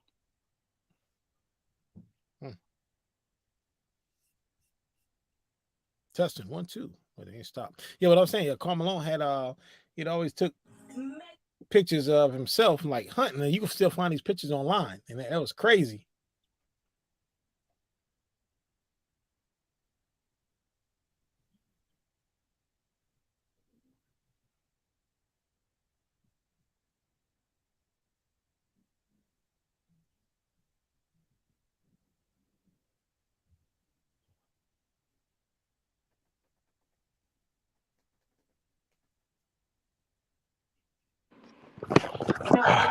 Yeah. For real? Yeah. Why you don't let me eat your my ass? feet pause. It pause and stuff. Why can't I eat your ass? Stop being a horn dog. I want you to put them on your ass. Let me grab your ball. Nah, you can't grab my balls. That's gay. Hey, Shelton, he paused, didn't he?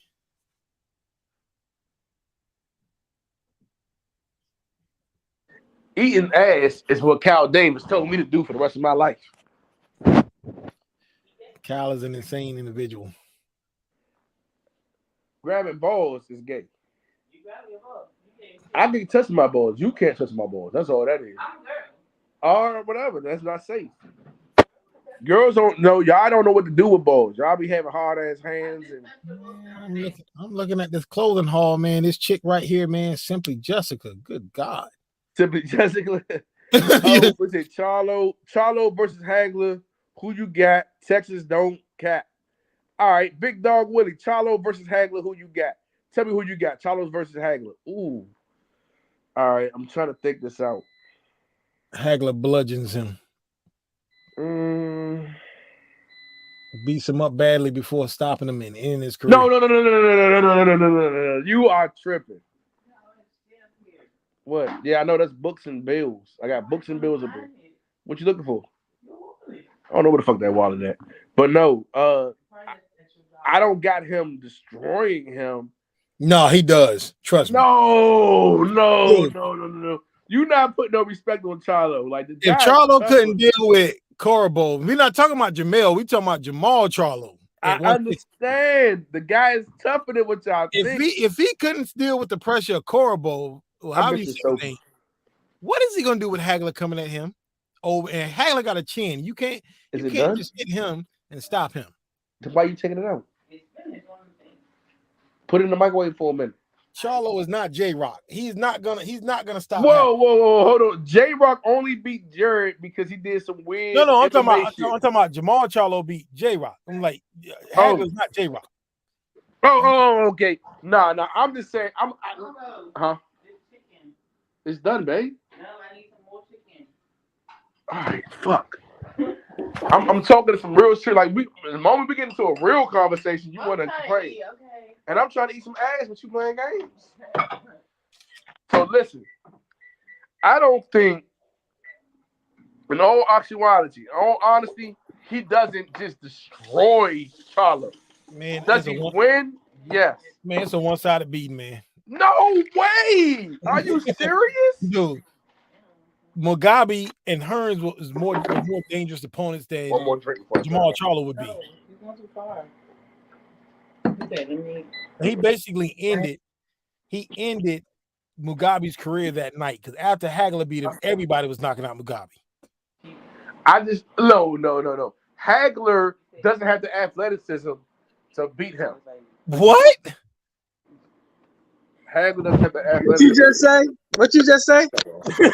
Hagler doesn't have the athleticism to beat him. Oh, how the fuck you come back? You come back on that shit To beat who? Jamal Charlo. On Charlo. Come No. on, man. He breaks Okay, hold on. Now that you're repeating it, I get how that sounds. What I'm saying is Hagler athleticism doesn't just solely beat Charlo. Okay. Wait. Stop.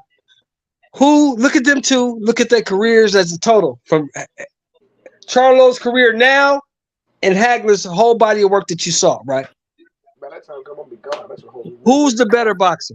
The better boxer, all-around fighter is Charlo. Come on, man. You got your mind. Hagler, yes. You out your mind, bro. You got to be trolling us, man. You out your mind, bro. Why my shirt think he's so sexy? Multi-time national champion as an amateur. His final record was 69-3 with over 50 knockouts. Fighting 6 to 8 times a year. Taking on all comers. That's cool and all, but y'all are sleeping on Charlo. He's a better boxer. He was a switch. He was an ambidextrous boxer, had power in each hand. He's a better boxer overall than Charlo. No, I like Charlo, but Charlo wouldn't beat the guys. Charlo wouldn't beat the guys that Hagler beat. Charlo really sleeping on Charlo. Jamal Charlo. You talking about Jamal or Jamel? You talking about Jamal? No, Jamal. Big Maul. It don't matter. Jamal. You talking about Big Maul, right? It doesn't matter. Big Maul. It don't matter. It doesn't matter. Big Maul would not beat Mustafa Hamsho. He wouldn't have beat Frank the Animal Fletcher. He would not have beat Thomas the Hitman Hearns. He would not have beat Mugabe. I'm not sure he beats Mugabe. Juan Domingo Roldan. Cut it and put it back in the microwave. He would not have beat John the Beast Mugabe. He would not have beat Wolfram Scipio. All 6 of those middleweights I named would have beat the dog shit out of Big Maul. Yeah, that's what I was telling way. him. He couldn't They deal would with have the beat the pressure of dog shit out of Corbo. him. Remember we fought Corbo on the undercard of the first Harrison Jamil Charlo, and I thought he lost that fight to Corbo. This motherfucker struggled with Juan Macias Montiel. I'm sorry. I think You don't even know who the fuck that stands is. the fuck up and shows the fuck out against her. This is what I'm saying. Styles makes fights, right? And I think Charlo's style is the shadow opposite of Hearns because he has a little bit more boxing ability than I feel like Hearns has. Yo, y'all are tripping. All right, whatever. Y'all are tripping. Hey, you gotta let the young niggas have it sometimes. They gotta pick up their guys, man. I'm gonna You drink can't my be mad drink. at that. No, man. I can't stand the Charlos.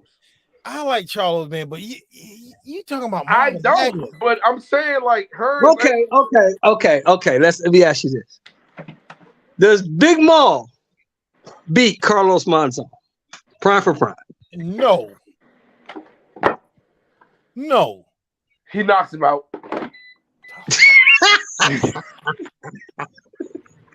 I think you're trolling us, man. You got it. With that statement, I'm trolling, but I do think Charlo can get hers. No. Hearns. Combo drunk. I just want to say that combo drunk. Hey, this nigga came back up here to that shit. Hey, Brandon, are you listening to this shit, bro? He trolling us, man. He gotta be. I'm not trolling y'all. I truly believe he beats him, y'all. Like, I really believe he beats him. And I'm not a fan of him, dog. I'm not a fan of him at all. But the way that he makes in-fight adjustments, I don't think I haven't seen her make in-fight adjustments. Man, look. Tommy Hearns? Thomas Hitman Hearns and Tell Jamal me when you Charlo. see Hitman make in-fight adjustments, I will go back to that fight. Jamal Charlo is not getting out of the 6th round with Hitman Hearns. Who's not getting out of the 6th round? Big Maul. You got him fucked up. You got him. Tommy Hearns knocks him out inside the 6. You got him fucked all the Inside way the 6, up. bro. Inside 6, bro. You are tripping. Tommy Hearns. Okay. Let me ask you this. Is Big Maul a better boxer than Sugar Ray Leonard? No. Tommy Hearns outboxed Sugar Ray Leonard. No, the fuck he did not. Yes, he did. He was outboxing. He was up at the time of the stoppage. Are you serious? Yes, he was up. Beating the shit out. How you think Leonard got his retina detached?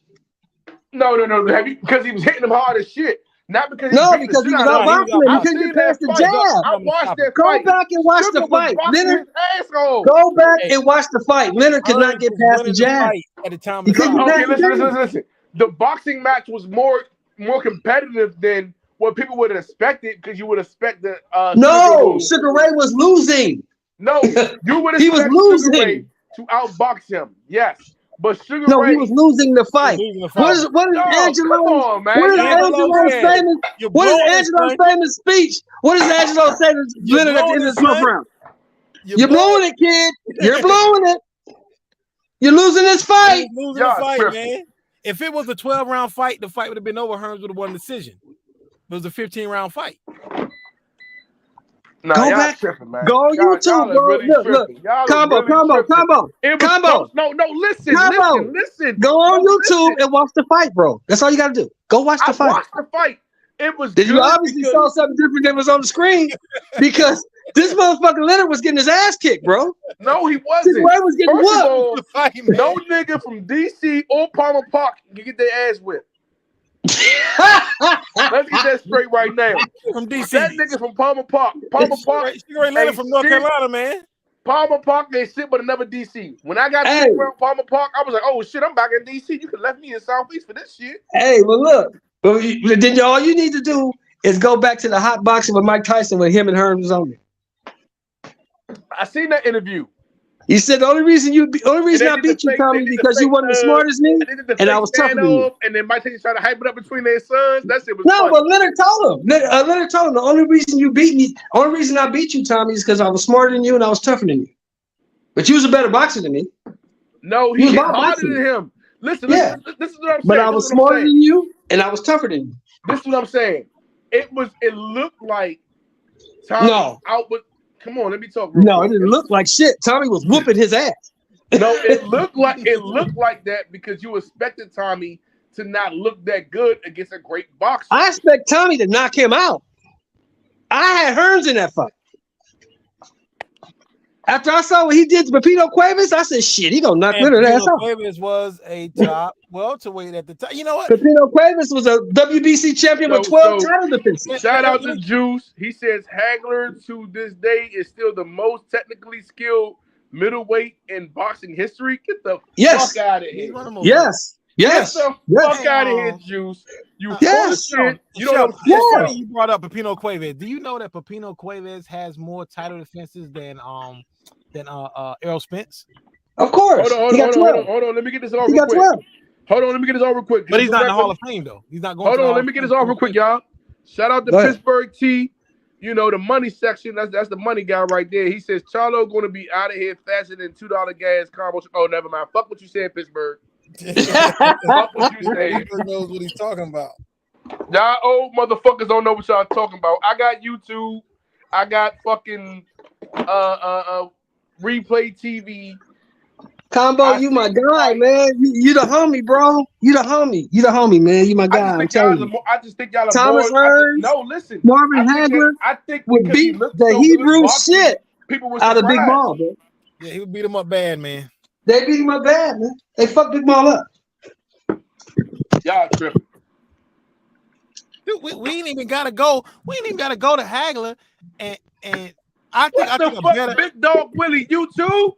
I think a Am I better. the only one who thinks this? Who knows the truth? Big Dog Willie talking about Hagler is the best middleweight of all time. Hey, y'all are caping for this nigga. Look. Y'all are I caping like for this Bernard nigga. Hopkins, man, but Jamal wouldn't beat Bernard Hopkins. Bernard would stop him. Y'all are caping for this nigga, Mo. Y'all are Hey, Combo, you think? Okay. Stop. Now, okay, so you said Big Maul is the best middleweight you ever seen, right? Please? That what you said? No. Somebody in the comments, Big Dog Willie said Hagler is the best middleweight of all times, period. He is. In my opinion, he is. Now, Y'all are let me ask you this. caping. Y'all are caping. Now, for let me this ask you nigga, this. man. But the most athletic fighter I've seen at 160 pounds Probably Roy Jones. is Roy Jones Jr. Probably Roy Jones. Yep. The most athletic, yes. Does- the most athletic, yes. Does Big Maul beat him? No. Combo. No. Please say no. Just say no. Huh? No. He said just say no. Matter of And fact, we ain't and gonna go with- and I say this. They asked Roy Jones about Marvin Hagler. Roy Jones said, I know they say I'm the best at 160. It was my prime, and that was the best. He said, but I don't know about that. He said Marvin was a bad man. Yeah, I'm gonna go. I don't know. I'm gonna go as far as say that even the guys that won't make the Hall of Fame, but they were big for their day, I don't think Maul beats Keith Holmes. Nah, he don't What keep the fuck is wrong with you? Y'all are not putting no respect on this. Keith soft Holmes is ass like nigga. he was a 6'2" middleweight man. He's like 6'2", 6'2" with a lengthy jab. I don't think Maul beats Keith I'm gonna Holmes. tell you somebody else he don't beat me. So hold on. Do y'all He think don't Fedor beat beats Michael Maul? Nunn. Oh, He don't beat definitely Michael doesn't Nunn. Beats Maul? He definitely doesn't beat none. He don't beat Michael Nunn. Y'all think Fedor beats Maul? Who Fedor. beats who? Sebastian Fedor? You think Fedor beats Maul? Yes or no? No, You no, think no, Fedor no, beats no, Maul? He ain't that good. He ain't that Okay, good. so I how just saw him get exposed. I just saw him get exposed in Carson. No, he doesn't beat. I just saw him get exposed. And I like Fedora, but he doesn't beat them. I like Fedor, but he got exposed in Carson. He went 12 rounds with a motherfucker that Spence knocked out and won.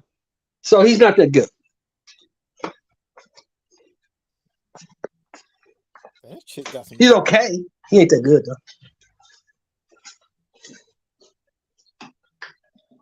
I tell you, somebody else Big Maul don't beat at 160. James Toney. Oh, come on, man. That's a foregone conclusion. We know that. Yo, you ain't have to mention that. Don't beat James Toney. James Toney or Mike McCallum. Definitely not Mike Don't beat Mike McCallum. He's gonna beat the body snatcher. But you say he beat Hagler. That's what's killing me, bro. This nigga said he beats Hagler, but he don't beat none of these other dudes. Yes, he does. Okay, who's he beat? We just named you 4 or 5 guys. He beats McCallum? Huh?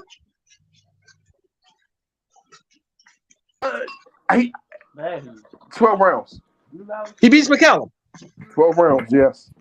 He fought McCallum. McCallum fought 12 round fight. So he beats McCallum. Okay, what about James Toney? I got this. I'll teach him the road. James Toney was a hell of a boxer, man. That's Okay. Michael Nunn. He beat Michael Nunn. it's not working, man. Michael Nunn was outboxing James Toney at the time of the James Toney is damn. Like, see, but you throwing out like the style. It's the styles you like. So I'm thinking about styles here, man. No, I'm thinking about. throwing out there. I've talked to these guys. I've heard these guys speak on Marvin Hagler. James Toney will tell you I couldn't beat that dude. I do.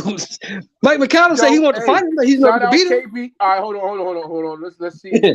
Let's go to the chat real quick because I see Let's go to the chat. if anybody understand what I'm saying. Big Dog Willie said Hagler is the best. Okay, we read that one. Pittsburgh T. Combo, love you, bro, but Hagler was feared for a reason. He won multiple ways at a championship level.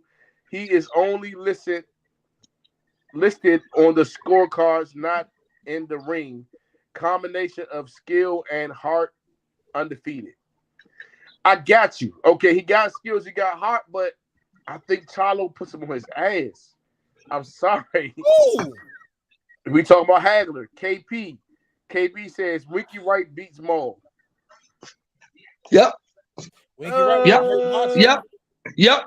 Yep. Yep. Yep. I mean, look what he did to Jermaine Taylor. I mean, I think Jermaine Taylor and Maul is Beat more the of a shit out of toss-up. Jamal. That's a toss-up fight. Taylor and Jermaine Taylor. and Hold Jamal the fight. fuck on. That's I love Cheeto. Hold on. Let me go through these real quick. KP says Tony kills him. Then he says Gerald McCollum stops him too. Oh yeah, the G-Man. Oh G-Man knocks him out. Okay. G-Man knocks him out. Let me keep going because y'all smoking crack, okay? Julian Jackson beats him. Then y'all say Big Dog Willie says he won't get Julian Jackson. Are you serious? Julian Jackson Big not Dog the Willie best. says Tito I like Trinidad Julian will Jackson, KO but I don't know Jamal. if his team I love Tito Trinidad, but he will not KO Jamel. I don't know, man. Jamal. Trinidad's only stopped once in his career. That was by Hopkins. And then Big Dog Willie says Hagler has the best chin ever. One of the best chins, yeah, he does. The best chin in the middleweight, he does. I'll say Charlo. But what, I mean, who have you seen Charlo beat that leads you That's to impressed you. that he Y'all beat? just, listen, I'm just saying, y'all not giving this man his well-due respect. No, Who was that? How do I respect you? Wait a minute. Let me ask you a question. How am I gonna respect you, right? You had this title for 5 years, and you still haven't fought one champion in your own division in 5 years. Not only that, he hasn't fought in 2 years. So what is there for me to respect? Combo?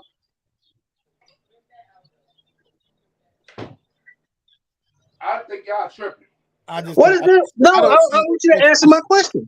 Tell me what I'm supposed to respect. You a champion in the middleweight division. You've had that belt for 5 years, and you haven't fought another champion in your own division in those 5 years. Were you talking about guys? No. Were you talking about guys like a Tony, like a Roy Jones, like a Hagler, like a McCallum, who unified their divisions, who fought everybody? Okay, hold on. You got a belt. You got a belt. I'm fighting you. Your thoughts real quick. You're right. He hasn't fought nobody in his division of a champion, but that's not because he hasn't wanted to.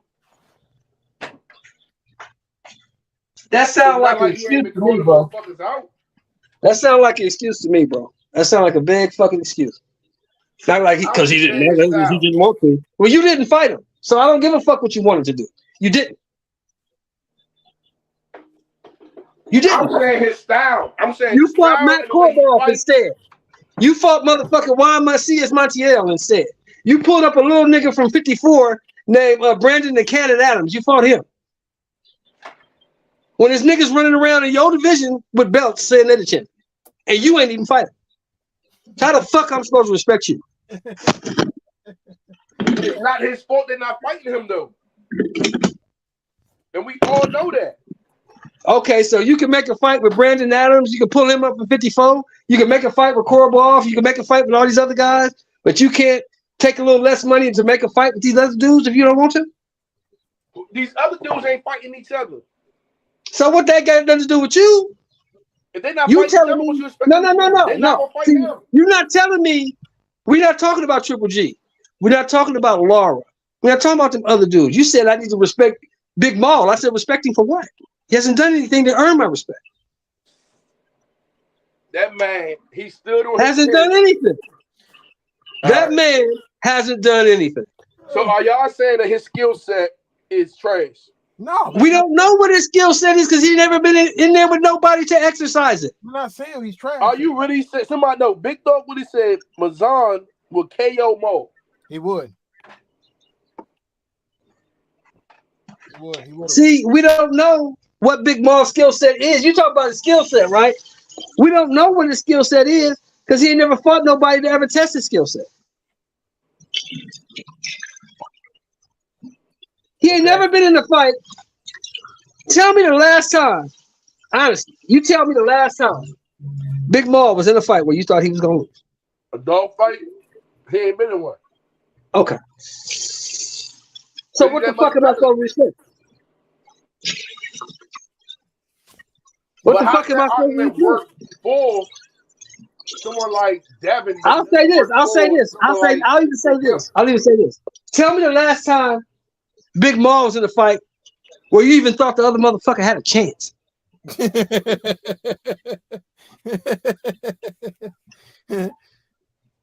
Or you even thought the motherfucker had a shot. That's a good question. Never matter. Never. That matters a lot, man. Never. He's never even been in a fight with other motherfucker had a shot.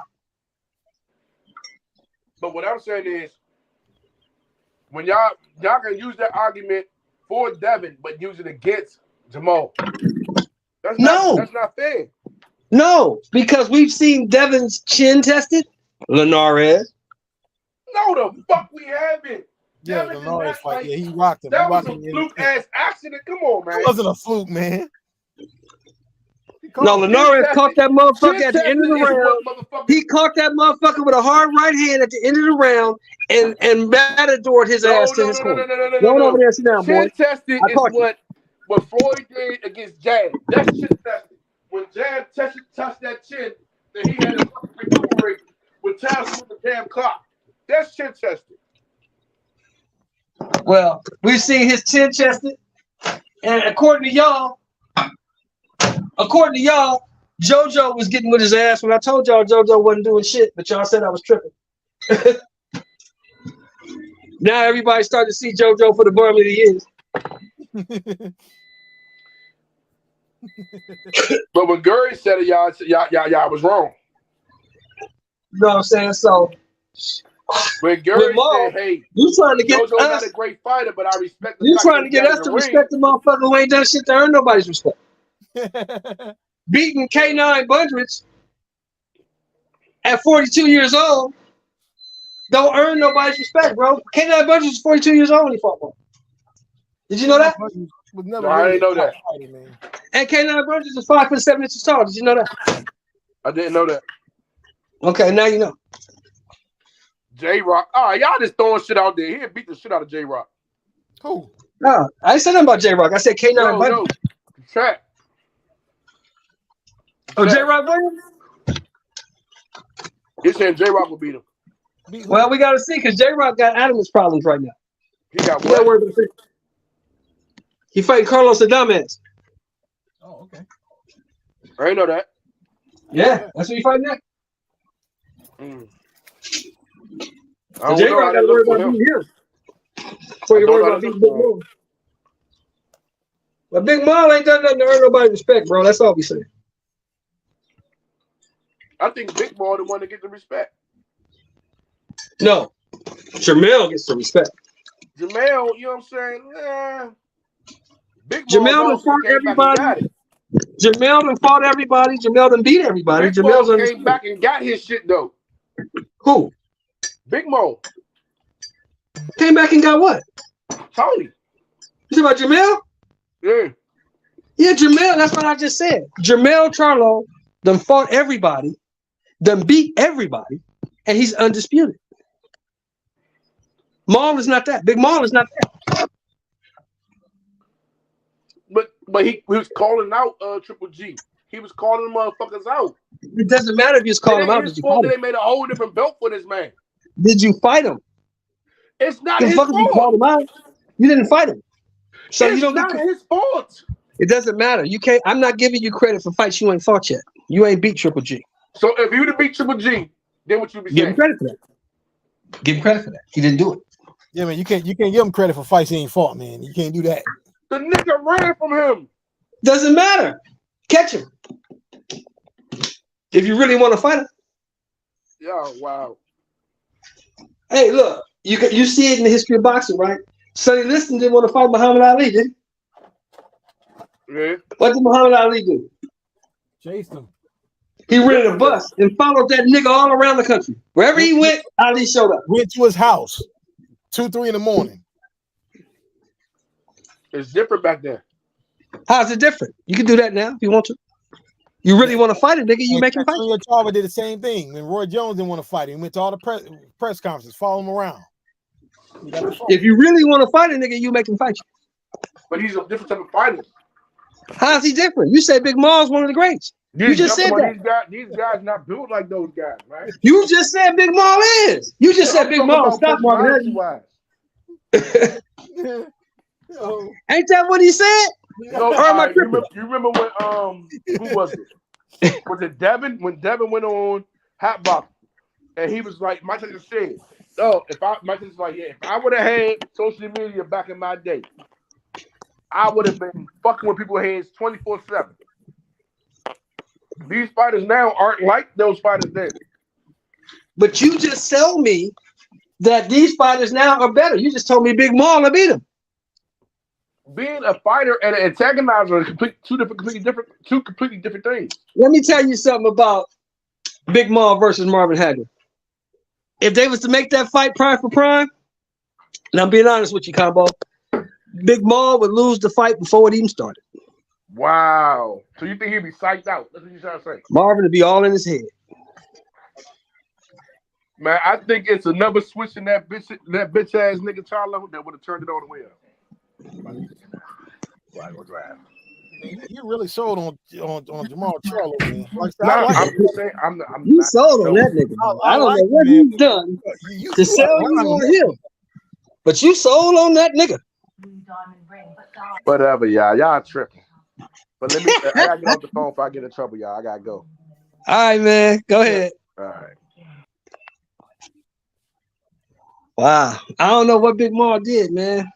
Combo tripping on that one, man. I don't know. I wish I could do that. I wish I could do that with my wife. Get her to be sold on me like that. God damn. That's some cold shit right there. He's sold on that man. Big Maul, man. Big Maul wouldn't do shit. Maul would get the beating like the he wouldn't quit, but he would get that beating. No, Big Maul got hurt, but he would just get beat down. He would get beaten to submission like Mugabe. He would get his he get beaten to submission. Yeah. You've been over it. You've been over at H Money, man. I was over that other night, man. I go over there every now and then, man, but I get tired of talking about the same fucking thing all the time. I like H Money channel, man. I love H, man. That's my guy, but I can't talk about the same fucking thing over and over. Devin Shakur. Come on, man. Every day. There's other fighters in the world. Well, at least one thing I respect about H Money, man. He don't. I'm not gonna say no guy by name, but H Money don't be doing the clickbait, man. I be seeing a lot of clickbait. Oh no. He gonna tell you what it's about, man. H is straight up. H is a solid dude. I like H. That's my man. I'm not gonna say no names. I don't like talking about people. I just don't. If I don't want to talk about what you're talking about on that particular night, I just won't go over it. You know what I'm saying? Because I've talked about that ad nauseum. You see what I'm saying? Yeah, I understand. I've talked about Devin Haney and Shakur. I don't want to keep talking about it. It's if it happens, it happens. But Shakur and Devin both got fights coming up. So let's talk about the fights they got coming up. I don't think it's gonna happen at 35. I don't even think it's gonna happen at 40. It might happen at 47. I mean, I get H's point though. I don't know why it can't happen at 35. It can and it should, but I mean, if he beats Loma and if he can make the weight still, because it's not like he just started talking about having trouble making the weight. He's been having trouble making the weight. Yeah. You know, man, they stretch fights out today, man. You know, these fights, man. And we should be on a second or third fight with Crawford and Spence by now. Man. Oh, Errol and Bud, yeah. But Errol, I ain't gonna say it's Errol. I constantly say that. I'm not gonna say it's Errol. I don't think Errol's people wanted that fight. Yeah. I really don't. Yeah. I don't think either Spence or Crawford are scared of each other. I don't think either one of these guys are scared of each other. No. I don't think so either. But I just don't think it's gonna be I can't see it being a one-sided beating for either guy though. One-sided. No, it's gonna be a hell of a fight no matter. Good fight, yeah. However it turns out, it's gonna be a hell of a fight. I just got Crawford being a little bit more skilled than Errol. That's why I said it as well. I said if Crawford boxes from the outside, he can win. But if Crawford goes in there and tries to go toe to toe, he's gonna get beat up bad. Well, I see that's the thing. Crawford has the reach advantage. Yeah. So an inside fight doesn't really make sense. You know, if you're looking at it from a boxing standpoint. Doesn't make any sense. Yeah. Why would you go into somebody's wheelhouse when you know that's what they do? Yeah, but what if Crawford one of those things like, I'm gonna show that I'm a dog. No. The one thing about Crawford that we do know is that he's cerebral in there. Yeah. Now, what I say is going to happen is Crawford's going to set him up and walk him into a shot that he don't see coming. Because the two attributes that Crawford has is he either catches you in between your shots because of his reach, or he catches you with a shot you don't see coming. That's a good possibility. But another thing is, how is Crawford going to deal with southpaw? He turns to southpaw. How does he deal with Spencer southpaw? I think Crawford would be best if he stayed at the conventional stance with Spence. Well, see, Errol is a flat-footed, come-forward guy, so he is. Bud could deal with that volume because he's gonna keep throwing hot shit at him. It's not gonna be like these other guys who's running from him. Hot shit like every coming out of there. I like Spence. I like both Spence and Crawford, man. But when I bring up the welterweights from the past, and guys that a lot of the history is forgotten, the Stallings and Simon Browns, and I don't see Spence beating these guys like that, man. I mean, this is my opinion. I'm my opinion. How you gonna beat guys like he ain't fought nobody on that level? That's what I'm saying. I just don't see him beating. I don't see it. Man, he's never really been tested. Spence has never been pushed or tested. Only time he really did get pushed was probably Kell Brook. But I knew he was gonna be Kell Brook. I've been knew that. I didn't. But I kind of felt it because Kell Brook was coming off of that eye surgery because Triple G had just destroyed him 11 months prior. Yeah, but Brook didn't want that fight with he didn't want that fight with Spence. Spence was chasing him for a while. But he took that big money fight with Triple G. He got $6 million. Yeah, he paid $5 million for that. I knew he wasn't gonna beat Triple G. I knew Triple G. Yeah, he wasn't gonna beat Triple G. Well, nobody beat Triple G at that time. That's why they kept Canelo away from him. At that time, wasn't nobody beating that dude. So, yeah, it is what it is, man. Oh my God. But there's some good fights, man, coming up, man. So what's your seats looking like, man, for the Benavidez plant? I'm in the middle. All right, that's good. I'm in the middle. It didn't cost you $20,000, did it? No, it didn't cost you fucking $20,000. Some tickets cost me like $500. It didn't cost me $20,000. That's a good price right there, man. Mm-hmm. That's a good price, man. Because I couldn't believe those tickets, man. Yeah, I can't believe it. Those tickets are $49,000. That's crazy. Yeah, that's a ringside though. Ringside seats. Yeah, that would make no sense. Who would pay $49,000 to see a fight? $49,000 for two fighters, and the fight don't mean nothing. I mean, for you to have something like that, man, you're gonna you need to have a Don King type card, man, because Don King used to pack his undercards. Yeah, but we don't have those no more. Those are gone, long gone. It's gone, man. We don't have that no more, man. I mean, with a Don King fight, you wanted to see every fight. Of course. Because Don King was set up. He would set up future fights with his undercards. Like the Tyson Bruce Seldon fight, he had Terry Norris fighting on the undercard and Trinidad fighting. He was trying to set up a future fight between those two. But then Terry Norris gets knocked out by Keith Mullins in 98. So there's 97, my bad, 97. So that's that. They tried to set it up. I mean, Don, that's the one thing about Don now. Everybody might not get paid. Yeah. But he gonna put them all in there. They're gonna fight. But that's what I said about Don King. I said Don King robbed his fighters. He didn't rob the public. No. Don was gonna rob the shit out of him. Yo, and then you got Adrian Broner signing with Don King. I'm like, where did that come from, man? Well, that deal with BOK Prime fell through because that fight fell through. But I'm like, man, he's got. Don got enough. At least Don still got enough connections in the sport to get him a fight. But it's not gonna be no big fight because nobody fucks with Don like that. Yeah. So he'll keep AB active. He can keep AB, out there. I don't know how much money AB gonna make because Don gonna rob you. Yeah. Don gonna be having them $75 a week towel fees and stuff like that. Stuff like that. Yeah, Don is gonna get you. Yeah, I thought that picture was fake though, man. He had the money on the table. I'm like, yo, what's the point in that picture? Yeah, Don wasn't playing. Don was mobbed up and they were scared of Don, so everybody had to play along. But them days is gone now. Yeah, but what's the name survived it? He survived that thing. You didn't have that many big promoters back then, but now, man, it's just so many different big promoters, and that's what's wrong in boxing. There's too many of them. I mean, you had Butch Lewis and Cedric Kushner and those guys back then, but and Arum and King, but now, man, it's too many of them, man. Well, you really don't. You really only got the big four. You got Warren, you got Hearn, yeah, De La Hoya. Arum.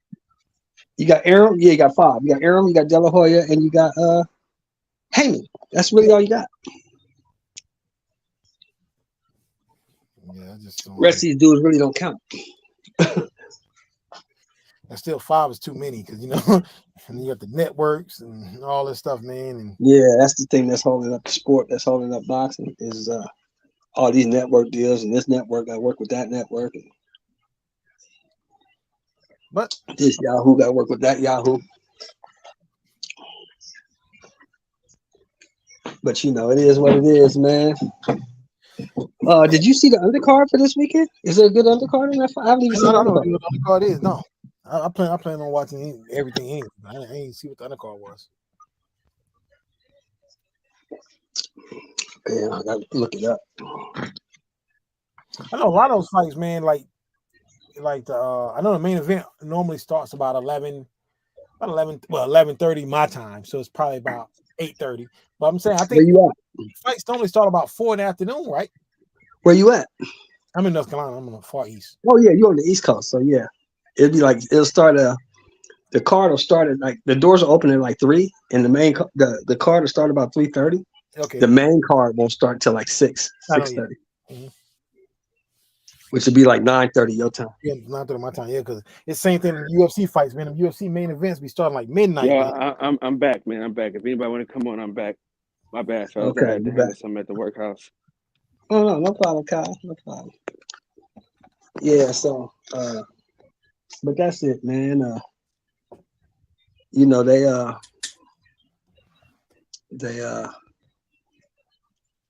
Lupe? the UFC card, because the UFC main cards don't start till 7:00. That's 10:00 your time. Yeah, it's 10 o'clock my time. Yep. And if they all go to decision, I mean, the main event might start at midnight. Yeah. I think the latest fight, man, I saw was Canelo and Kovalev, man. That fight started 2:30 in the morning here. Yeah, because it started so late. Yeah.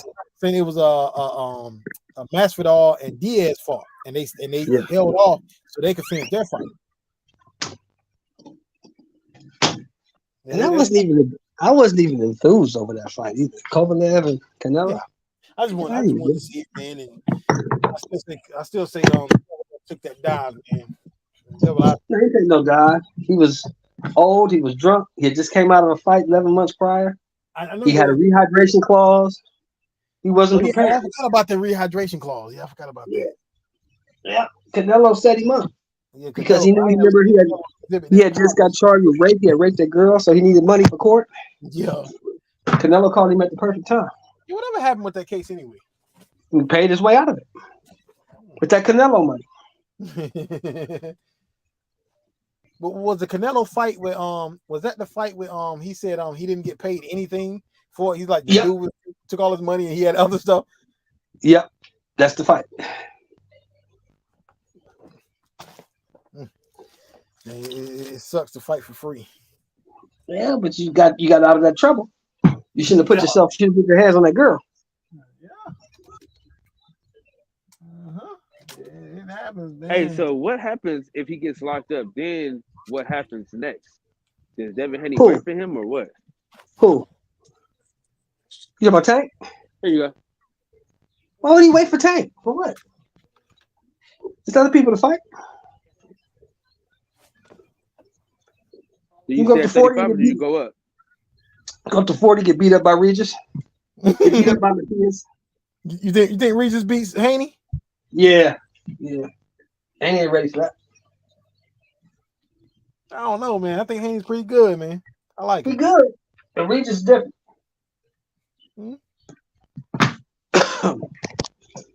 Regis gonna get around that guard. He'll get around that jab.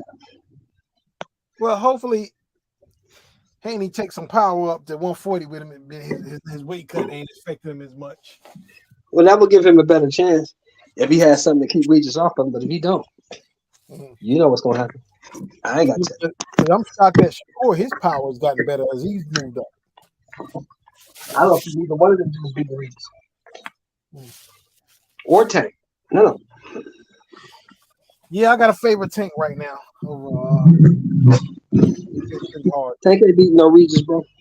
I got a favorite Tank over Shakur and Haney at the moment. Yeah. I think I don't know. I don't know about Core. I don't really know about Haney because of the jab. Haney has a good jab. He can keep Tank at bay, but the Tank, you've seen, all it takes is one to start it in motion. Yeah, that's true. That is true, my guy. That is true. But hopefully we get some of these guys at 135 start fighting each other, man. They don't want to fight each other. They want to all wait for Tank. He's stepping up. Or wait for Haney. Try to get a big money fight. All these dudes, they all want to be. All these dudes want to be Pretty Boy Floyd, but none of these dudes. All these dudes want to be Money Mayweather, but none of them want to be Pretty Boy Floyd. You know what I mean? Well, I be telling dudes, man, Mayweather, his first year as a pro, he fought like 11 fights his first year, 4 years of pro. And on top of that, he was fighting the tough fights coming up. He didn't take no easy fights before he made a name for himself. No. This is the Floyd Mayweather fighting Gennaro Hernandez. Manfredi was a top fighter when he beat Manfredi in 2 rounds. You know, he fought the top guys. And Corrales was a top fighter. I mean, matter of fact, Corrales was a favorite. Yeah, Floyd was an underdog. You're right. Corrales was a favorite, man. So, man, we gotta give him respect what he did. You know, he earned his right to cherry pick. Did Canelo Alvarez, did he deserve his cherry pick? What cherry pick you talking about? So what you doing He now? deserved the right to cherry pick? What you talking about? Which one? No. Canelo. Hey, listen, we got somebody special joining the panel right now. Who's that? Hey, what's good, family? Everybody good? What's up, Deacon? How you doing? Blessed, man. One day at a time. How you doing, Dick? Hey, man. Just trying to make it, man. Missed all you guys, man. I just needed to reach out and hear y'all and see y'all, man. How you doing, brother? We were just talking about people deserving things and not deserving things. So why don't you go ahead, Deke, and answer Kyle's question? He said, does Canelo Alvarez deserve his cherry pick? And what cherry pick is that, Kyle?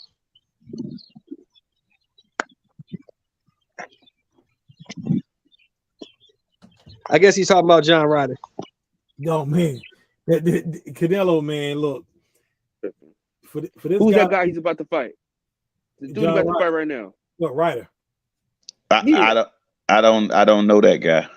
I mean, Canelo should be ashamed of himself for this fight, man, really. Yeah, I don't even know who this guy is. I never seen him fight, to be honest. He's the guy who just beat Danny Jacobs.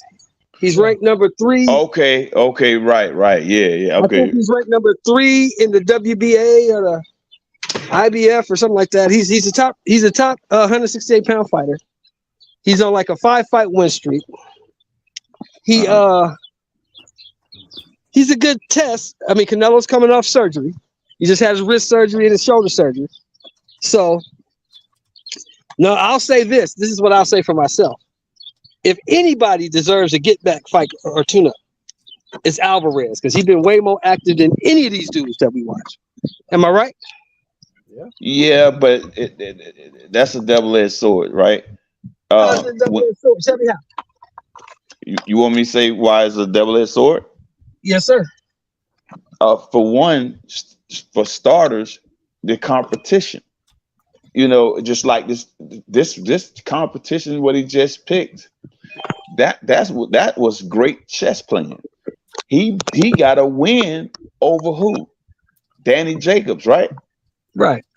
Okay. Now the dude he's finna fight got a win over who? Danny Jacobs, right? Right. I mean, come on, bro. This ain't hard. This ain't rocket science. This man is making chess move after chess move and getting big bank for it. I mean, I ain't mad at him. Get your money. You know what I'm saying? But it's not something that I'm interested in. Well, I like to see balls to the walls. I'm gonna give you an example. You got 2 guys who wasn't the most skilled guys, right?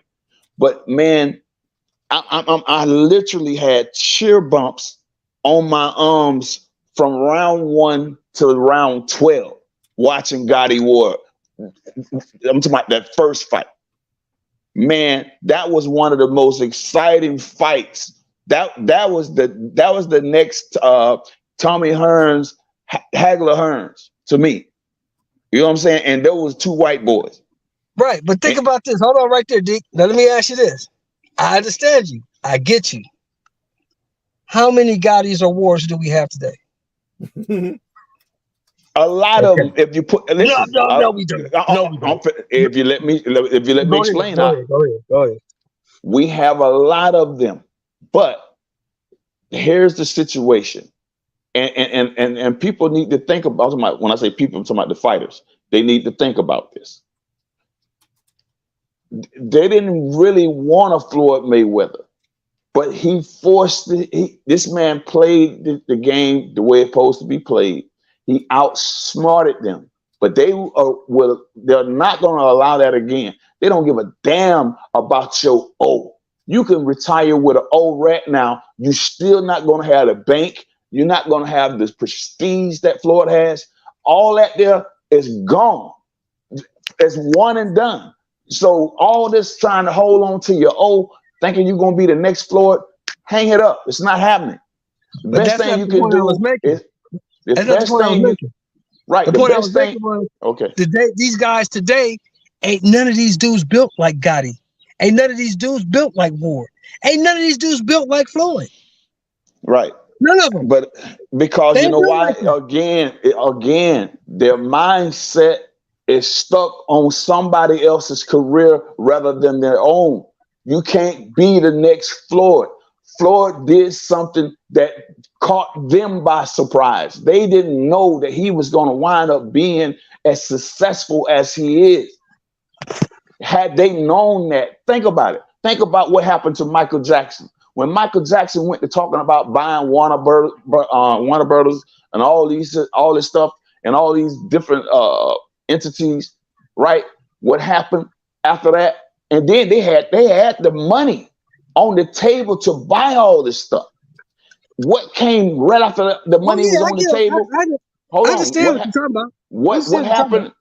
What happened right after the money was on the table? All the scandals came out about Michael Jackson. They tore down his image. They broke him down. And guess what happened?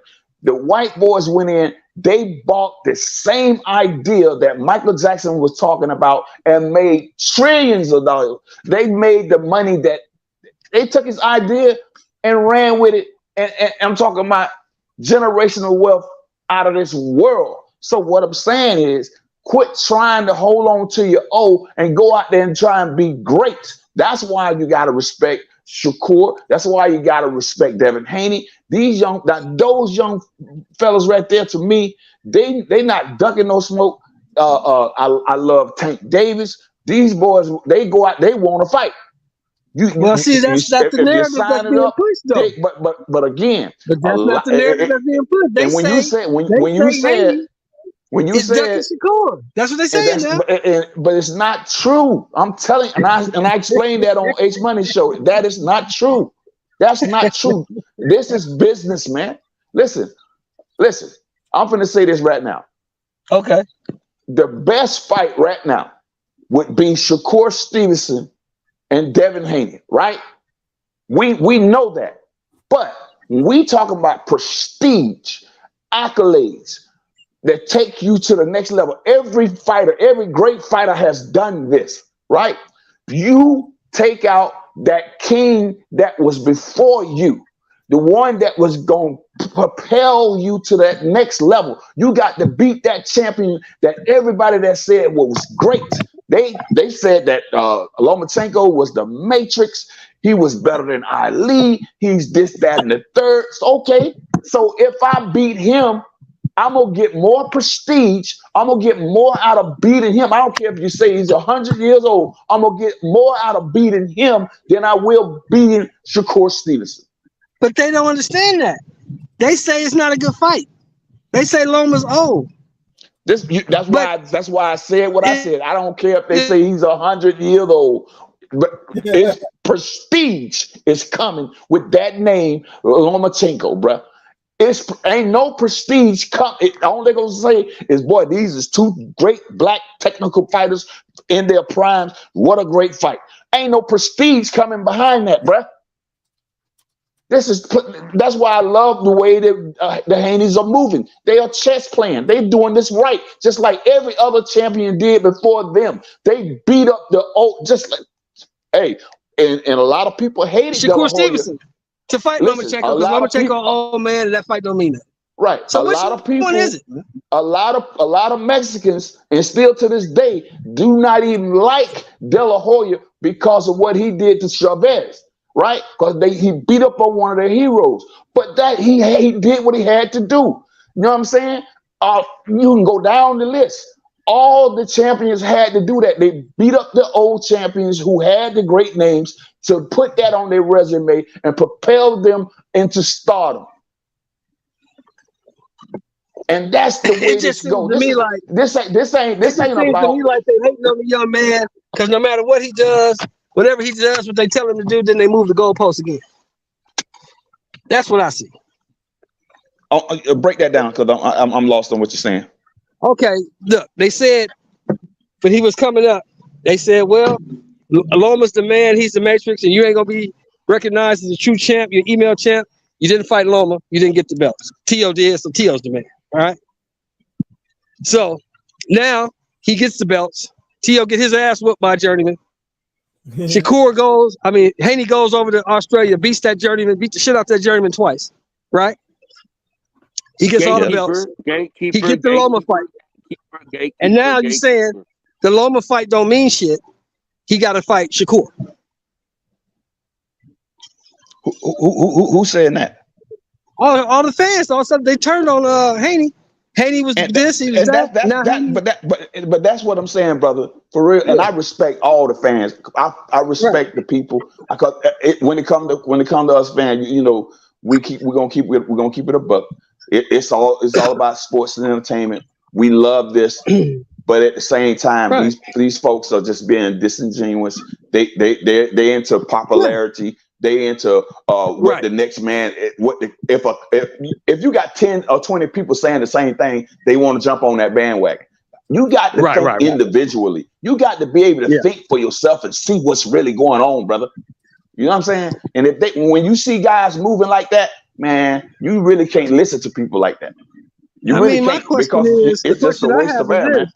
How you gonna say what Haney gonna do? Haney hasn't even, Shakur hasn't even had a fight at 135. So how you know what he gonna be at 135? That's exactly. And I'm gonna tell you something. I got cussed out. Well, not really cussed out. I got almost cussed out when somebody told me about what the kid name is. And I'm high on the kid. I like the kid. Boots Ennis. Man, Boots Ennis beat Bud, he'll beat Spence, he'll do. I say, listen, bro, I've been watching boxing long enough to know that he looks like the eye test. He looks like that dude. But until he gets in that ring under those lights, performing with guys that's already been on that level, fighting on that level, you cannot crown him anything until he get in there and prove that. Yeah, exactly. He looks like he can do it. I've seen a lot of them that look like they can do it. Man, get in there. I'm talking about, bro. I don't know where their nerves went. I don't know where their skills went. It was like a different fighter. I've seen this time and time again. Well, this is what I say, young brother. If he could do all the things that they say Boots could do, right? Yeah. Why he didn't cut the ring off against that dude that was running from him? This is what I'm saying. This is what I'm saying, bro. Now think about what Bud would have did. Think about what Spence would have did in that situation. You get what I'm saying? Beat him up and knocked him out. See, this is why I'm saying some guys you just can't listen to that group talk. I ain't with the group talk. I'm individual. I think for myself. I look and try to analyze and understand it for what it is. Whether I'm right or wrong, I'm gonna get my own understanding out of it. You know what I'm saying? Yeah, that's all I'm saying. If he was everything that you say he is, then he would have cut the ring off against that man and got that man the fuck up out of it. and don't be popping up at the end with no excuses about why you couldn't knock him out. Come on, bruh. Because you're supposed to be the one that's laying everybody out. Which, hey, if you can do that, that's cool. You know what I'm saying? But it's more than just knocking folks out. It takes skill, technique. You got to be able to set things up, cut the ring off. You got to set traps. Mike Tyson showed you that everybody's not gonna fall. Right. George Foreman. What you gonna do when you gotta go 12, and then you go to getting a little winded, and the other guy look like he done got a second win, and your win done went out. Now it look like you in a tough fight now, even though your skills are still better than this guy, but he's got more stamina than you got, but your skills are still better. Now you're in a tougher fight. Now what you gonna do? I've seen so many situations like this, man. What you gonna do now? Yeah, what you gonna do now? What you gonna do? You gonna step up? You gonna take the challenge? You gonna cut the ring off, do the things you need to do to win this fight? Or you gonna chase this dude around for 12 rounds and then make a bunch of excuses at the end? I seen some fold, bruh, and it hurted me to my heart because that's why I quit having so much high belief on certain guys like that.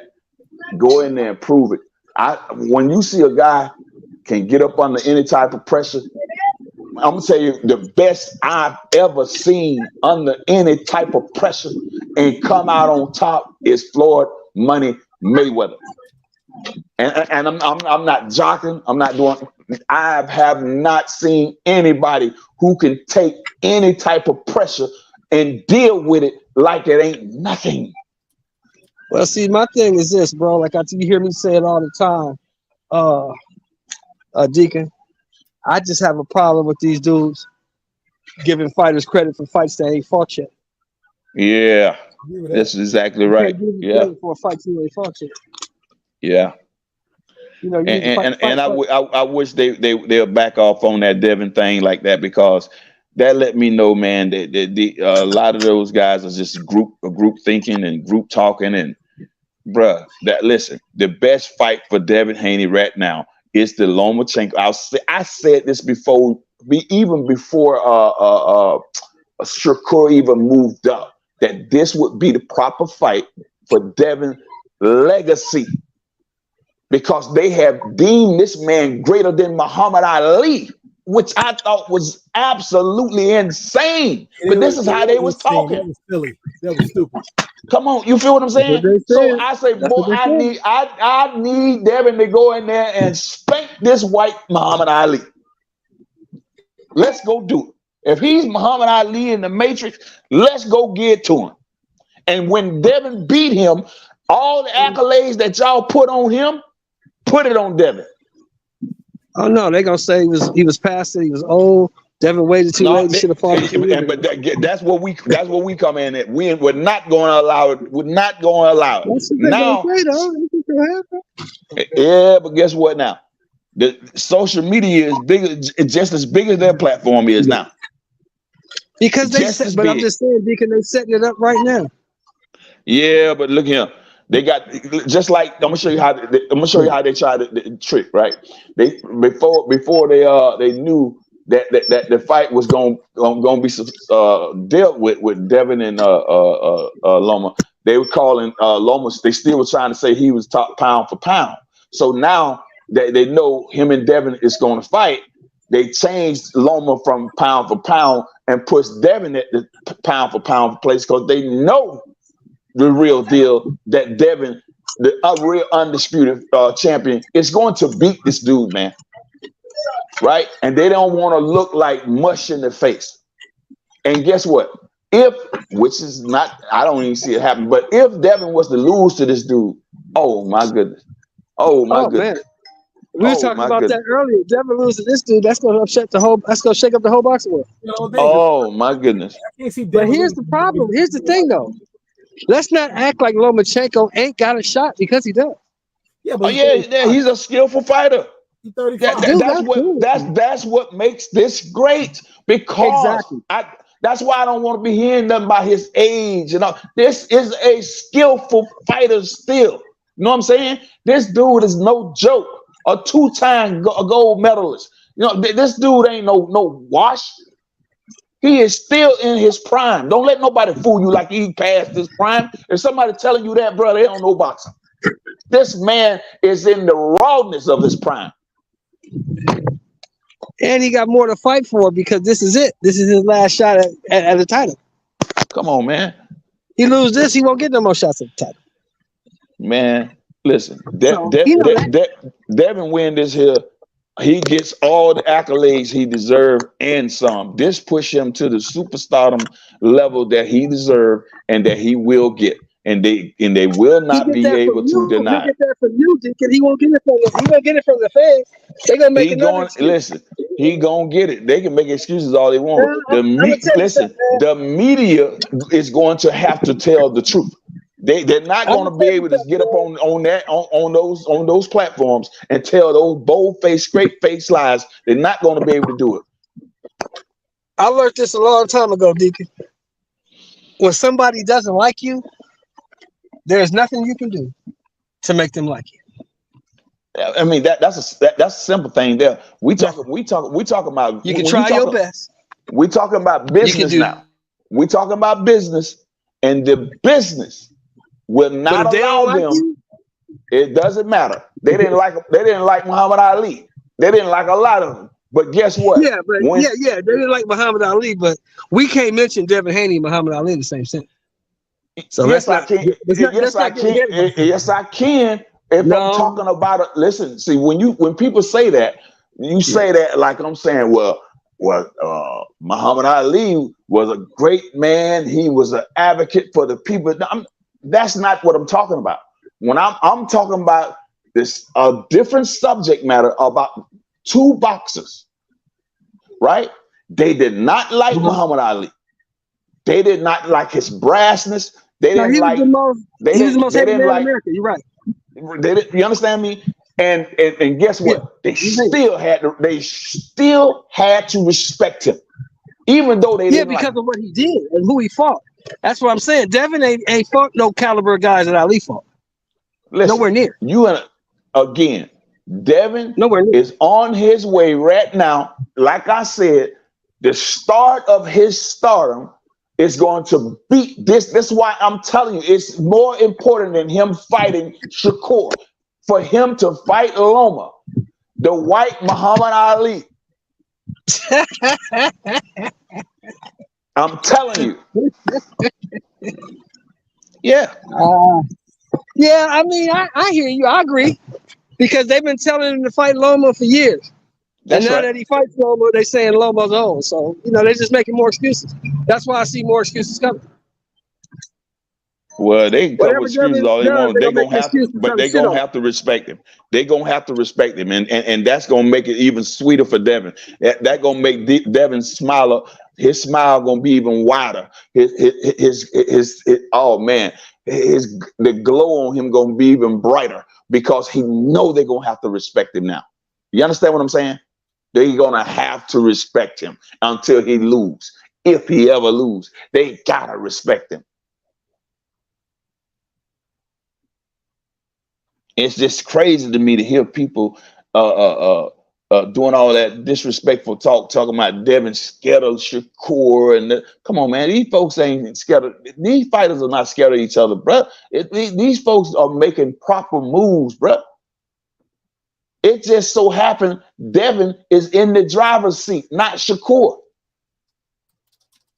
Devin is the undisputed champion at 135. He has all the belts and the demands. He has the choice to fight the white Muhammad Ali. Wait a minute. But now these channels are saying that the belts don't mean nothing. They can say what they want, but that's not true. We know it ain't true. I'm just telling you, Deacon. I'm just saying what they saying, man. I'm not. Yeah. They all. Yeah, I heard that nonsense. And guess who started it? You remember who started that nonsense? Because he ain't never got a belt yet. Yeah, I know who started. The one Tank finna fight. I can't call his name. Yeah. No, the one Tank finna knock out. Oh, Garcia. Yeah, you know what I'm saying? I mean, the belts don't mean anything. Yeah, it don't mean that because you ain't never won now. Let me see you win one and say that. He had a chance. He had a chance to fight Haney, but he didn't want to fight him for the belt. He was going to contender. Because he knew he wasn't going to win. Yeah. You understand what I'm saying? Yeah, when's the last time you seen a dude fight to become the mandatory, get the mandatory title shot, then turn it down? Come Who on, does man. that? Right. Come on, man. Come on, man. I mean, I'm being listen. I'm not being funny, but when it comes to these excellent black fighters, you got so many white Hispanics who are number one mandatories to fight these black fighters and turning them down because they don't want that loss on their record. Now, this is a crazy era. It's crazy. Yeah. But it is what it is. Yeah, these dudes, man, you know, I say it all the time, bro. If these dudes didn't have a double standard, they wouldn't have no standard at all. Right. You know what I'm saying? They just, you know, it's okay for this guy to do it, but when this other guy does it, oh no, that's bullshit. Well, you know, whatever, man. You know, Devin ain't fought nobody. Devin ain't shit. Devin's the email champ or whatever champ that they have at 135. Devin is that.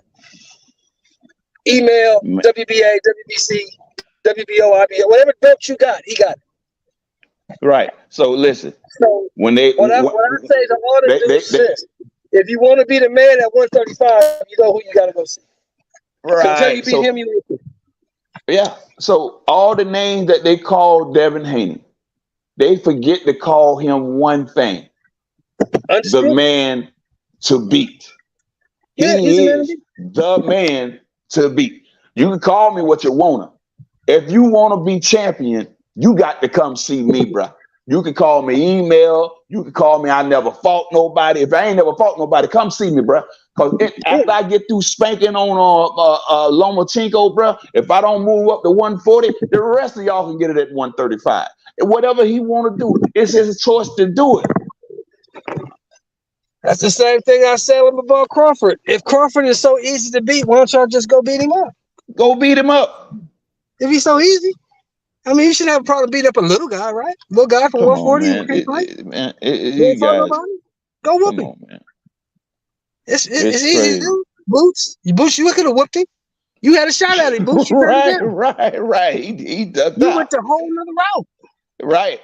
Yeah. Virgil, they offered you to fight twice. You turned it down both times. Yep. So if he's so easy to beat and small and scared and can't fight and ain't fought, why don't you just go whoop him? Come on, man. I mean, you know, it makes sense to me, but you know, hey. Yeah, man.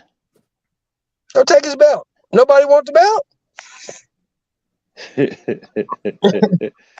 I don't want the belt, man. Nobody want the belt. Nah, they want to sit back and get some freebies. You know what I'm saying? They want these free checks when they go in there and beat one leg guys and you know concuss guys and guys with Achilles problems, all kind of. Come on, man, cut it out. Let's go in there and fight a healthy body that's ready to tear your head off and see how you can keep him off you. You know what I'm saying? Yeah.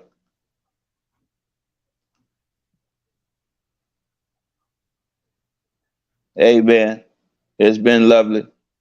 You know, I'm gonna get up out of here, man. I appreciate chopping it up with you guys, man. Got a party to attend. D, don't let it don't let it be this long again, man. Yeah, No, man, you know I won't, bro. I won't do that, bro. But you darn sure ain't use that number, bro. I don't know what. Yo, listen, it's a 341 number. You got to save my number. 341-681-21. If you see a 341 number, that's mine. But you about to just DM it to me. Kyle? Yeah, I'm gonna end it, man. I'm gonna get on TikTok. All right, bro. Yeah, DM it to me, bro. I'll do another one at 5. I'll start another one at 5. All right, you heard me, bro. Kyle? Yeah, I'll DM it to you, D.